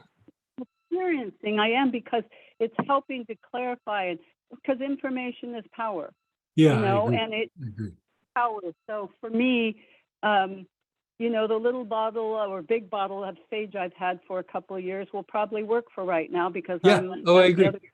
Yeah. So just using that daily, just knowing what it does, on a deeper level is what I'm learning today. So I'm just ever so grateful for that. It's very encouraging and empowering, because I live in Portland, Oregon. So anybody else that does or doesn't, you almost have to be hyper vigilant where I live. So I'm getting ready. Oh, do you really? Yeah. So what happened? Was there just like a fight in the neighborhood or? In Portland, Oregon, I've lived here 40 years, and it's gone to hell in the last 5. So just a lot of psychosis and homeless, and people. And I live in a 55 and over community, and it's an affordable housing. So there's just varying degrees of people and their level of consciousness, as it were. And so these things can occur. And there's a lot of retired vets that have a lot of those kind of issues I was talking about, and not a lot of support, so that they, these kinds of things occur, that they're not in control of all the time. So, the west side of the river, not so much. So I need to be moving back over there. But yes, in this city, it's getting less and less a safe place to live, basically. So the inner city. I realized that. Huh. Yeah. So anyway, but I really appreciate that. It's very fortifying. It's very reassuring. It's very comforting and empowering now that I have an understanding about what this does. When I'm using it, that intention and the understanding of that just adds to everything. So many blessings. Thank you. Oh, thank you. Thank you. And go ahead, David. Hey, David. Hi, Greg. So this whole last section really speaks to me, and I'm getting a little overwhelmed. That's what I want to talk to you about. So I've had fatigue since my before my mother died when I was 9, I think. And I worked with everything I could think of to lift that fatigue. And sometimes I'm able to, sometimes I'm not. I'm using light therapy, which is helping immensely. But anyway, so the light therapy is helping or no? Oh yeah, definitely. Okay. Super. But it's helping me compensate. It's not healing the issue. Right. So I know it's changing my mitochondria. My mitochondria are functioning better. I can feel it. My thoughts are clearer. It's helping me tremendously. And I've used it now for 10 years or more. Consistently. It makes a huge difference for me, but it's not healing the fatigue. And I'm not sure, like, I want to just run through what I'm doing because I'm not sure how to integrate all this. I'm taking the frankincense orally once in a while, twice a day for my will. I'm using coffee in the morning and putting it on the webs, which I want to ask you what the webs do. But anyway, I'm doing. It's the solar plexus. Solar plexus. It's the emotional body, the solar plexus, and it will impact the heart, but mostly the solar plexus. Okay.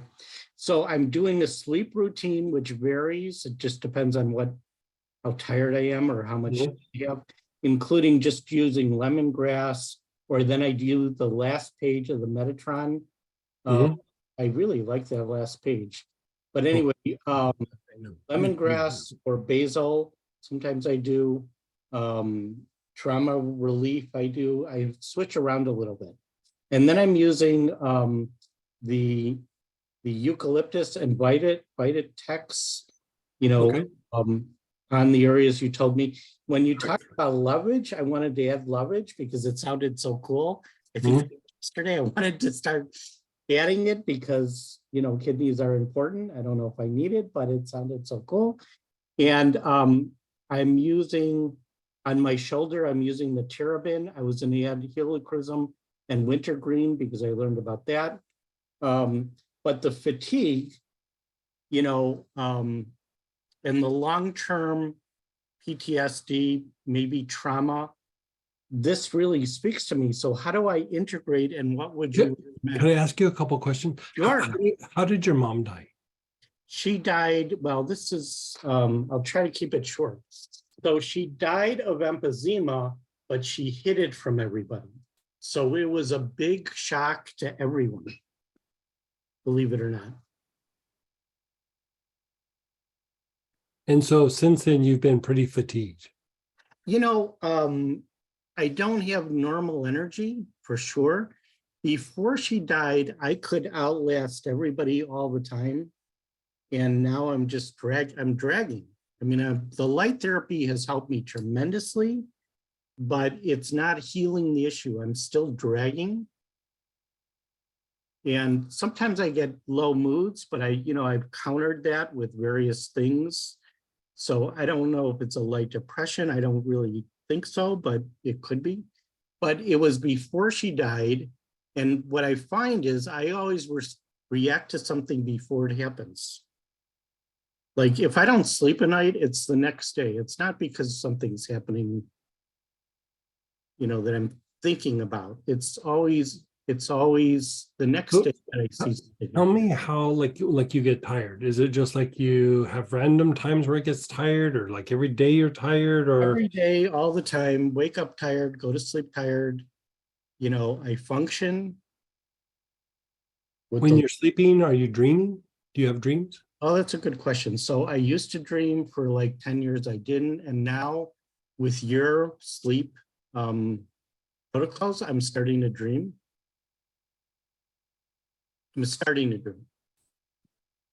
How about daydreaming? Do you have like times where you kind of sit and just daydream, like when you should be doing something and you kind of like start daydreaming a little bit? There's times. Is it like an abnormal amount, or just, we all kind of do it from time to time, but is it like kind of more than usual, or does it get in the way of anything? Not really. Okay. And do you ever like lose like a little, like you're doing something and you lost like 15 minutes or something? So that's so funny.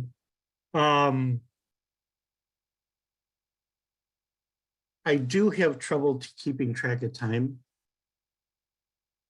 But like if you lose track of time, but I mean, is it like you don't remember what happened in that 15 minutes, or you No, just I kind of lose? remember. You I remember. remember, Yeah. but you just lose track of time. I do. I can work for hours. I can daydream for longer than I intend to. I can. I don't always.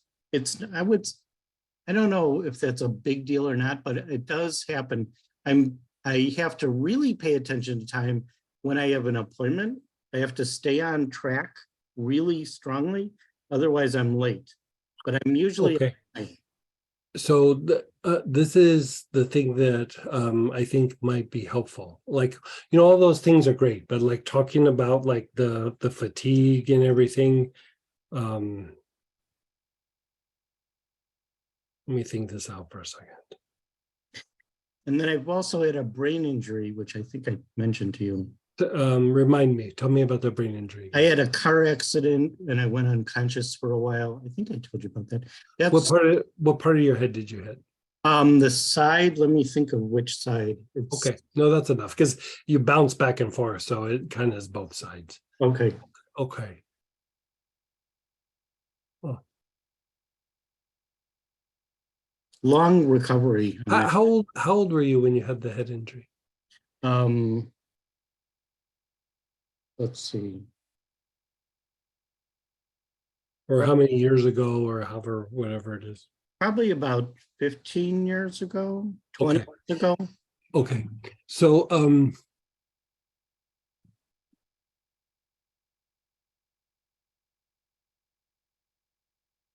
I used to be able to design databases in my brain or play chess moves out like 10 moves.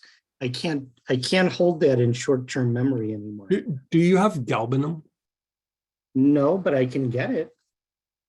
I don't mind. I think I'd like you to use galbanum internally. And then the thing with the materialization breath. Yeah. Use it in the materialization breath as well. Okay. And at first do things that like are around you that might stress you out or upset, you know, like people's upset at you, or you know, it's upsetting or just stressful. But I say eventually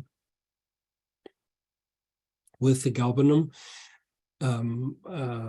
if you could do the materialization breath, reflecting on about the time your mom passed. Okay. And I think that there's just I mean, you're at such an age there that it's a very impactful. I mean, it's always impactful, don't get me wrong, but at that age, it's more impactful with something traumatic like that happening. And there's just like a piece that needs, it's not even needs that it needs to be integrated. It just needs to be like kind of soothed. Like, I think that probably, I mean, at that age, that kind of stuff just usually rocks you to the bone. You know what I mean? Right. It's just, it's like, you know, you're losing somebody you love, but also like, how do I make it in the world? What's going to happen? I don't know what's going to go on. And, you know, the thing that happens with fight flight, like when we're talking with Andrea, is, you know, fight flight thinking is like, when's the next shoe going to drop? I got to put a fire out. I don't know what it is. Almost you're always looking for like the next problem. And I remember thinking this for myself, like if I put my guard down, something bad's going to happen. Couldn't tell you what, it didn't fit anything that was happening. But like when I would search inside, it was like, if I put my guard down, something bad's going to happen. So that's kind of fight flight thinking. But I think this is like so kind of traumatizing back then that it's almost like it disoriented you at the time. And then when you're doing certain things, it kind of there's a thing that's still tied to that event where you still get a little disoriented, and I think that's like the loss of time and some of these other things. And so take it internally should help, and then doing the materialization breath should help. Like both of them should help substantially. Like galbanum also helps with pain. It also helps with a bunch of things. Like it is, it's in the frankincense family, and it's really amazing when it comes to like physical pain, but like even psychological pain, like we all sometimes had, rough like childhoods or things. And like whenever I feel something kind of come up from the past, I take some galbanum and like I can look at it, be solid about it and go, yeah, that sucked. And I can just move on from it. But if I didn't take it, I'd be, that sucked. What am I going to do about it? Like like you start tailspinning and you can't pull out of it. And the galbanum really helps certain aspects of traumatic events. And yes, it could be physical pain, but it's not even so much the event itself. It's just that sometimes trauma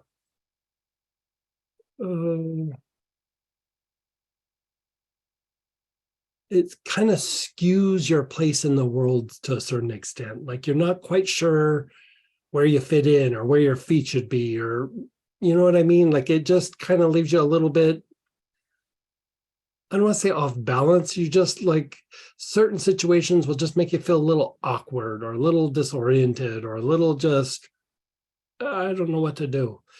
Galbanum is amazing for that. Like amazing. So I mean, I have a little tiny kit, like, you hear me talking about black spruce and sage, usually helichrysum, basil. The biggest bottle in there is galbanum. Like I always am traveling with galbanum. And how does galbanum, I'm not sure if I'm saying it right, differ from helichrysum? Helichrysum releases the trauma and helps you to move past it. Galbanum kind of shifts the physiology that was impacted by the traumatic event. And you could say, like, it's not about the story or the traumatic event, but there's certain things in the physiology that either got agitated or kind of shut down a little bit. And galbanum regulates those pieces of your physiology. Great. Oh, this sounds perfect. Greg, this sounds so perfect. Yeah.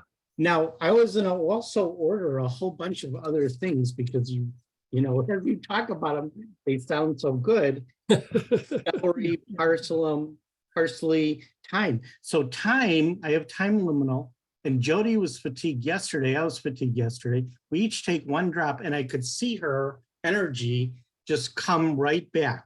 Just like one drop. It was so amazing.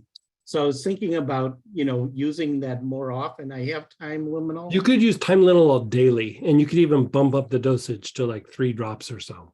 3 drops. Yeah. And then parsley, celery, sage, those were all things that sounded, good to me. Yeah. Those are all solid. Yeah. And would you recommend the lovage at this point also? Well, if you're getting parsley and sage, I mean, I might switch out I was going to get lovage instead of both of those. Yeah, that's what I was just going to suggest. Like I would switch those out and get the lovage. Okay. Yeah. Parsley is good. Parsley is really solid. Parsley is really good for cleansing the skin and the scalp and, doing things like that. Still good diuretic, still improves function, but lovage is the big brother. Like, you know what I mean? Lovage is like the one that likes like, hey, let me show you how it's done. You know what I mean? And so I would trade those two out for lovage. Okay. Yeah. Lovage, so my point is, can I overdo this? With all the things that you're talking about, I would say no. There are certain oils. They're usually the really hot oils like savory, oregano, certain kinds of thyme that like I don't even put on the site. They're just super hot. Savory. There's another one. I'm missing something. Yeah, oregano, savory. Cinnamon can be well tolerated. Oh, it's probably cinnamon bark is what I'm thinking of. Cinnamon bark can be a little overstimulating. But all those things that you mentioned, those are like bread and butter oils. Okay. Yeah. Okay. And then you said something about the black spruce being amazing. I didn't write it down, but I know you, whatever you said. It's good for the adrenals. It's basically it's any spruce or fir or frankincense and myrrh, very fortifying to the nerves. Like it's not stimulating, but it's like strengthening. But the thing with black spruce in particular is it is a tonic for the pituitary, for the thyroid, for the adrenals, and for women, the ovaries. Not so much for men, but for women, the ovaries. And it's strengthening and fortifying. Firs tend to activate the heart. Spruces tend to activate the crown. So energetically, it's also activating to upper centers. Oh, okay, cool. Yeah. Cool. Okay. I mean, there's a reason why for Christmas, you usually either get a fir tree or a spruce tree. One's activating the heart, one's activating the crown. You know, that's so interesting. Helps bring in the energy that comes in the solstice. So I have balsamer fir. Yeah, that would not so much a tonic for the glands, but very fortifying to the nervous system, very activating to the heart. Okay. Okay. So thank you so much. I'll let you know how I'm doing with all these. Oh, good. Yeah, thank you so much. Many blessings. Thank you. Thank you. And you guys can always raise your hand and mute yourself right now. I am going to start going through the chat questions. So people are wondering if some of these other oils could work as substitutes for Let's these hear it. processes. So I just want to make sure I address for adrenal stimulants, it's, you know what, it wasn't under adrenal stimulants, it's under adrenal tonics. People are wondering if ANS support. ANS, not so much. Adrenal support would work. I didn't really work in a lot of blends into these notes, but it would work. ANS support is more for stimulating the neurological function in the gut itself. Yeah. Rosemary verbenan. Yeah. For agitation, would Egyptian geranium? It's okay. Agitation, you know, oils that could, I don't know, it was in one of the classes, but there was that blend Still Point. Remember that one? I don't remember what class it was in. Still Point was made for agitation, but I think I was using it for some therapy and a couple of situations. We might have put it in a class, we might not have, but it's literally blended for agitation. But Oh, nice. Agitation across the board. Yeah. Did you go over what oils are stimulant and tonic used together or separate? Well, if you look up at the stimulants and the tonics, they're both almost like very similar. So they have a stimulating effect and a toning effect, which, you know, doesn't happen a lot, but you can see like on number 1 and number 2, they're all listed.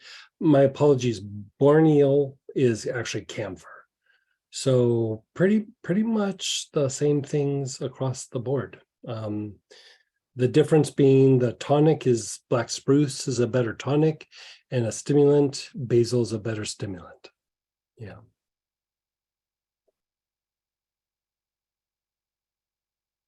What oils?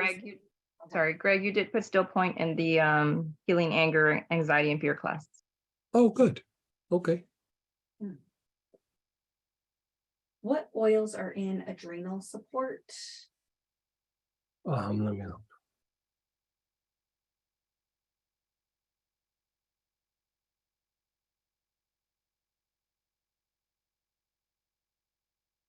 Which one was it? Adrenal support? Yes. It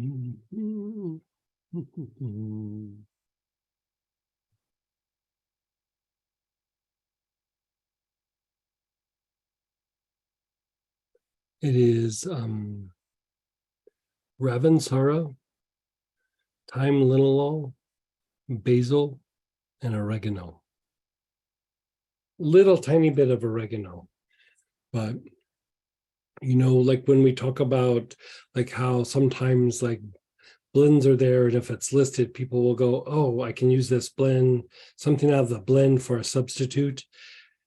Here's a perfect example where each one of those oils don't really do a whole lot for the adrenals. Basil does a bit, but when you combine them, they become a new substance and they're very strong for the adrenals. This is one of the things that I used to use for post whiplash. Like when I would treat whiplash patients, you know, at first they'd be okay. And then, you know, the adrenals would get really super overactivated because of the accident, and they'd be riding adrenaline for, you know, sometimes weeks to even a month, 6 weeks. And then everything starts coming down and then they're super fatigued. This is what I used to pop them out of it. And usually within a couple of dosages, they were doing really super good. I would usually have them use it for about 4 weeks, but usually within the first week, they felt better. Application? Inhalation. Yeah, just inhalation. Oh, earlier you mentioned like taking things internally. We have a lot of new students. I forgot to do this yesterday.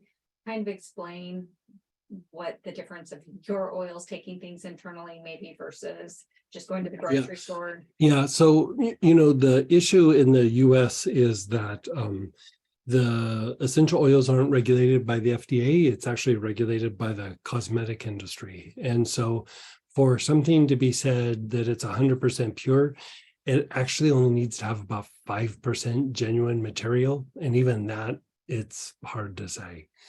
And so a lot of times things that you might get in the health food store and the grocery store, something like that, they're more fragrant than they are essential oil, you know, so they've been manipulated, they've been folded, or they're just purely synthetic. And they smell nice, but they're not necessarily a therapeutic blend. And then if you really apply a lot of it to your skin or take it internally, they're potentially toxic, you know, because they're chemicals. And so make sure that like when you're using an oil and taking it internally, that it's a genuine oil, like, you know, somebody like reputable. And, you know, these days there's a lot more choices than there were like 10, 15, 20 years ago. Like when I first started, we had to order oils from Europe. We couldn't even get anything in the US. And then this guy named Tisserand started selling oils in the 80s. And we started to be able to get like some genuine oils. And then, you know, later on, more and more started coming around. And so make sure that they're kind of genuine. Now, modes of application, you know, internal is not always the magic bullet, right?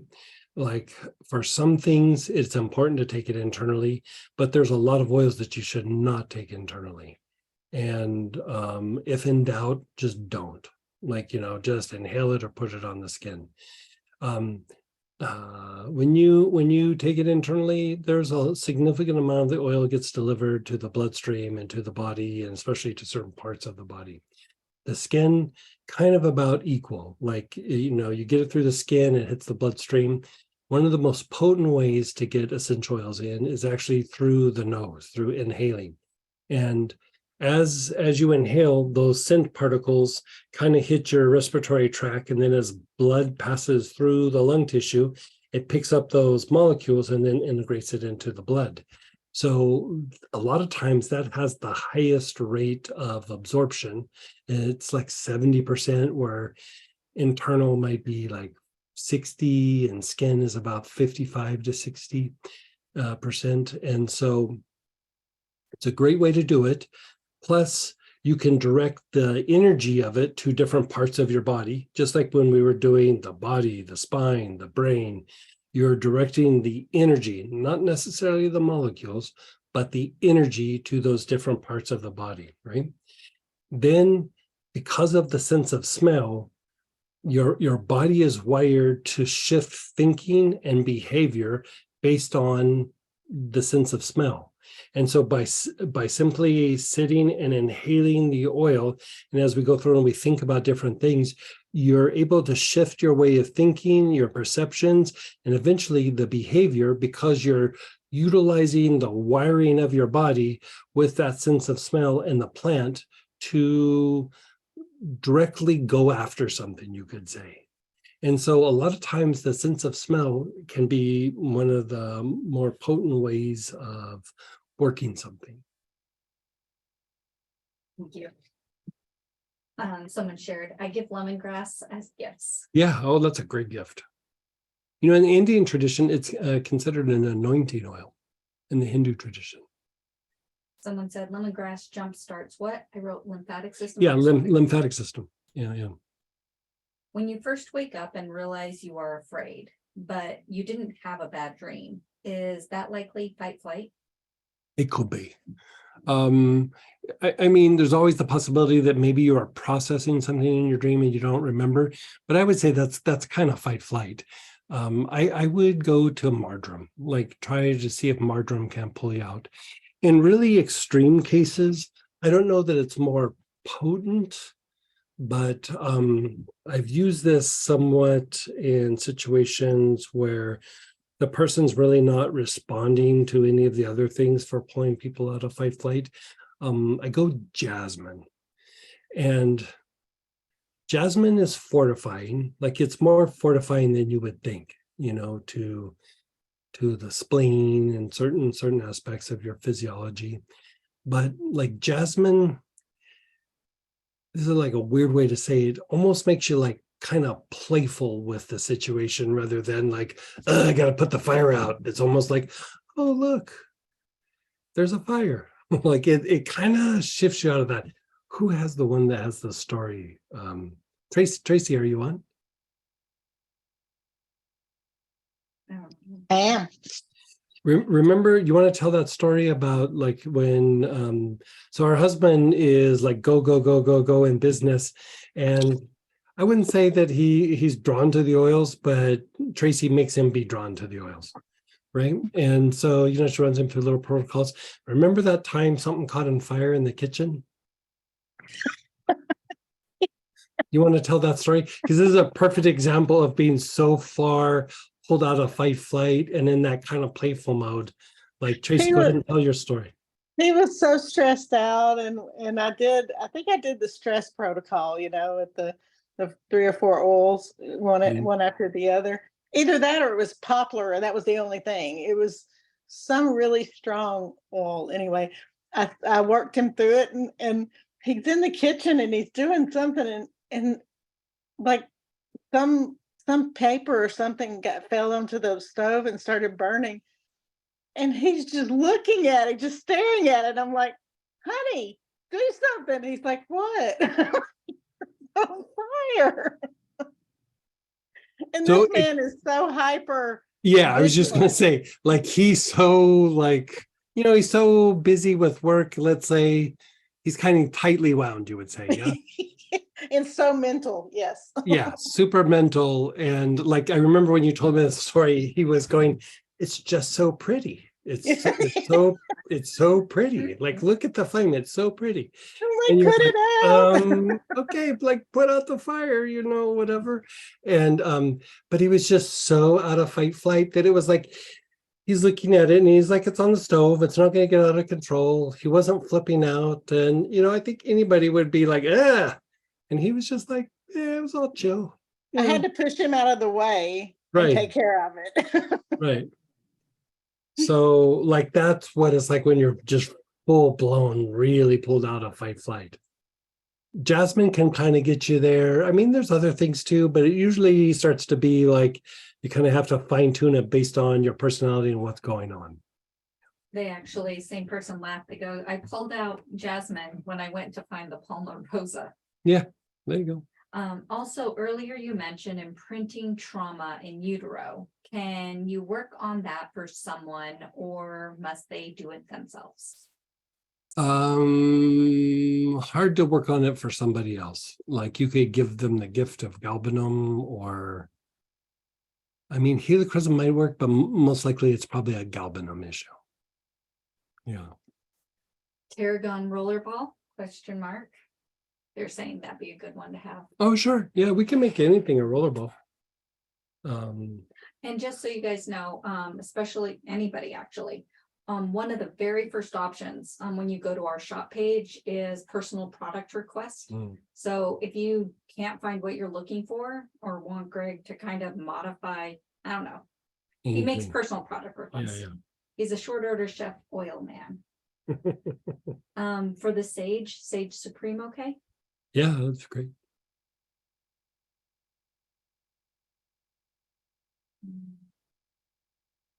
How many drops of galbanum internally? Like maybe 2 or 3. What is Lovage used for again? I wrote it down yesterday as well. It's a diuretic, so it improves kidney function, helps remove fluid from the body. Basically makes you pee a bit more, but really good for deposits in the tissue and in the joints. It's one of the best body like tissue detoxifiers. Like just soft tissue, like stagnant lymph, deposits, whatever it is, it helps to clean that up very rapidly. Go ahead, Denise. Hey, Denise. I wanted to ask you about the utero. Mhm.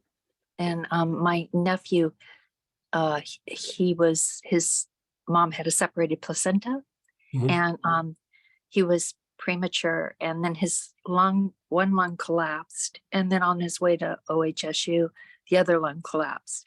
Now he's older in life, but he still carries a lot of trauma and fear around his lungs. So I was I just bet. wondering, pardon me? Yeah. I bet. Yeah, I bet. How far along was he when he was born? Gosh, I'll have to think back. I'm going to actually see him this week, and it's the first time since 2006. I mean, was he so- like a super preemie, or was he only like a month or so? Or No, I want to say he had to be at least 5 or 6 months along, maybe slightly over, but he was young. I remember going to OHSU to see him. does he have any eyesight issues?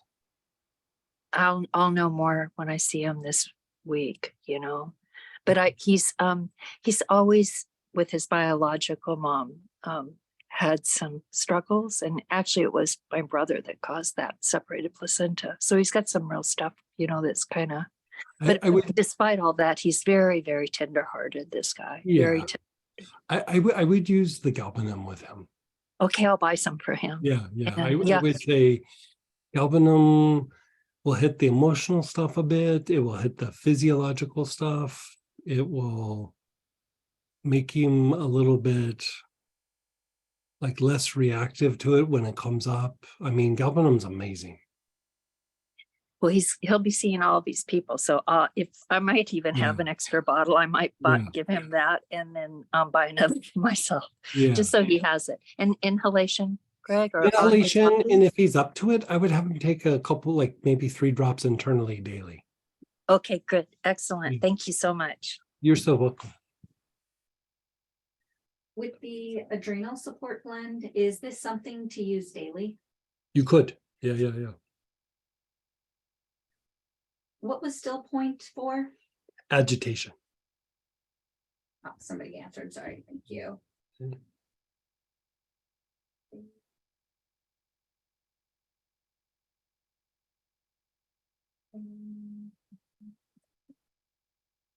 Great questions, guys.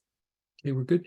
How about let's take a little break and we'll still come back and have time for another round. So we'll come back at 5 after the hour.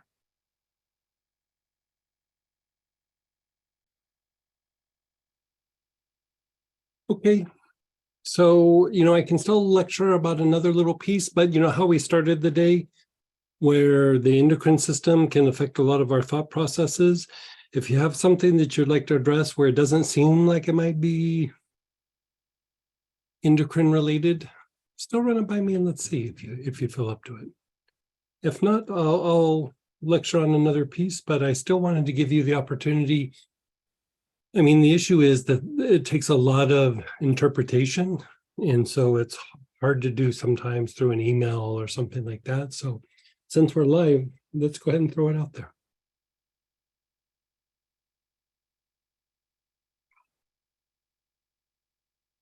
If not, we'll do.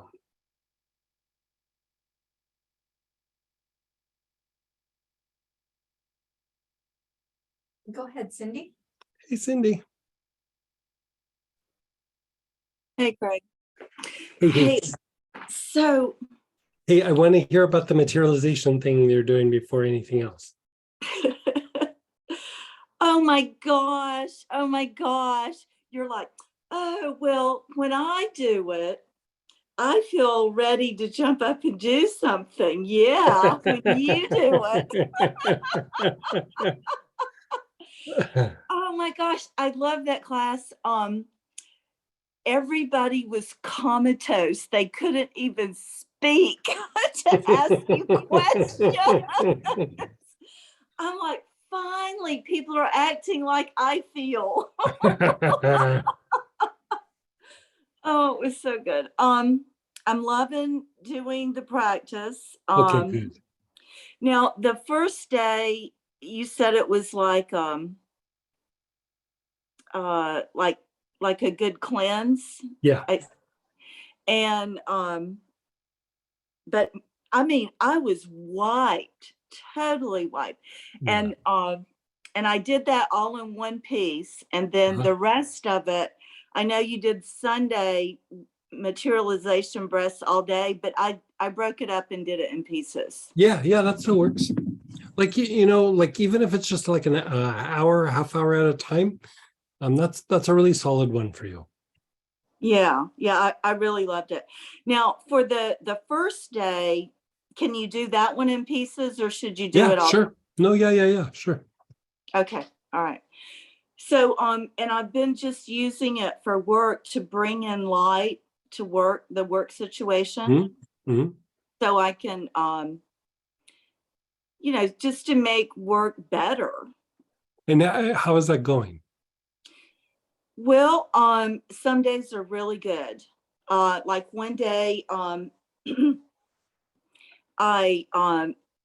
have some things I need to learn, some new programs, and one morning I did it, and that day I was able to take the whole day to learn what I needed to learn. And of course I had interruptions, and then at the end I was able to ask a question